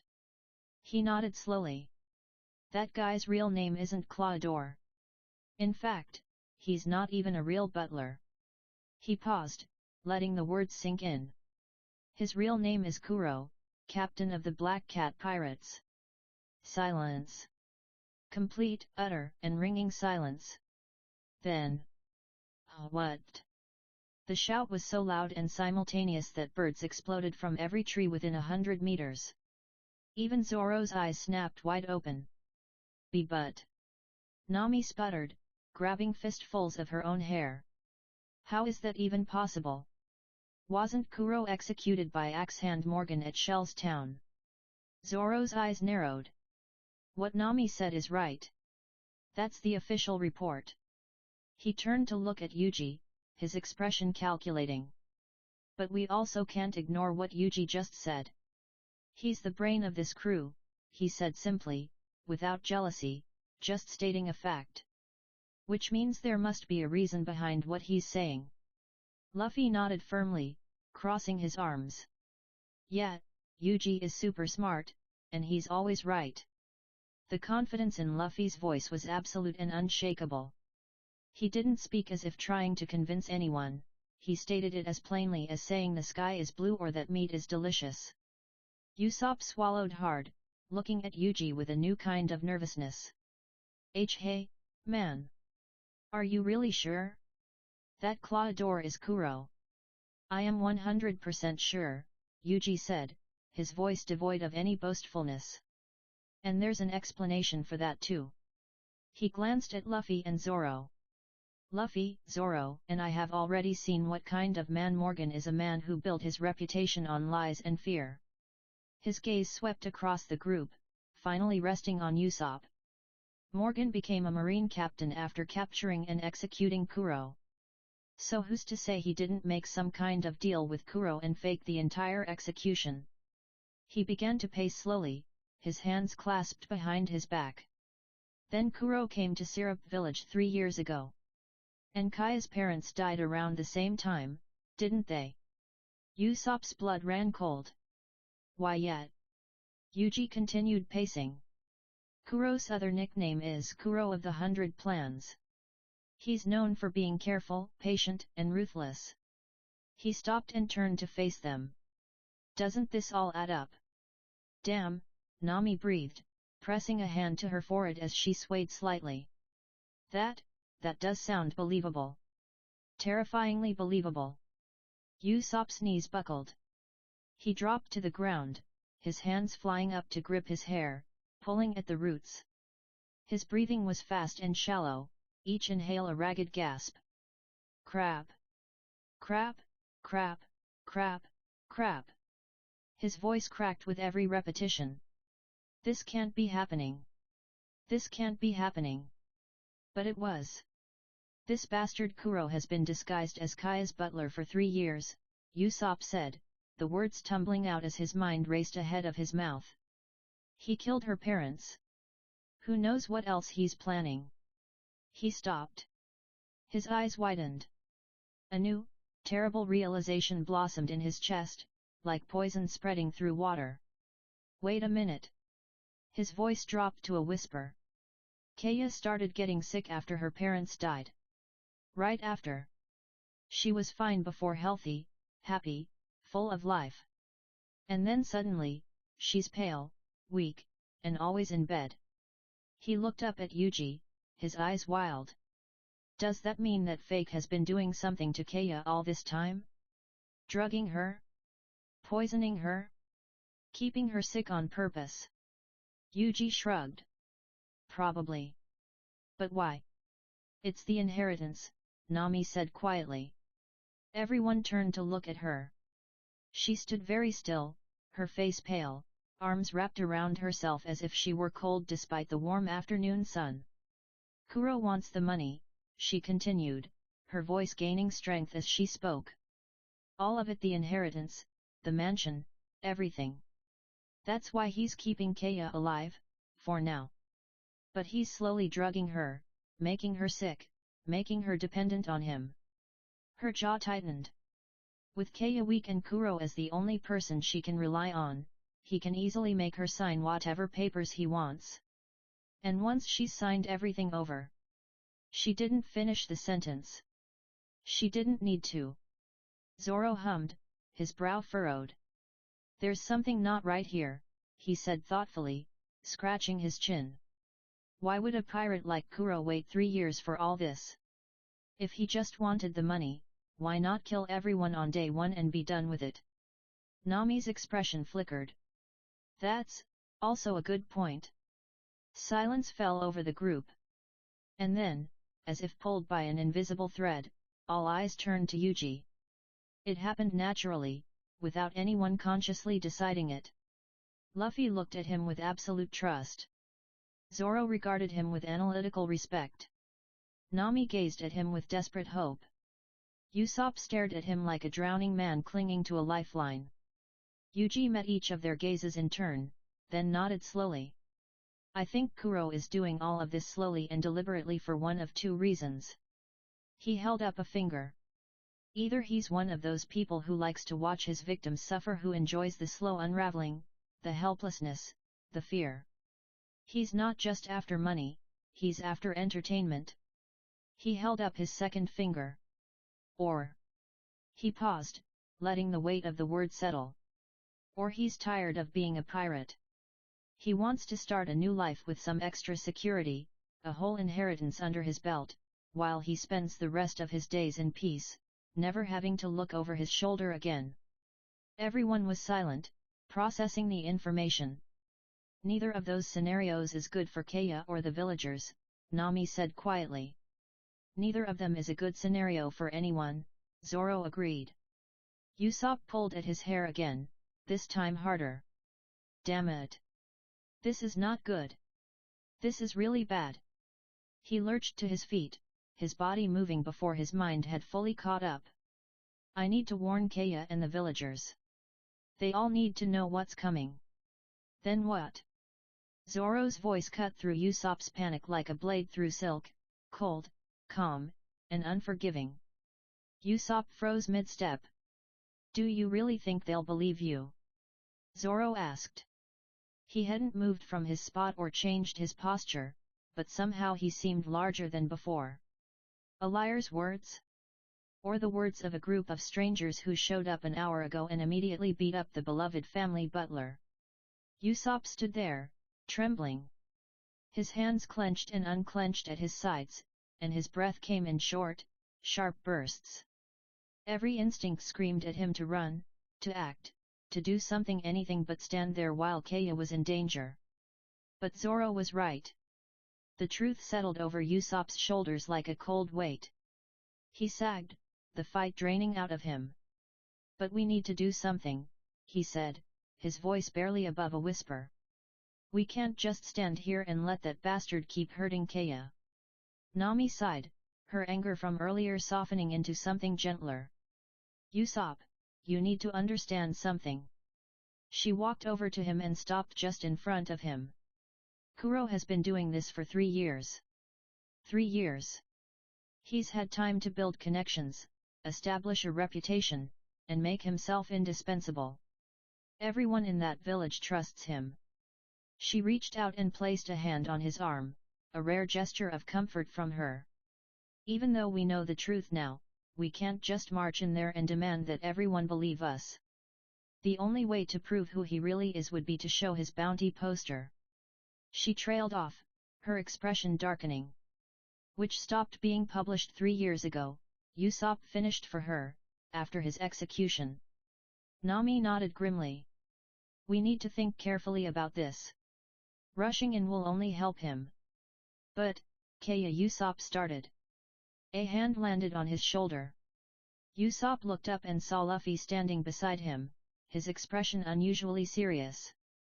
The straw hat cast a shadow over his eyes, but the visible parts of his face were set in hard lines. "Don't worry, Usopp." Luffy's voice was quiet, but there was steel beneath it. "Now that we know who he really is, I promise you we will defeat Kuro and save your friend." He squeezed Usopp's shoulder. "After all, you're part of my crew now. And anyone who tries to threaten my crewmate," his lips curved into a sharp smile, "has to deal with me and the rest of us." Usopp looked at Luffy, then at Yuji, who nodded once.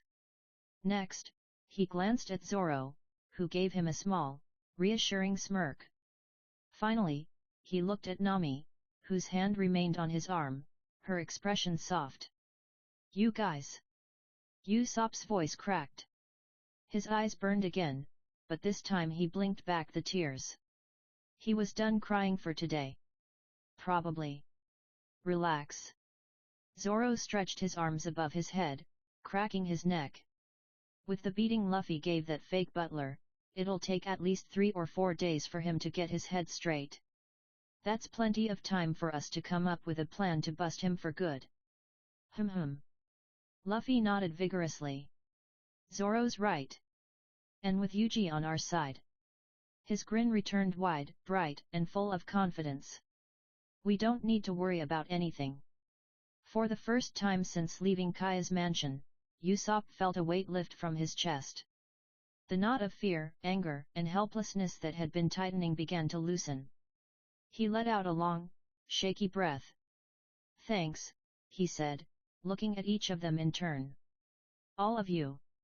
I really mean it." He wiped his nose with his sleeve again, not caring how it looked.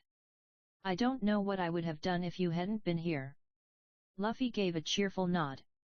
Zoro grunted in acknowledgement, which from him was practically a speech. "It's good that everyone's on the same page," Nami said, pulling her hand back from Usopp's arm and crossing her arms again. "But we still have one problem left." Yuji raised an eyebrow. "And what's that? Where are we going to stay?" Nami's eye twitched. "With the so-called nice butler badly beaten by Luffy, I don't think anyone in the village will want to have anything to do with us. Which means..." She sighed heavily. "No inn to spend the night." Usopp scratched the back of his head. "If you want, you guys can stay at my place." Nami's head snapped toward him. "Wait, really? You don't mind?" "Well..." Usopp shrugged, a small smile tugging at his lips. "With everything you all are doing for me, it's the least I can do." "Yosh!" Luffy pumped his fist in the air. "Then it's decided. We'll stay at Usopp's house until the matter with Kuro is resolved." "I don't mind," Yuji said with a shrug. "Fine by me," Zoro added. "Please tell me you have more than one room in your house," Nami said, pointing a finger at Usopp's chest. "Because there's no way I'm sleeping all cramped up in one room with a bunch of smelly dudes." Usopp laughed. "Oh, you don't need to worry about that. My house is big enough for all of us." He turned and began walking toward a path that led deeper into the woods. "Just follow me." And so they did. The walk took approximately 10 minutes. The path wound through a small forest, the trees gradually thinning until they opened into a large clearing. Sunlight poured down like liquid gold, illuminating a scene that even made Nami stop in her tracks. A decent-sized farm stretched out before them, the soil dark and rich, planted with neat rows of vegetables and herbs. Flowers bloomed in vibrant bursts of color along the edges: roses, daisies, and some that Nami didn't recognize, all healthy and well cared for. A wooden fence surrounded the property, painted white but peeling in places, giving it a charming, lived-in feel. And at the center of it all stood a house. It wasn't a mansion, not by any means, but it was solid and well built, with a sloping roof, a wide porch, and windows that caught the sunlight and reflected it back in warm, golden glints. A weather vane shaped like a sniper rifle sat on the roof, spinning lazily in the breeze. Welcome to my home, Usopp said, spreading his arms wide. His voice was soft now, almost reverent. Yuji nodded approvingly. That's a nice-looking house you have here. How the hell do you even afford all this? Zoro asked, raising an eyebrow as he took in the size of the property. Usopp's expression flickered. Well, my mom used to tell me that my dad built this house after they got married. He walked toward the porch, his hand trailing along the wooden railing as he passed. He used to work on the farm and practice his sharpshooting out back. Mom loved this place. His voice dropped. She told me that this house was a reminder of their love. Nami pressed a hand to her chest. That's so sweet, she said softly, looking around at the flowers, the neat rows, and the careful attention that had clearly been poured into every corner of the property. You noticed that, didn't you? Usopp asked with a smile. I work in the field from time to time, growing some fruits and vegetables. He shrugged, as if it were nothing. Eating the fruits of your own hard labor, it's something else, you know. Zoro smirked. Hat. Looks like you're not just a liar after all. Hey. Usopp protested, but there was no heat in his voice. I'm a man of many talents, thank you very much. Then he rubbed the back of his neck, suddenly sheepish. And when you live alone, you've got to put in the work, right? He walked up the porch steps and pulled open the front door, gesturing for them to follow. Now, come on in. Let's not stand around in the afternoon Sunday. Like the chapter, then please share your power stones with me. See you in next chapter. Chapter 16, Training. Pow-ah-ah-ah-ah. Yeah bye-bye. I'm back. Finally, my work is over for the time being and I've submitted my assignment today. As for my lab work, that's a daily process. Yo readers, I need some help from you all. You see, I am thinking of not giving Yuji any cursed energy and let him stick with the One Piece world rule. Well, in a way, I already have something in mind by which he will have the full powers of original Modulo Yuji. But with no cursed energy. He will unlock his shrine powers when he unlocks his Conqueror's Haki. But how does he have shrine, and its all background is fully depends on you guys' help. I mean, even though I have plans for that, but outside opinion is very much appreciated. Anyways, here's your chapter. Attendance please. Evening, 5:00 p.m. The sycamore leaves above the porch rustled in a lazy coastal breeze, carrying the faint salt of the sea and the sharper scent of Usopp's fertilizer. Nami sat in the old rocking chair with her legs tucked beneath her and a charcoal pencil behind her ear. The map of the Grand Line lay open across her lap, its inked currents and marked hazards catching the honey-gold light of the setting sun. Her finger traced a route she had already marked 3 times. Usopp hummed a tune his mother used to whistle as he worked the watering can in slow, careful arcs. The droplets caught the light like scattered coins before vanishing into the thirsty soil of his petunias. Every few seconds, however, his rhythm faltered. His gaze drifted toward the backyard, where the air itself seemed to flinch with every hit. Crack. Thud.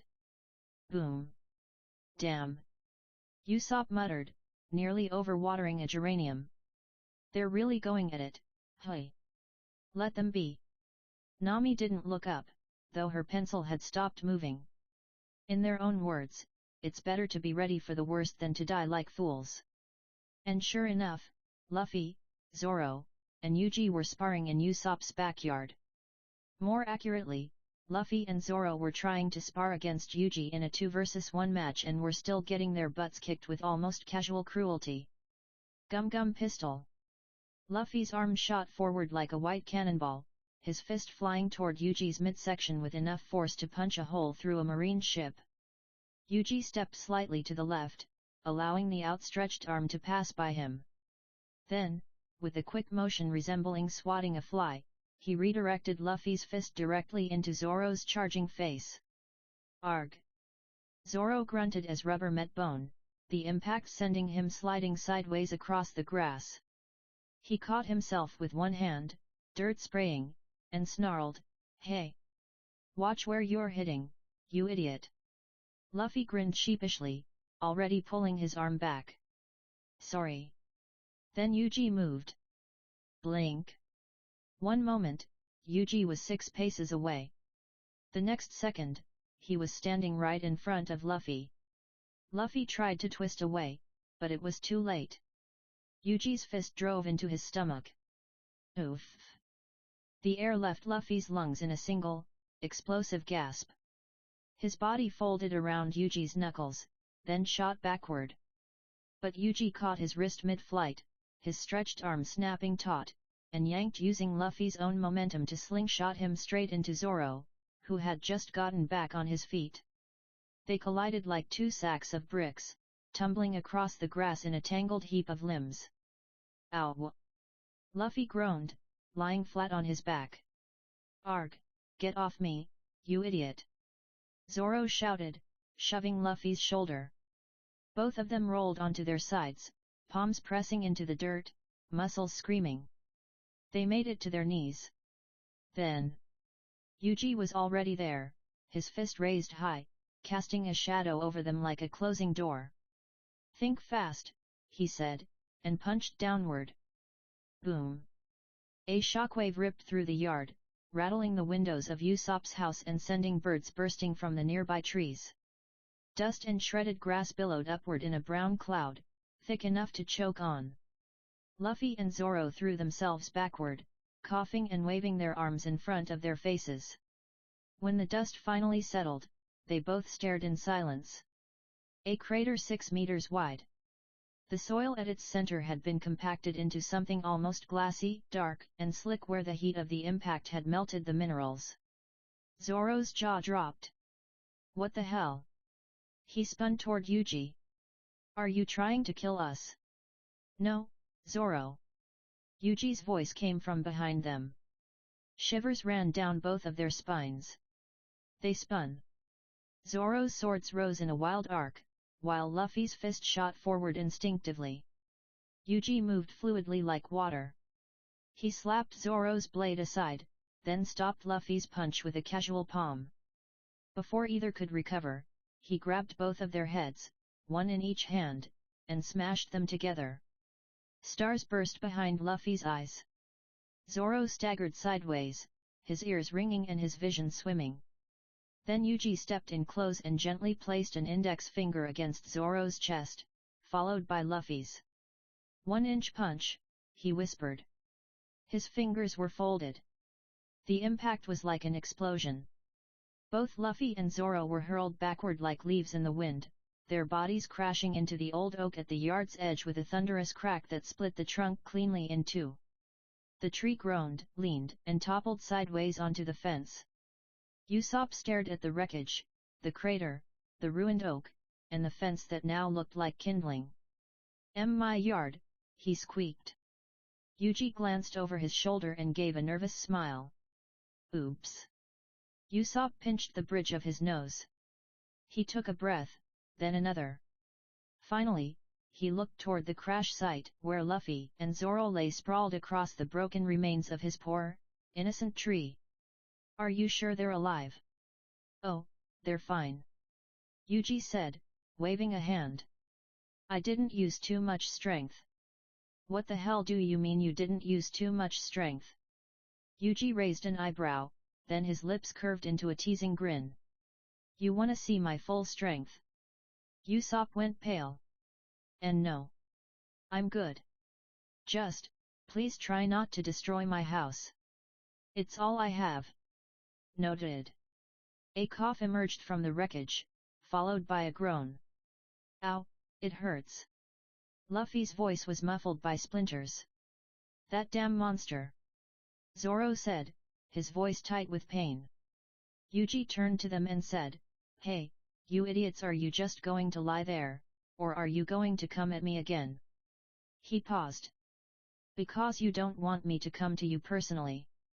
Luffy and Zoro both shuddered, unintentionally and simultaneously. They stood up.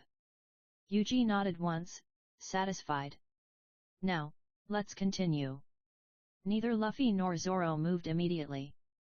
Their eyes flicked toward the crater, where the air still shimmered with the residual heat from the impact. They swallowed nervously. Then, slowly, they shifted into their stances. Yuji motioned for Usopp to step away from the yard. Usopp was already halfway to the porch. Zoro gripped his swords tightly, the two unnamed blades in his hands. Wado Ichimonji was clenched between his teeth, its blade catching the evening light. He took a deep breath, slow and steady. Then he charged forward. Luffy followed beside him, his rubber legs pounding the dirt. Zoro brought his two swords down in a fierce overhead slash.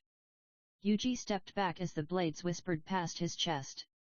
But Luffy was already there, vaulting over Zoro's shoulders, his rubber foot coming down like a hammer. Gum Gum Axe! Yuji raised his left arm and caught the kick on his forearm, the impact sending a shockwave rippling through the grass.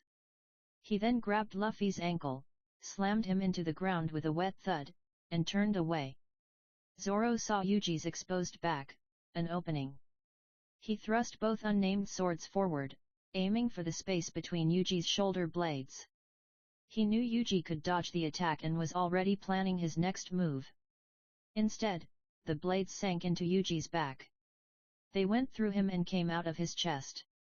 Zoro's eyes went wide. What? Luffy, still on the ground, saw the swords protruding from Yuji's chest and screamed, "Yuji!" Usopp, watching from the porch, felt his heart stop. Then someone tapped Zoro on the shoulder. Zoro turned his head slowly and mechanically, like a man trapped in a nightmare. There stood another Yuji, wearing the same clothes and sporting the same smirk. "Got you," said the second Yuji, punching Zoro right in the face. Zoro flew through the air, his arms and legs trailing behind him like a rag doll, until he crashed into the dirt a dozen yards away and tumbled to a stop. Luffy and Usopp stared at the second Yuji, then back at the first Yuji, who was fading, growing translucent. His form dissolved into thin air, scattering like morning mist. What? Luffy's voice cracked. Zoro groaned from the dirt, pushing himself up on trembling arms. His face was already swelling where Yuji's fist had struck, the skin red and raw. He looked at Yuji, who stood alone in the center of the yard, relaxed, hands in his pockets, a smirk still in place. What the hell was that? Zoro's voice was thick with confusion. What did you do? I thought I stabbed you. Luffy stood up, dusted himself off, and walked straight to Yuji. Without a word, he began patting Yuji's chest, stomach, and sides, checking for wounds that weren't there. When he found nothing, he let out a breath that seemed to deflate his entire body. Usopp crept closer, half expecting Yuji to vanish again. He circled him once, then twice, peering at him from every angle. "Geez, man, you really scared us there." "Did I?" Yuji looked at their faces, the genuine worry still lingering in their eyes, and noticed the way Luffy's hands trembled slightly as he searched for wounds. His smirk softened into something almost shy. "Well, sorry for the scare." Zoro sheathed his swords and limped over, wincing with every other step. Yet, now tell us how you actually did that." Luffy and Usopp leaned in closer. Yuji thought for a moment, then said, "It's called the afterimage technique. You move so fast that an image of yourself is left behind. It's just a delayed picture, light still trapped where you were while you're already somewhere else. It fades on its own." "Whoa!" Luffy's eyes sparkled with excitement. Usopp rubbed his chin, nodding slowly. "So it's an optical illusion, but one created by pure speed." "That's right." Yuji nodded. "It's mostly used to dodge attacks or confuse opponents by creating multiple copies of yourself. There's also the afterimage strike. You surround your opponent with several copies of yourself while attacking from angles they can't predict." Zoro's eyes narrowed thoughtfully. "So this move requires speed." "Correct. But it's not just about speed," Yuji's voice grew serious. "To do this, you need insane leg strength. Your perception also has to be sharp enough that, when you move at blinding speed, you can still get through anything: a crowd, a battlefield, a rain of bullets. So, Zoro asked, is there a way to learn this? Or do we have to do it the old-fashioned way, pumping iron until our legs break? Well, that's one way, but it's not enough. Yuji took a deep breath, then lowered himself onto the grass. We should sit down for this.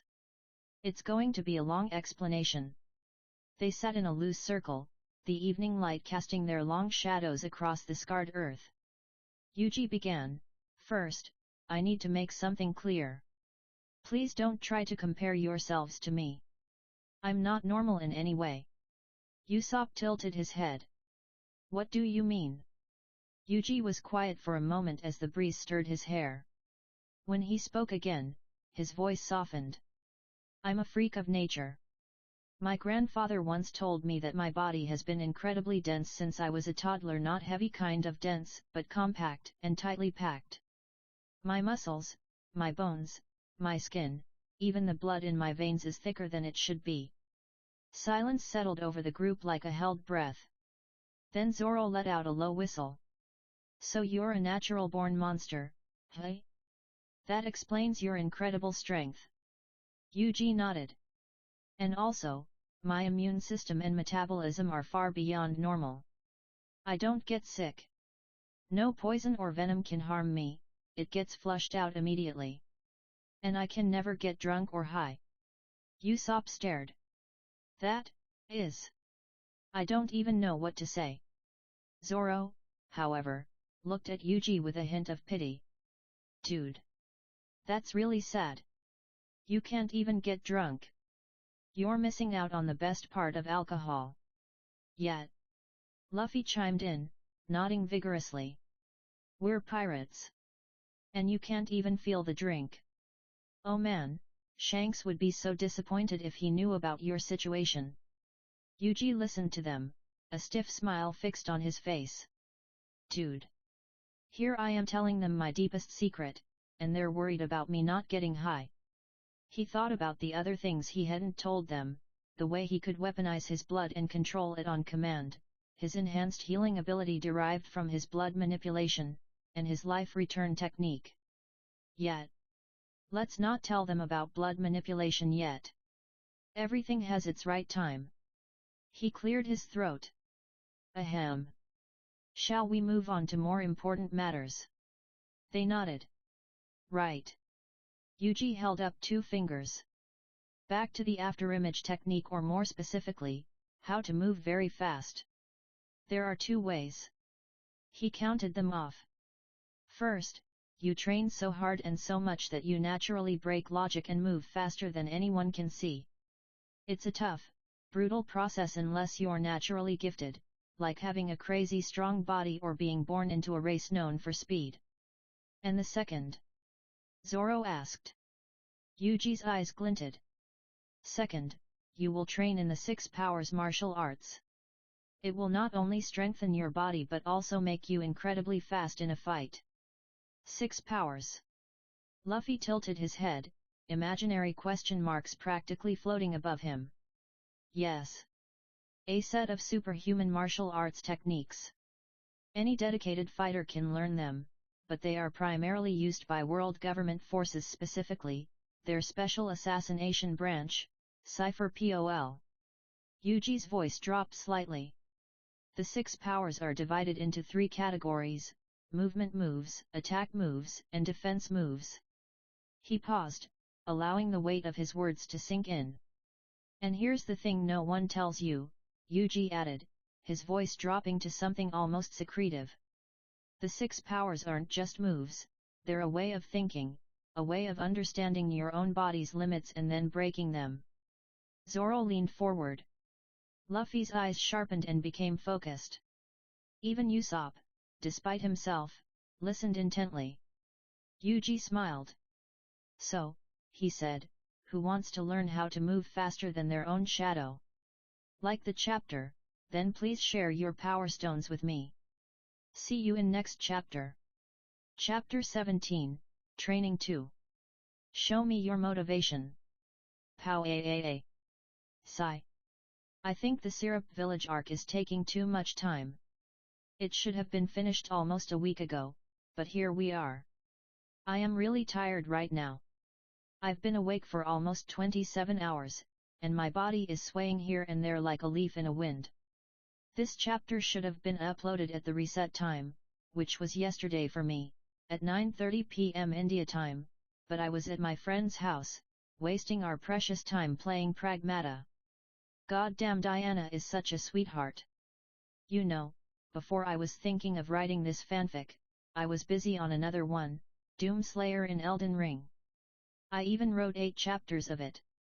But now, I am already busy with this story. Maybe after finishing this one, I'll upload that one too. Now, important stuff.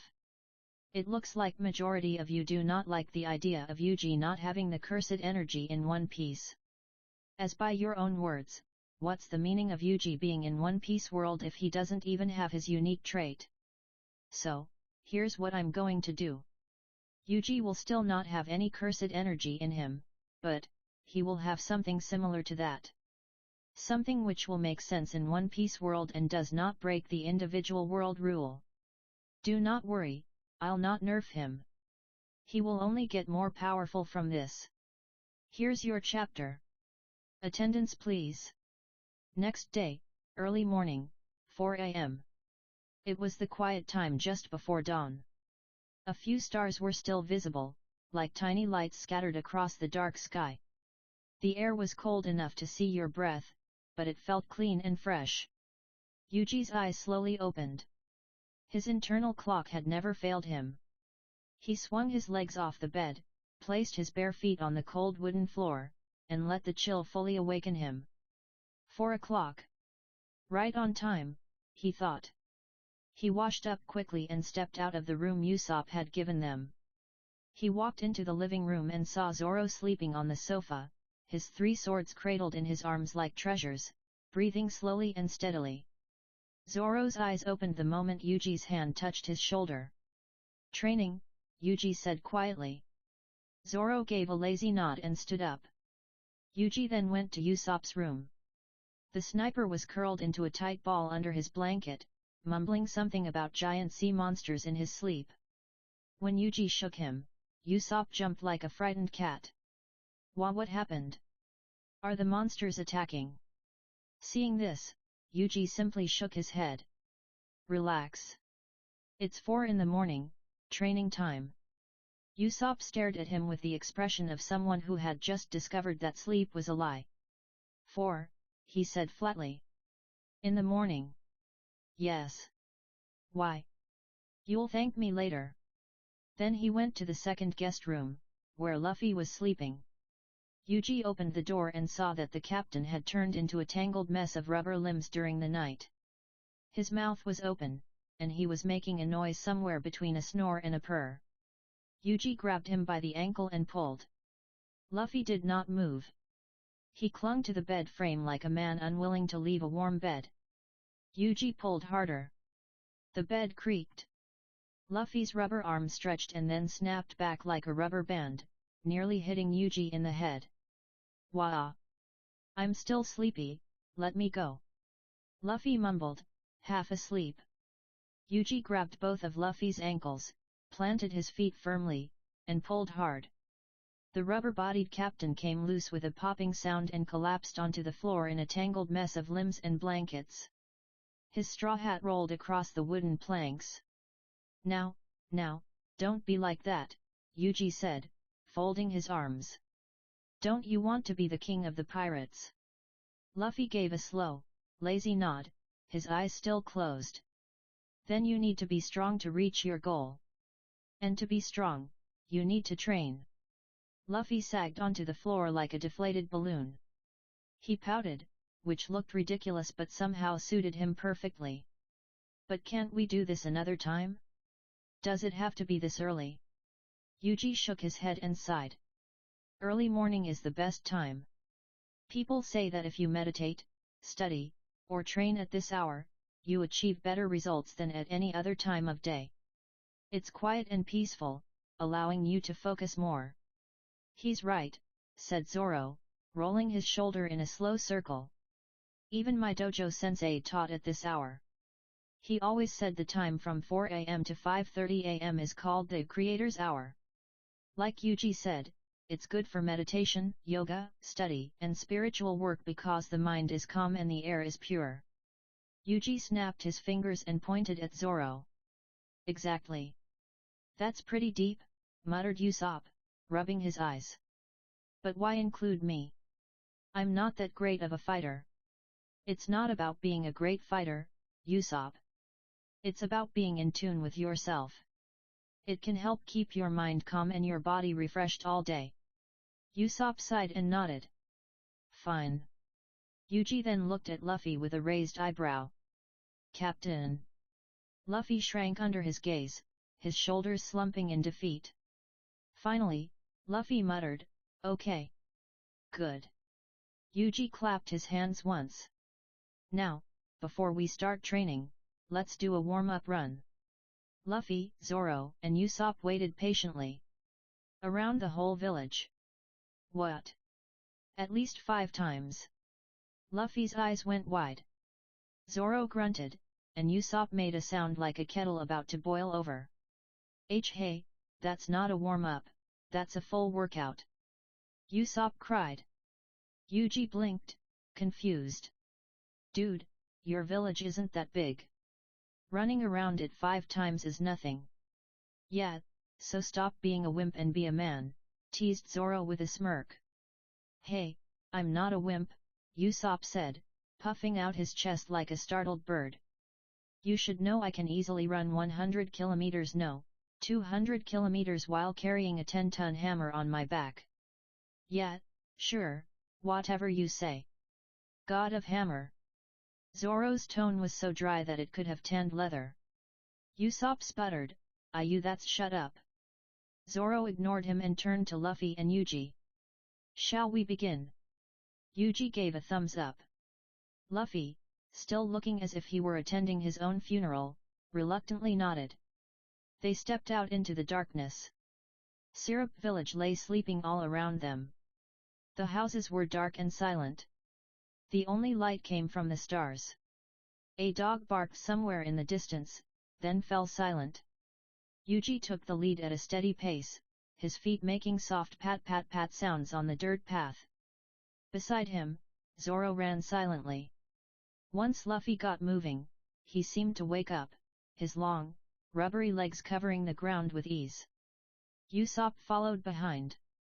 After just 2 laps around the village, Usopp appeared as if he were about to collapse. He was breathing in ragged gasps. Sweat poured off him, soaking his shirt and plastering his hair to his face. His legs moved on their own, stumbling and jerky, and his face had turned a shade close to purple. Huff, huff, how are you 3 not tired yet? None of them answered, not because they were ignoring him, but because none of them were even breathing heavily. Luffy was practically skipping with joy. Then Usopp's legs gave way. One moment, he was running, the next, his knees buckled, and he collapsed onto the dirt path in a heap of shaking limbs and heavy breathing. He lay on his back, staring at the fading stars, wondering if this was what dying felt like. The trio stopped, turned, and looked back at the fallen sniper. Damn, he's way weaker than I thought, said Zoro, raising an eyebrow. Luffy slapped the back of Zoro's head with a sharp sound. Don't say that. We should help him instead of criticizing him. Zoro rubbed his head and clicked his tongue. Whatever you say, Captain. He walked over to Usopp, bent down, and lifted him onto his back with a grunt. Usopp was lighter than he appeared, composed of gangly limbs and nervous energy. Why you, don't need to. I see can still walk.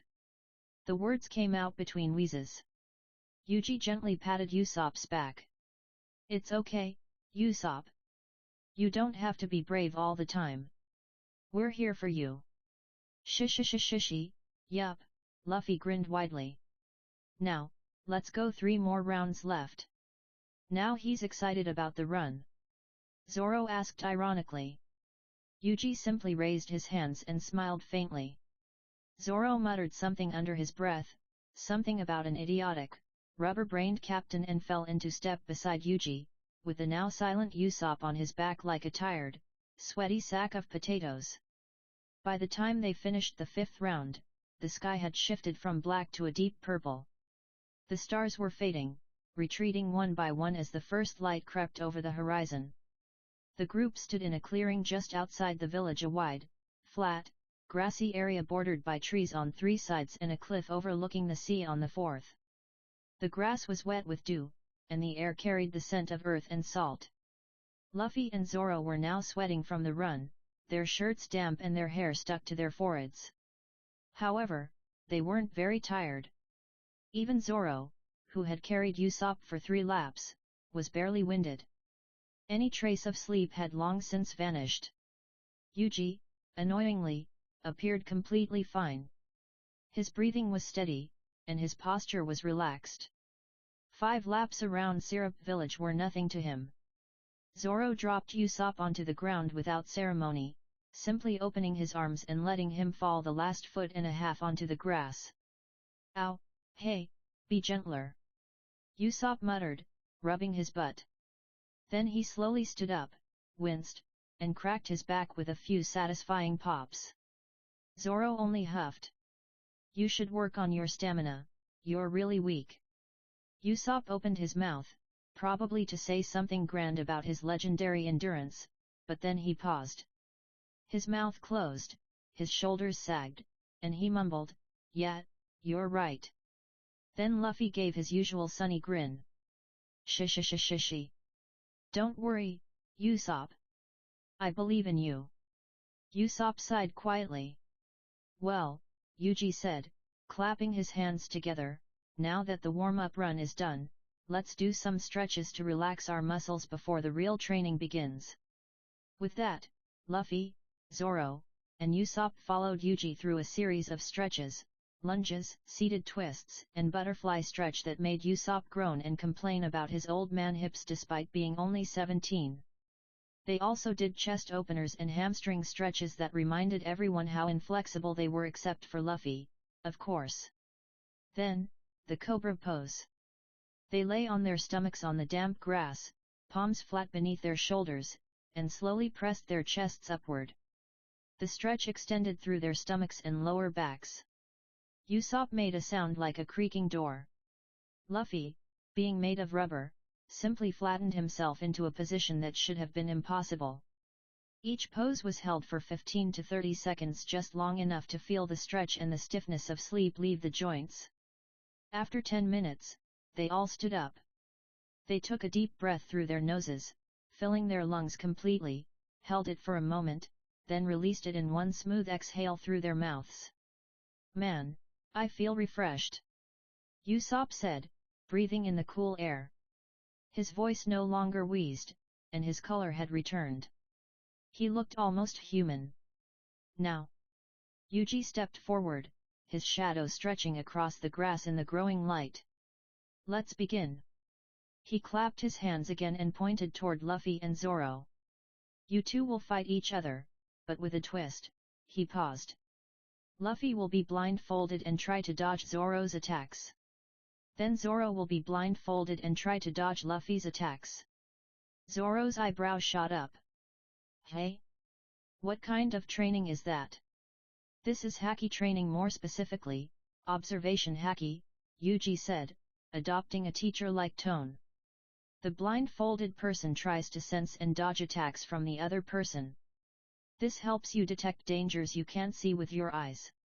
It's the most basic way to train observation Haki." He looked around. "Any questions?" Usopp shot his hand up. "Yes, Usopp." "Ahem, what is observation Haki?" Yuji smiled. "Good question, Usopp. I'll explain in a few minutes." He then turned back to Luffy and Zoro. "So, are you ready?" Zoro grunted. He untied his bandana from his left arm and tossed it to Luffy. "Here. Use this." Then he walked to the edge of the clearing, picked up a sturdy branch about the length of a sword, and gave it a few test swings. He nodded in approval. Luffy tied the bandana around his eyes. No cheating allowed. Yuji walked in front of the blindfolded Luffy and held up 2 fingers. How many fingers do you see, Luffy? Luffy tilted his head. 16, he said. A pause. There are 2 fingers, Luffy, muttered Usopp. Oh. So he can't see anything, Yuji confirmed, then walked back to stand beside Usopp. He looked at Zoro and gave a sharp nod. Zoro nodded in return. Then he swung the branch at Luffy's head. Thunk.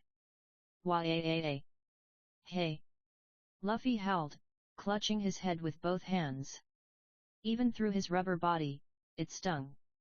He rubbed the spot furiously. What was that for? Come on, Luffy. Yuji's voice was calm and steady. Try to sense the attack.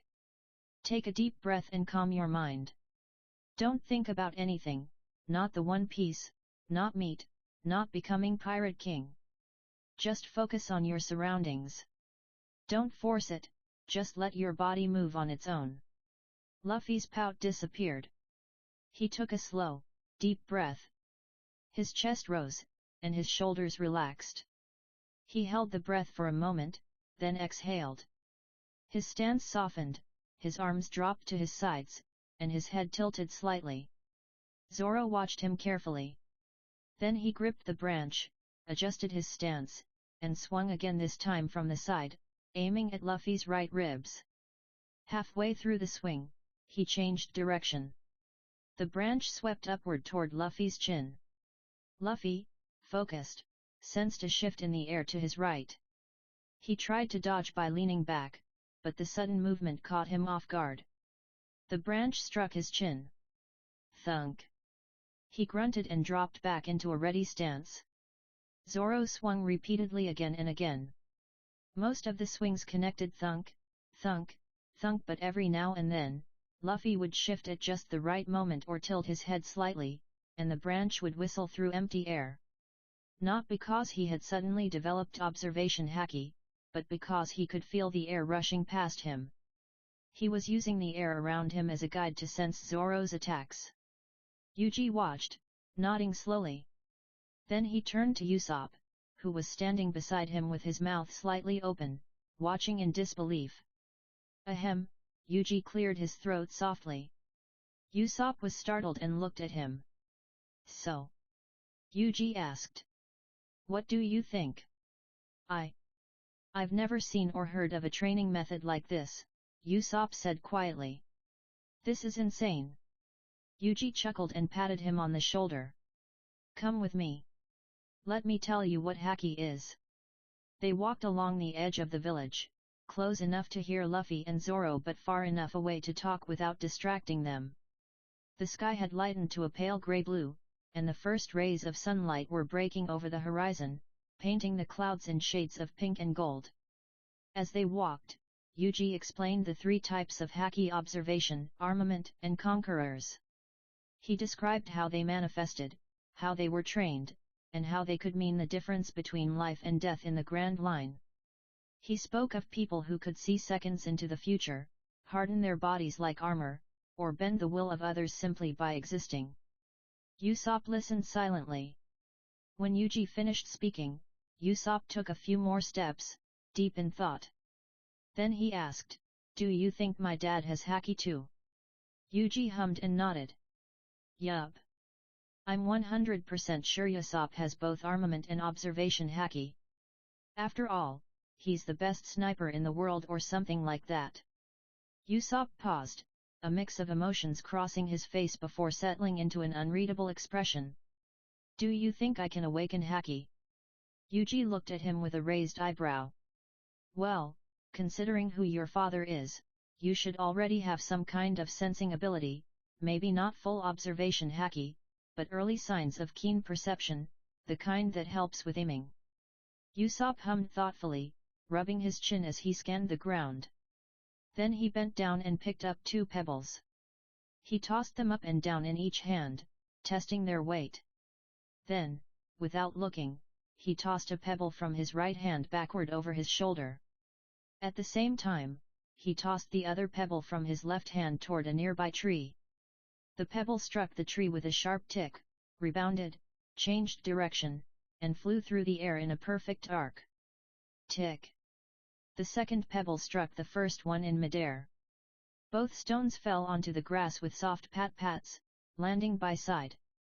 Yuji's eyes widened. He let out a low, impressed whistle. Damn, that's some aim, Usopp. Usopp grinned, his shoulders relaxing slightly. He, that was nothing. No, really, Usopp. That was something else, Yuji said earnestly. That's exactly what I meant, early signs of sharp perception. If you can already do this, you have a natural talent for observation haki. You just need proper guidance, and you'll be able to do the incredible things your dad can do. Usopp's grin widened in response to the praise. Then, something tightened in his chest. His grin faded slowly, like a light dimming, until nothing remained but a flat, tired line. Yuji blinked, caught off guard. What happened? Is something wrong? Usopp was silent for a long moment. The only sounds were the distant thunk-thunk-thunk of Zoro's branch against Luffy's striking and the soft whisper of the morning breeze. Then Usopp let out a long, tired sigh. It's just, whenever I think of my dad and how cool he is, a thought always comes to mind. He paused, staring at the pebbles on the ground. What would have happened if Dad had never left? Would Mom still be alive? Could we have been a happy family? His voice was quiet and flat. These thoughts sometimes make me think my dad isn't actually that cool. He clenched his fists, knuckles turning white. He's just a selfish man who left his sick wife and his 3-month-old son to chase his dreams he thought were more important than his own family. Something flickered in his eyes. It seemed as though he might cry at any moment, but he held it back. He never even thought of writing a single letter to us. His voice cracked slightly on the word letter. Does he even know Mom is gone? Does he know how I've been living, all alone in that empty house? Another sigh, heavier this time. You know, if I ever get a chance to meet him again, even just once, I won't ask about his adventures. I won't ask about the seas he's sailed or the battles he's fought. He looked up at Yuji, and for a brief moment, the mask of the so-called brave warrior fell away. Beneath it was just a boy, a hurt, lonely boy who had grown up too fast and waited too long. I'll look him in the eyes and ask him one thing: what is the most important thing you care about? The question hung in the air between them, both fragile and weighty. Yuji remained silent. He looked up at the morning sky, which was brightening as the early sun painted the world in shades of gold and amber. The stars had all disappeared. The horizon was ablaze with pink, orange, and soft purple hues. He looked back at Usopp, this boy who told lies about great warriors because he desperately wanted to be one, this boy who bore the weight of an absent father, a deceased mother, and a house that had never felt like home. Yuji reached out and firmly patted Usopp's shoulder. He said nothing. Sometimes, silence speaks louder than words ever can. And in that silence, as the sun rose over Syrup Village and the world awakened to a new day, Usopp allowed himself to feel the weight of the hand on his shoulder, the warmth of it, and the simple, unspoken promise: I'm here. You're not alone. Like the chapter, then please share your power stones with me. See you in next chapter. Chapter 18, Kuro's Plan. Pow-ah-ah-ah-ah. Again, I guess. Share your agendas here, or you'll find me breathing down on your neck, in your sleep, on your bed. You do not want that, do you? Or are you gay? I did something very small in this chapter, that will cause some massive changes in coming 2 or 3 chapters. Remember, Yuji here is not perfect. He's not some almighty being who knows all the answers of the world. He is a human, just like everyone. He will make mistakes, just like everyone. But he will also learn from those mistakes to improve and be prepared for the future, as this One Piece world is not the OG one, it is a mix of canon and my own. That's all. Attendance please. The weight of Usopp's confession hung in the salty air like an anchor, heavy and unyielding. After hearing Usopp's words, Yuji said nothing. Instead, he placed a firm hand on the sniper's shoulder, conveying more than any words could express. They didn't speak after that, they didn't need to. Instead, they walked quietly around the edge of the village. The morning had not yet decided if it truly wanted to become day. Somewhere behind them, deeper in the trees, Luffy and Zoro were practicing the observation haki training that Yuji had instructed them to do. Neither boy complained. It was 5:15 in the morning, and the world was waking up like old wounds slowly, painfully, in shades of dark orange and deep red. The sky stretched above them like a half-painted canvas. The first rays of the sun cut through the darkness like a knife, with light spilled all over the horizon in thin lines. Yuji and Usopp walked toward the cliff. The cliff that overlooked the beach. The ocean spread out before them like an infinitely expanding universe. Yuji stopped first, and Usopp stopped beside him. For a few minutes, neither spoke. The waves below performed their same old dance of coming and going, each one pretending it was the first to reach the shore. Gulls flew somewhere in the distance, their cries thin and lonely. The wind carried the scent of salt. Then Yuji turned around. His foot had just left the grass when Usopp's voice stopped him cold. Hey, Yuji, is that Kuro? Yuji blinked once, then twice. Hey! He turned his head, frowning in confusion. What? Usopp's arm shot out, his finger trembling as he pointed toward the beach below. There! Look! Yuji stepped up beside him and looked. There, standing on the sand, was Kuro. His clothes were still perfect, black butler's attire, sharp and severe even in the early morning light, though his coat was missing. What caught Yuji's attention, however, was his face. It was completely wrapped in bandages, layer upon layer of dirty cloth that concealed everything except the shape of his jaw and the faint, terrible outline of his mouth. His glasses were gone, and his eyes were hidden beneath the gauze. Yuji's eyes narrowed into slits as he stared at the figure below with a piercing gaze. What is he doing down there? His voice came out lower than he intended. I thought the beating Luffy gave him would have put him in bed for days, not walking around like this. That's what I thought too. Usopp's voice cracked on the last word. His hands trembled at his sides. Neither of them looked away from the beach. Down at the beach, Kuro stood motionless like a statue. His hands were clasped behind his back, the picture of patience and control. Yet his body betrayed him. Every few seconds, his bandaged face twitched a muscle, a nerve, something beneath the gauze that still remembered pain. Each twitch caused his fists to clench tighter, his knuckles turning white. Then a man appeared from the trees, walking backward, of all things, with a gait so unnatural it looked as if someone had reversed his film. His hair was blondish gray. His clothes were loud in the worst way, bright colors and patterns that clashed with each other. Red heart-shaped glasses perched on his nose like a challenge. Oh yeah. Long time no see, Captain Kuro. He. The man spun around, still walking backward, and struck a pose that belonged in a circus. Then he saw Kuro's face. His grin faded. See Captain, what happened to your fa? Kuro moved faster than a thought. One moment, his hands were behind his back. The next, they were wrapped around the man's collar, yanking him forward so quickly that the man's heart-shaped glasses nearly flew off. Kuro's voice, when it came, was low and rough. Do not call me by that name. The man's feet barely touched the ground. I buried that name 3 years ago in Shell's town. Kuro spits out the words. Do you understand me, Django? The man, Django, was shaking now. His entire body trembled like a tuning fork struck too hard. His eyes were wide behind those stupid glasses, staring at Kuro's bandaged face with the kind of fear you see in nightmares. Why yes, Cap, I mean, boss. Loud and clear. Kuro held him there a moment longer. Then, with a sound like that of a disappointed father, he let go. Django stumbled slightly but caught himself. His hands flew to his collar, adjusting it with fingers that trembled uncontrollably. But, boss, what actually happened to you?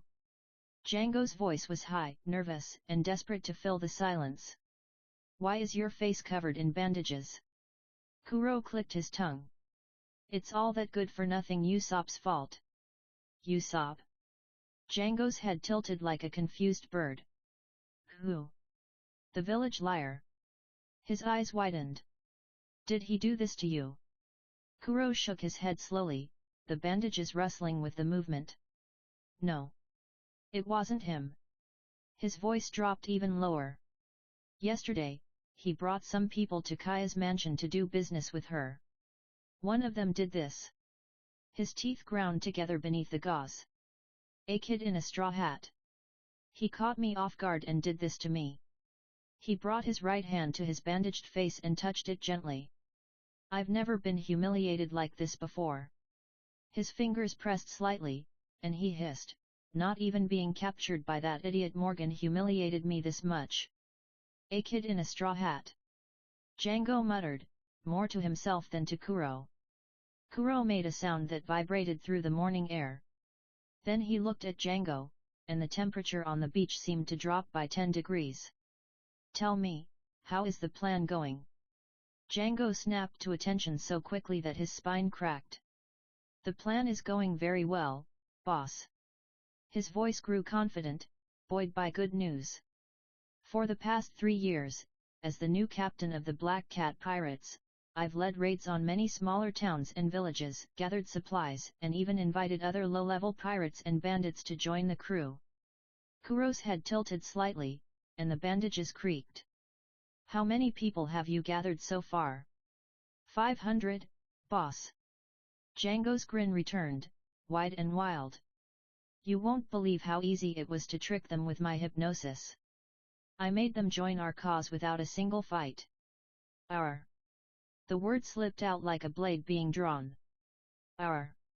Kuro repeated it with a low growl. Django stepped back, 1 step, then 2. His heel struck a rock, and he nearly fell. I mean, why your cause, boss? Yours. Kuro studied him for a long moment. The silence stretched taut, like a wire about to snap. Good. Django exhaled deeply. Because it looks like we need to carry out the plan much sooner than I thought. Django's relief vanished. Hey? But boss, don't we still have a week or 2 left? His voice grew higher with every word. That was the plan. But... Kuro began pacing slowly and deliberately, his footsteps leaving deep prints in the sand. One of the people that Lyre brought is the famous bounty hunter demon swordsman Roronoa Zoro. Django made a sound like a dying animal.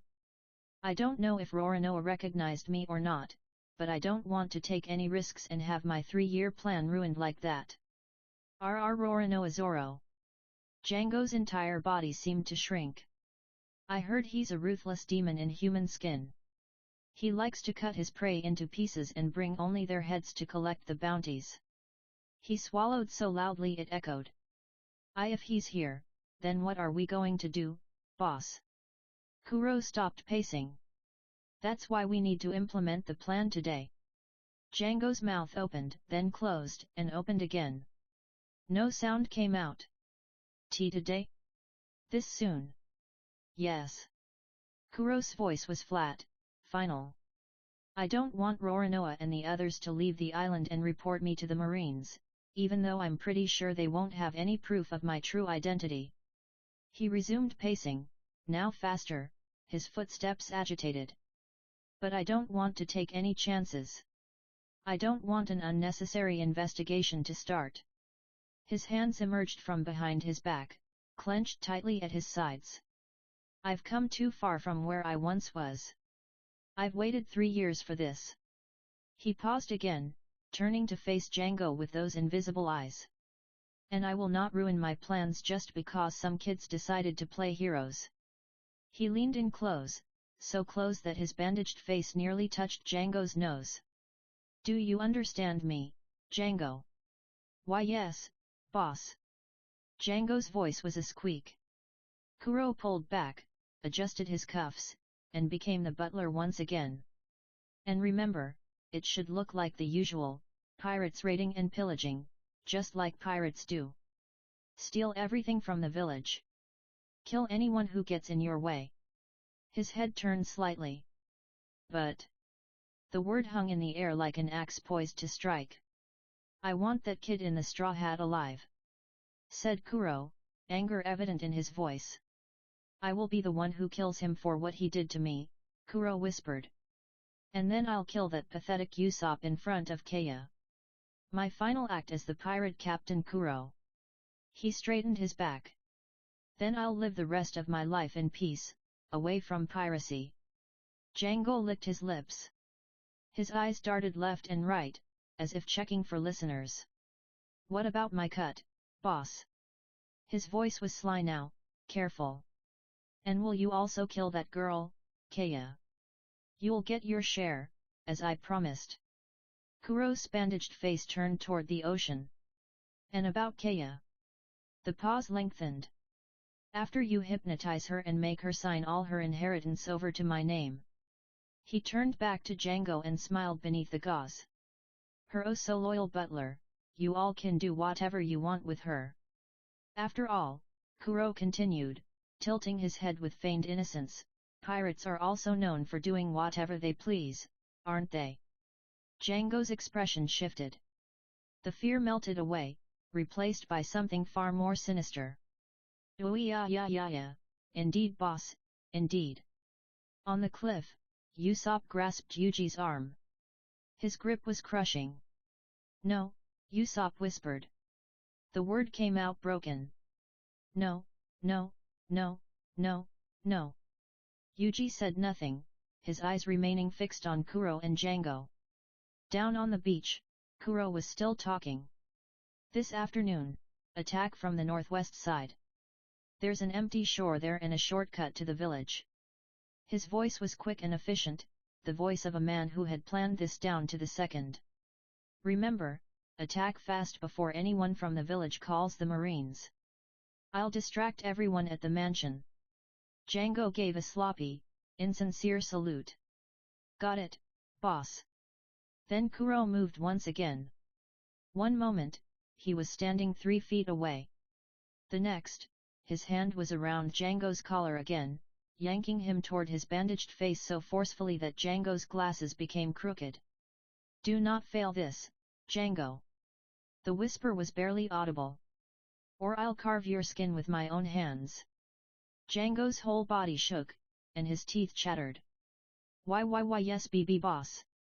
Kuro held him there for a long, terrible moment. Then he released him with a sound of disgust humph. And turned away. This afternoon. I'll be waiting. He walked away. Django stood frozen for several seconds, his hands pressed to his collar as he breathed in short, sharp gasps. Then, without looking back, he ran off in the opposite direction, his moonwalk forgotten, his pride shattered. The beach was empty once again. The waves continued to crash. The sun continued to rise. That bastard! Usopp's voice cracked sharply like a whip. His entire body trembled with a mix of anger and fear. He wants to destroy the whole village just for his plan. His fists clenched at his sides, knuckles white. And what are they going to do with Kaya? What does that mean pirates do whatever they please? He spun to face Yuji, his eyes wild and desperate. Yuji, say something. Yuji remained silent. His face was a mask, calm and controlled. But behind his eyes, his mind was working hard. He understood exactly what Kuro had meant for Kaya. He grasped the weight behind those words, the casual cruelty and the calculated horror they conveyed. He also understood that telling Usopp would break his spirit. The sniper was already trembling, teetering on the edge. He was barely holding himself together, sustained only by anger, fear, and concern for a girl he had known since childhood. One more push, and he would fall apart. Yuji took a slow, deep breath and looked Usopp straight in the eyes. His hand found the sniper's shoulder once more, pressing firmly. "Whatever it is, Usopp." His voice was steady and calm. "I promise you this." He squeezed it. "Nothing will happen to Kaya." Usopp's breath caught in his throat. "We will protect her, and everyone in the village." Yuji's gaze never wavered. "Now, come on. We need to tell Luffy and Zoro, then Nami. We need a plan fast, to stop the raid before it starts." Usopp stared at him for a long moment. His lips parted, then closed, and parted again. Then, slowly, he nodded. The motion was shaky and uncertain, but it was a nod. He followed Yuji back toward the clearing. Luffy and Zoro were still enduring the grueling training that Yuji had assigned to them. Zoro was blindfolded this time, and Luffy swung the branch at him, striking him multiple times while Zoro tried to dodge. A thin layer of sweat covered their foreheads. Neither moved when Yuji and Usopp approached. Good, Yuji thought. They're actually focusing. But there was no time to wait. Stop. Luffy stopped swinging and looked at Yuji and Usopp, confused. Zoro straightened up and removed the bandana from his eyes. Then Yuji and Usopp told them everything they had heard from Kuro and Django. Every word, every meaning, every terrible and sickening detail. Luffy listened silently. His face was unreadable, and his straw hat cast a shadow over his eyes. Zoro's reaction was quieter and more controlled. He rubbed his chin with his thumb, his eyes narrowing into dangerous slits. "We need to come up with something quickly," Zoro muttered. "Hmm." Luffy nodded slowly. "Then let's go wake Nami," Yuji said, already turning toward Usopp's house. "We need a plan, fast." They all ran toward Usopp's house. The morning air rushed past them cool, sharp, and salty. Usopp stumbled twice but did not fall.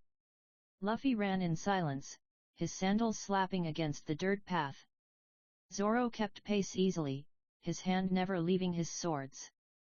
Yuji led the way. They burst through Usopp's door and found Nami still tangled in the blankets, her orange hair disheveled, her eyes half closed and angry. "What?" she said. It wasn't a question. "Pirates are coming," Yuji said. 500 of them this afternoon." Nami was awake in an instant. Her eyes widened as Yuji and Usopp filled her in on everything they had heard. She did not interrupt, simply listening carefully with an unreadable expression. They sat around the dining table, and the tension was thick. "My first thought was to run and shout around the village that pirates are coming, and for real this time," Usopp said in a hollow voice. He rubbed his forehead, pressing hard as if he could push the thoughts away. "But I know no one will believe me." Silence fell over the table. Thick, heavy, and pressing down on them. "But the facts remain the facts," Nami said softly. "Pirates really are coming, aren't they?" No one answered. The silence stretched on. Then Usopp slammed his fist on the table. The sound cracked through the room like thunder.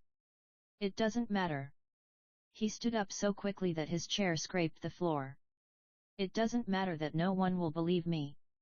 His voice was raw, ragged. "That means it's up to me, to meet those pirates and fight them off, to beat Kuro, to protect Kaya." His chest heaved. "Then I'll have a real story to tell. I may be a liar, but this time, my story will come true." His voice cracked on the last word. And then slowly, unwillingly, like water seeping through cracked stone, tears began to roll down his cheeks.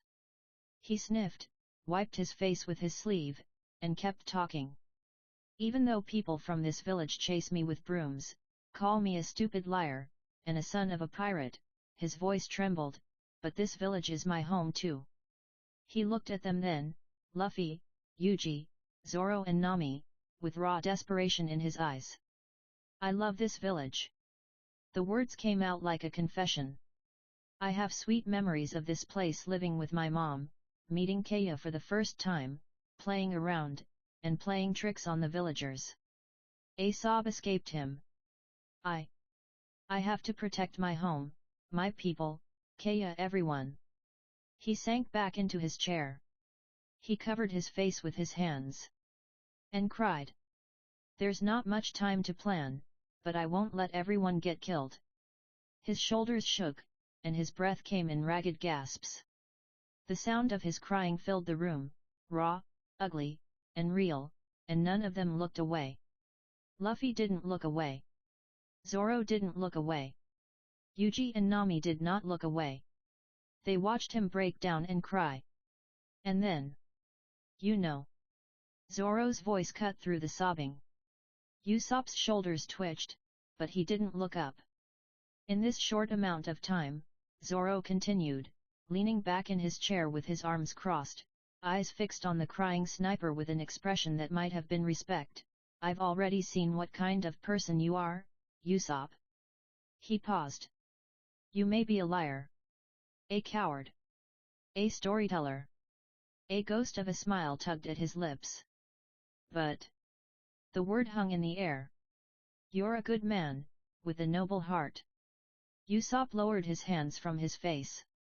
His eyes were red and puffy, streaming with tears. Yet, they remained clear as he stared at Zoro with a look of wonder. Then, Luffy stood up. Slowly and deliberately, like the way a storm rises. His hand rose to adjust his straw hat, pulling it down and casting his face in shadow. Have you forgotten, Usopp? Luffy's voice was quiet. What I told you yesterday. He looked straight into Usopp's desperate, tear-streaked face. You're now part of my crew. Usopp's breath caught in his throat. And whoever tries to mess with my crew, or the people they care about. Luffy cracked his knuckles, one by one. The sound was loud in the silence. Is messing with us? He smiled. This time, it wasn't his usual wide, carefree grin.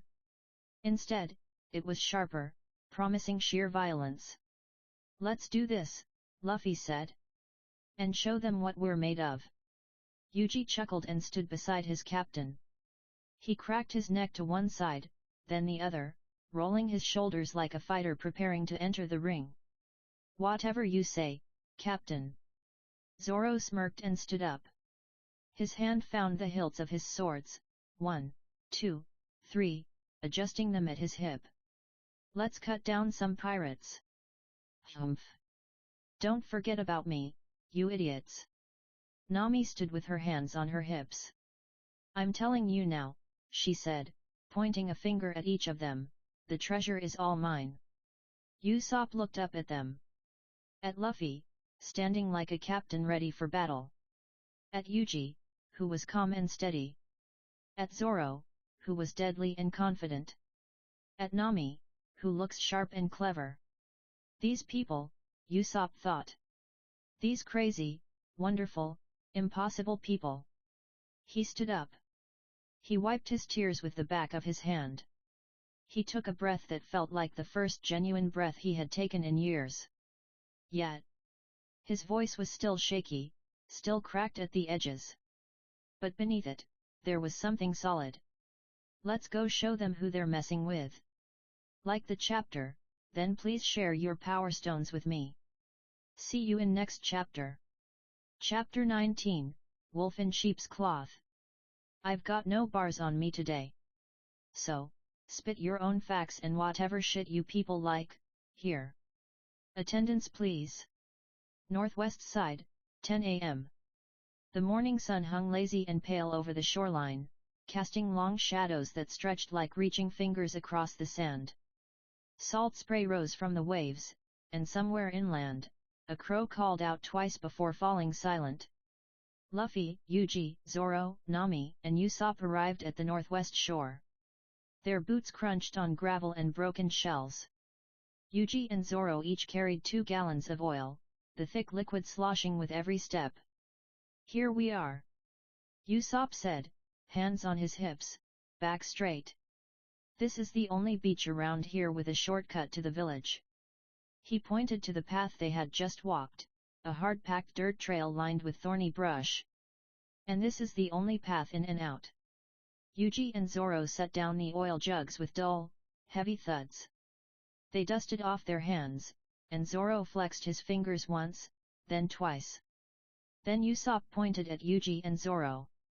His finger remained steady, even though his lip trembled slightly. You two, pour that oil on this slope.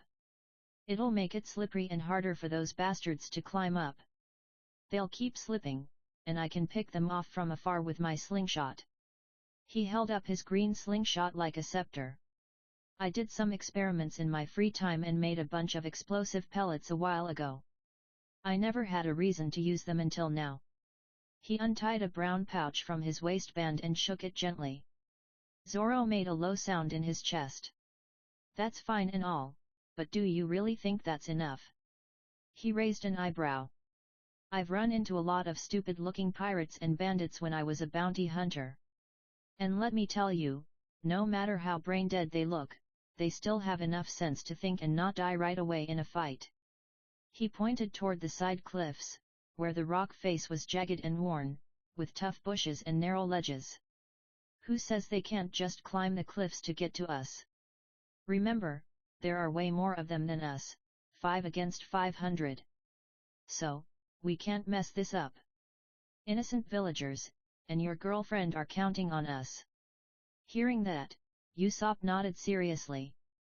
Yeah, you're right. Wait, what girlfriend? I don't have a girlfriend. Hey? Isn't that girl Kaya your girlfriend or something? Zoro asked, raising an eyebrow with a teasing edge in his voice. Usopp began to stutter, his face turning red. She is and not my girlfriend. The words came out tight and squeaky. We're just friends, yeah, just friends. Zoro gave him a look that clearly conveyed his disbelief. The silence that followed was louder than any laugh. Usopp looked away, embarrassed, staring at a pebble by his foot as if it held all the answers. He cleared his throat awkwardly. Ahem. He rubbed his nose and glanced back at them, his eyes darting everywhere except Zoro's face. So, what are we going to do now? Seeing Usopp flustered, Yuji stepped in to help. Like Zoro said, we can't rely on just one trick. Here's what I'm thinking. Usopp, he said, pointing at the sniper, you stay at the top of the slope and take down the pirates from afar with your explosive pellets. Luffy, Zoro, and I will handle them from downhill. Then he pointed at Nami. Nami, your job is to loot them completely while we clear a path for you. Nami and Usopp nodded, but then Luffy interrupted with a single firm word. No. Hey. Everyone looked at him, confused. Luffy crossed his arms and gave Yuji a rare, serious look. I mean, we'll follow Yuji's plan, but with one change. He pointed at Yuji. Yuji won't fight this time. Yuji blinked, caught off guard. Hey? Something wrong, Captain? Luffy closed his eyes and nodded slowly. Yes, he opened his eyes. You see, ever since you joined my crew, I've noticed something. I've been relying on you too much. It's like being around Ace all the time. Do this, do that. He paused. Don't get me wrong, Yuji. You're my first mate and vice captain. It's your job to look after the crew. You can give advice, make decisions, all that, but I'm the captain. I'll always listen to your advice, no matter what. But the final say is mine as the captain. Yuji and Zoro stared at Luffy in surprise. Nami and Usopp's mouths dropped open. A gull cried out overhead, as if even the sky were shocked. Seeing their faces, Luffy wiped the sweat from his brow and let out a nervous breath. Phew, that was really hard. Then he gave his usual cheerful grin, and just like that, the seriousness vanished. Shishi, you don't know how hard it was to say that. I really had to strain my brain. He looked back at Yuji, still smiling, but his next words carried no joke. But seriously, Yuji. You've been helping us too much. You've made plans, warned us about the Grand Line, trained us, and thank you for all that. But this time, we want to fight without you stepping in. Something clicked in Zoro.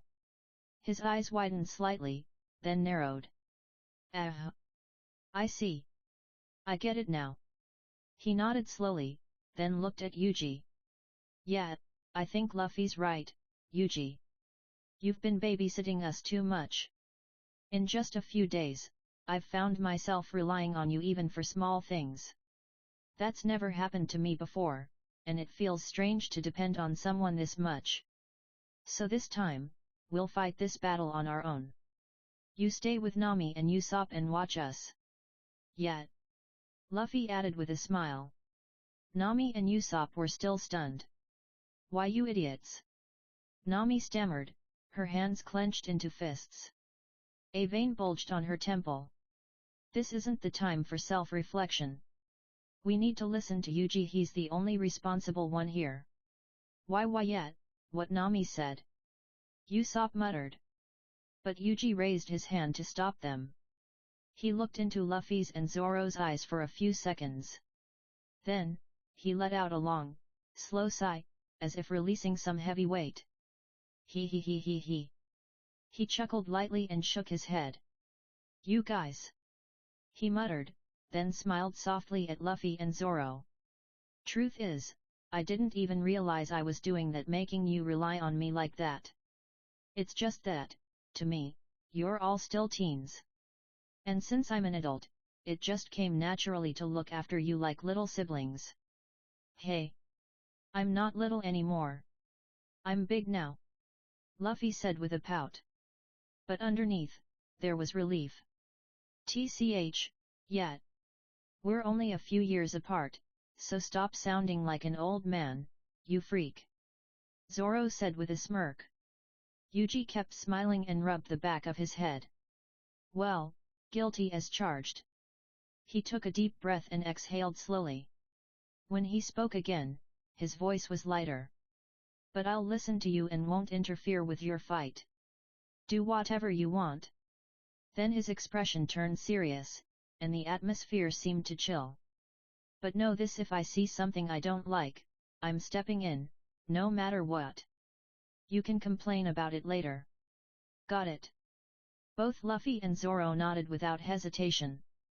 Yuji nodded, satisfied. Good. Now, let's get to work. Kaya's mansion. The mansion stood silent. Its windows were dark mirrors, reflecting only the cloudy sky. Somewhere inside, a clock ticked like a predator lying in wait. Where's Miss Kaya? Kuro asked Mary, lying on his bed and pretending to be weak. His voice was rough, but his eyes darted like a lizard's, watching every shift in Mary's weight and every step he took. She's reading a medical book, trying to distract herself from all the chaos of yesterday, Mary said as he set new bandages on the table. He hummed an old sea shanty, completely unaware. Kuro looked at Mary's back, his gaze fixed on the space between the butler's shoulders. Is it dressing time already? So soon? Mary sighed gently, almost like a father. Yes, Claudor, your injuries are severe. That Straw Hat Kid really did a number on your face. Kuro kept staring at Mary's back and answered in his raspy voice, that he did. Mary nodded and turned toward Kuro, bringing the medical tray to the bed.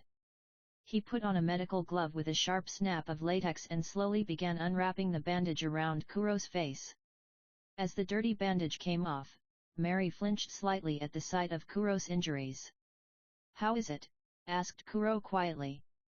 It is something, Mary replied, swallowing hard.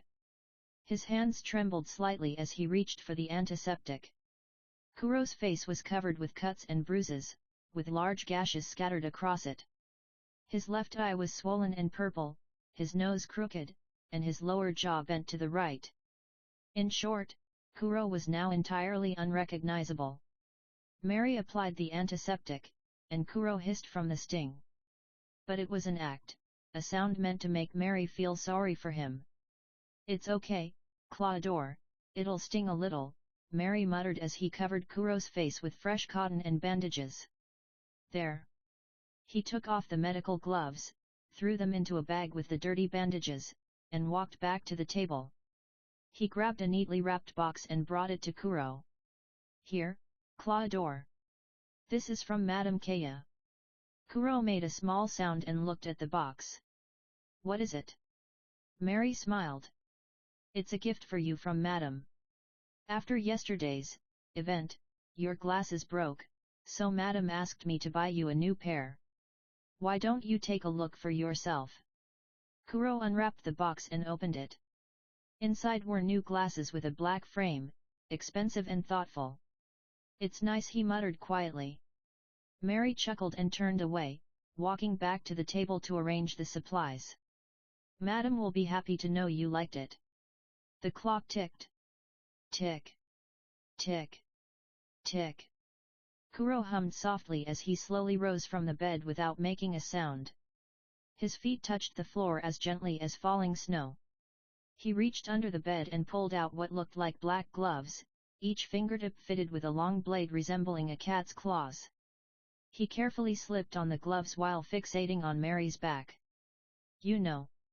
He spoke up, his voice smooth yet sharp. "What else would I like the most?" Mary turned toward Kuro with a confused look. And then Kuro was right in front of him. No footsteps, no warning, and no time to scream. The blade sank into Mary's stomach with a wet, tearing sound, like ripping cloth. The force knocked Mary back into the table, sending instruments clattering to the floor. Mary's eyes went white as blood spilled from his mouth, hot and metallic. "Kla ha du r dot." Kuro leaned close to Mary's right ear, his breath cold against the new bandage. Slowly and carefully, he answered his own question, her entire inheritance.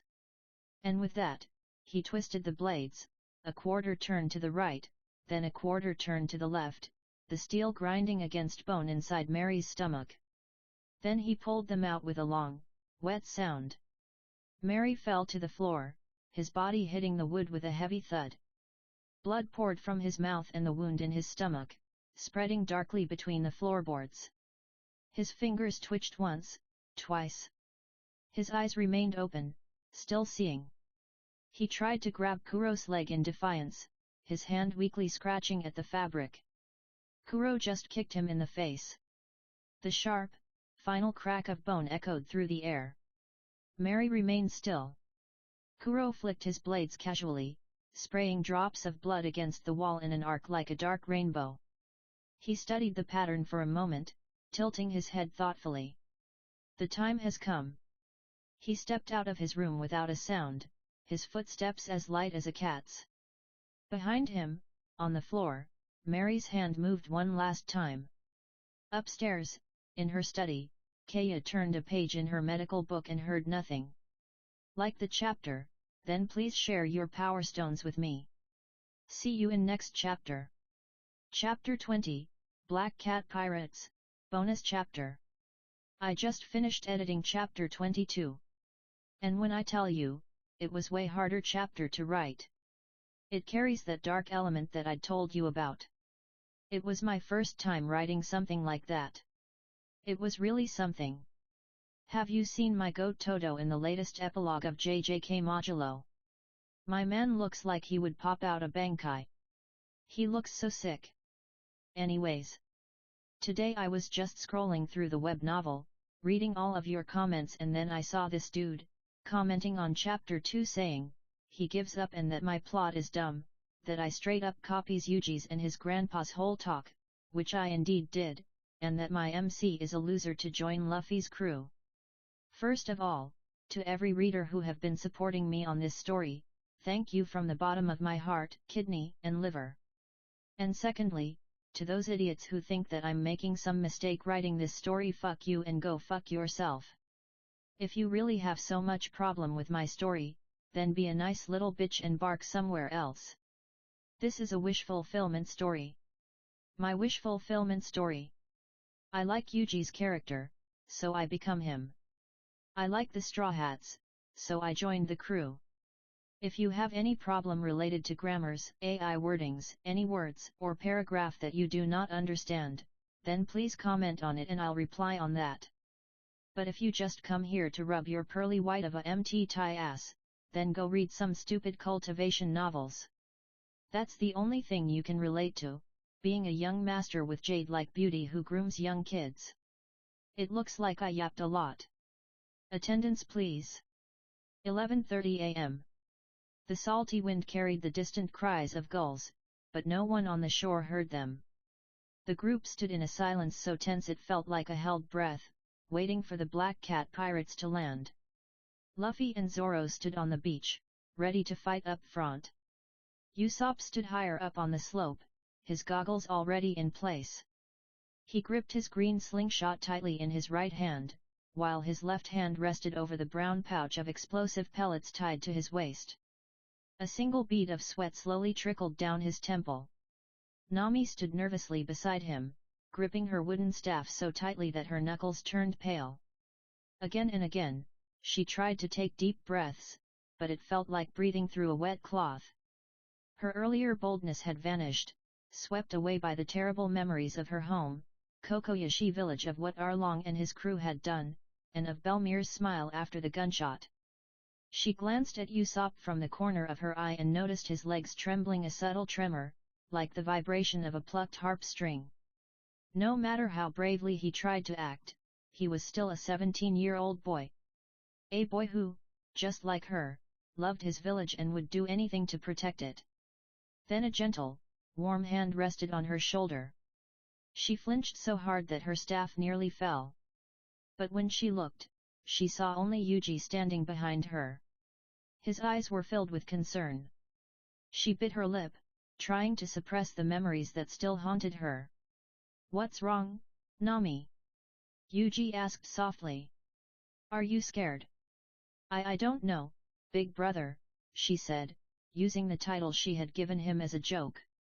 But now, she truly felt she saw him as an older brother, someone who would listen to her cries for help, her desperation, her sorrows, and her pain. She clenched her staff tighter and shook her head inward. "No, Nami. What are you thinking? I can't drag someone else into my mess. I can't put him in danger." Yuji watched Nami's shifting emotions and sighed to himself. He already knew that this fight with Kuro and the Black Cat pirates would bring back painful memories for her. Truth be told, he just wanted Nami to share her situation and ask for help. But things could never be that simple, could they? He squeezed her shoulder gently and gave her a kind, brotherly smile. "It's okay, Nami. You're not alone. I'm here for you." Then he nodded toward Luffy and Zoro, who were doing light stretches before the fight. "Luffy and Zoro are here for you." He tilted his head toward Usopp.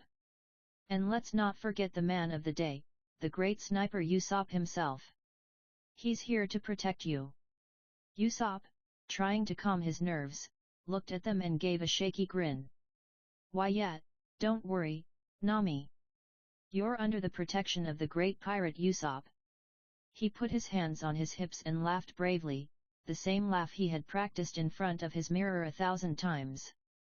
"Mew ha ha ha ha ha." Nami looked at Usopp and gave a shaky smile, then let out a sigh. "Thanks, Usopp." She then turned to Yuji. "Thank you, big brother." Yuji simply nodded. He then looked at Usopp, who was trying to laugh off his own fear. "So, Usopp, what about you? Are you scared?" Usopp stopped laughing and stiffened slightly. Then he scoffed and puffed out his chest. "Me? Scared? Ha! That's ridiculous." He patted his chest. "Outnumbered or not, I'll be fine." He pointed at himself with a shaky grin. "I'm Captain Usopp, a brave warrior of the sea. And warriors fear nothing." Nami chuckled softly, feeling some of her tension ease. Hey, don't laugh at me. I am serious." Usopp blurted out, his cheeks turning red. Yuji shook his head and looked at Usopp. Warrior or not, Usopp, fear isn't something you should suppress or ignore. Emotions are the colors of life, and fear is one of them. It reveals who we are, that we're alive, living, breathing, not some machines taking orders. Usopp and Nami listened quietly. Fear pushes us forward, beyond our limits, to achieve the impossible, just so we don't have to face it again. Fear wears many masks, and none of them are pleasant. A person who runs from fear may find they've only taken a shortcut to meet it. Yuji then stepped in front of Usopp and looked him straight in the eyes. So, when you're scared and fear tries to consume you whole, look fear in the eyes and ask, what if I didn't run? What if I'm not a coward? What if I want you to scare me? What if I want you to try? Both Usopp and Nami swallowed hard at those words. It was as if declaring to the world that you would not follow its rules but instead carve your own path. Remember, Usopp. Life will give you one moment to become what you were always meant to be.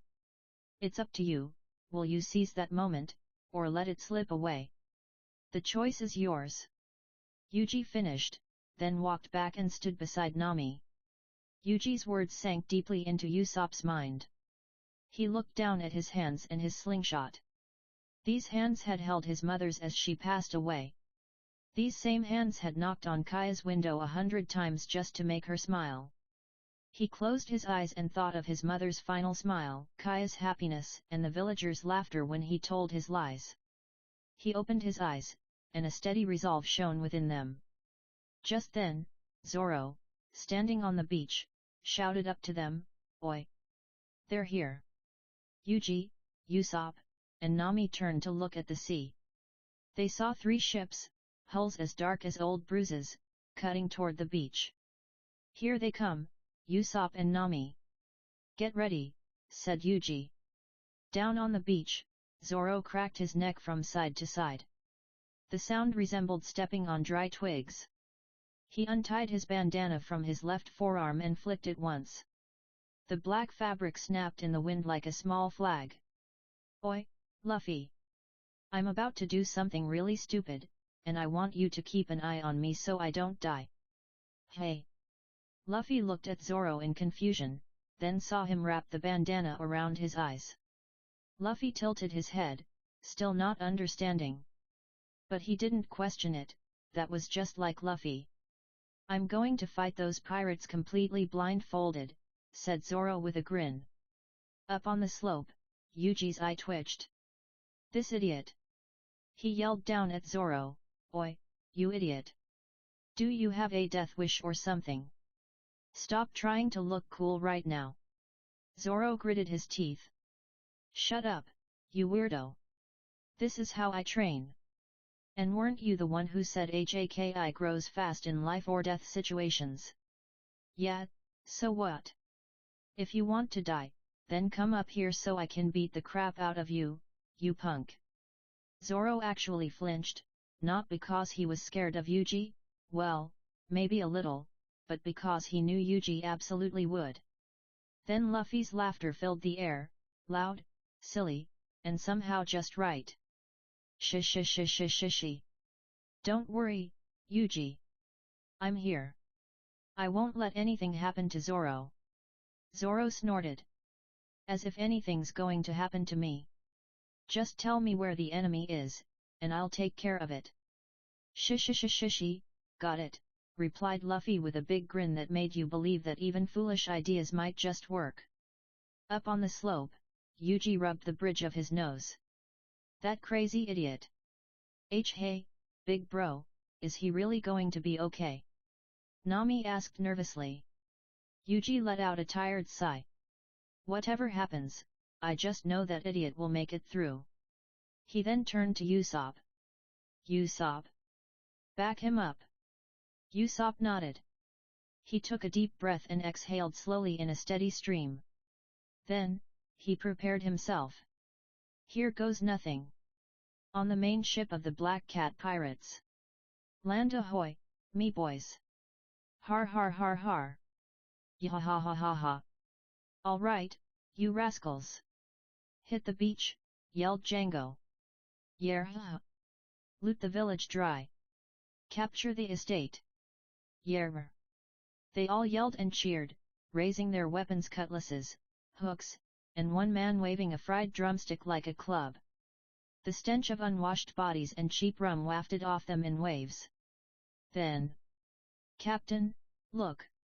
There's someone on the beach," one pirate shouted. "Hey!"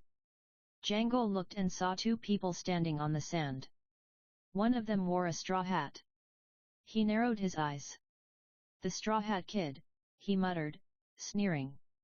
Then his gaze shifted to the person beside him, green hair, 3 swords. Roronoa Zoro. "What? Zoro? That's the demon swordsman. What's he doing here?" The pirates began shaking with fear. One dropped his cutlass, while another crossed himself. Strange, considering pirates rarely believed in anything they couldn't drink. Django looked at his men and shouted, "Oi, why are you scared? He's just one man and we're 500. Let's crush him. Why yeah. Let's kill the demon swordsman. Let's do this." "You're dead, Roronoa Zoro." Django grinned. "And remember, don't kill that Straw Hat Kid. The boss has something special planned for him." The pirates jumped off the ships and ran toward Luffy and Zoro, who were both ready. The sand churned beneath 100 boots. The roar of 500 throats merged into a single sound, a wave of noise, hatred, and greed. Then, suddenly, whoosh! Something flew toward the charging pirates, a black pellet the size of a walnut, whistling as it spun, struck one of them squarely in the chest and exploded. Boom! Arg! Wow! Ugh! It burns! Who did that? "Look, there are more people on the slope," one pirate pointed out. Django looked up and saw Usopp standing at the front, his slingshot still aimed at them, with 2 other people behind him. "You!" Django gritted his teeth. Then Usopp shouted loudly, his voice cracking only once, "My name is Captain Usopp. I've been waiting for you scoundrels. We're ready for battle. Turn back now if you value your lives." The pirates stopped. 10 of their front crewmates lay on the ground, groaning, with burn marks on their shirts, one crying softly for his mother. The smell of burnt fabric and cooked meat drifted across the beach. They all gulped nervously. Then Django stepped forward. "Humph! It's you, the village liar." He clicked his tongue. "The boss told me about you and how you almost ruined his 3-year plan." Usopp looked at Django and struck a pose, legs apart, chest out, chin held high. "This is your last warning. Leave now, while you still can. I have 10 million fighting men ready to crush you dogs." The beach was silent for a few moments. Then, "Ha ha ha ha ha ha ha. Did he really say that? That's the worst lie I've heard. This guy is hilarious." They all laughed, showing no concern for their fallen crewmates. Because that's what pirates did, they laughed, they took, and they forgot. And then a punch landed on one pirate's face, sending him flying backward into a cluster of others. Bones cracked, and teeth flew. They all looked and saw a stretched arm, rubber skin pulled tight, attached to Luffy, who glared at them from beneath his straw hat. The shadow cast by the brim made his eyes resemble burning coals. "Don't you dare make fun of Usopp." The pirates noticed the outstretched arm and quickly turned their attention back to Luffy. They gulped nervously. Did that kid's arm just stretch?" someone muttered. "What kind of sorcery is this? Monster. This kid is a monster." Panic spread as they reflected on what they had just seen. What? Django took a step back, his eyes widening. "Devil fruit," he muttered. The nearby pirates heard him. "Devil fruits?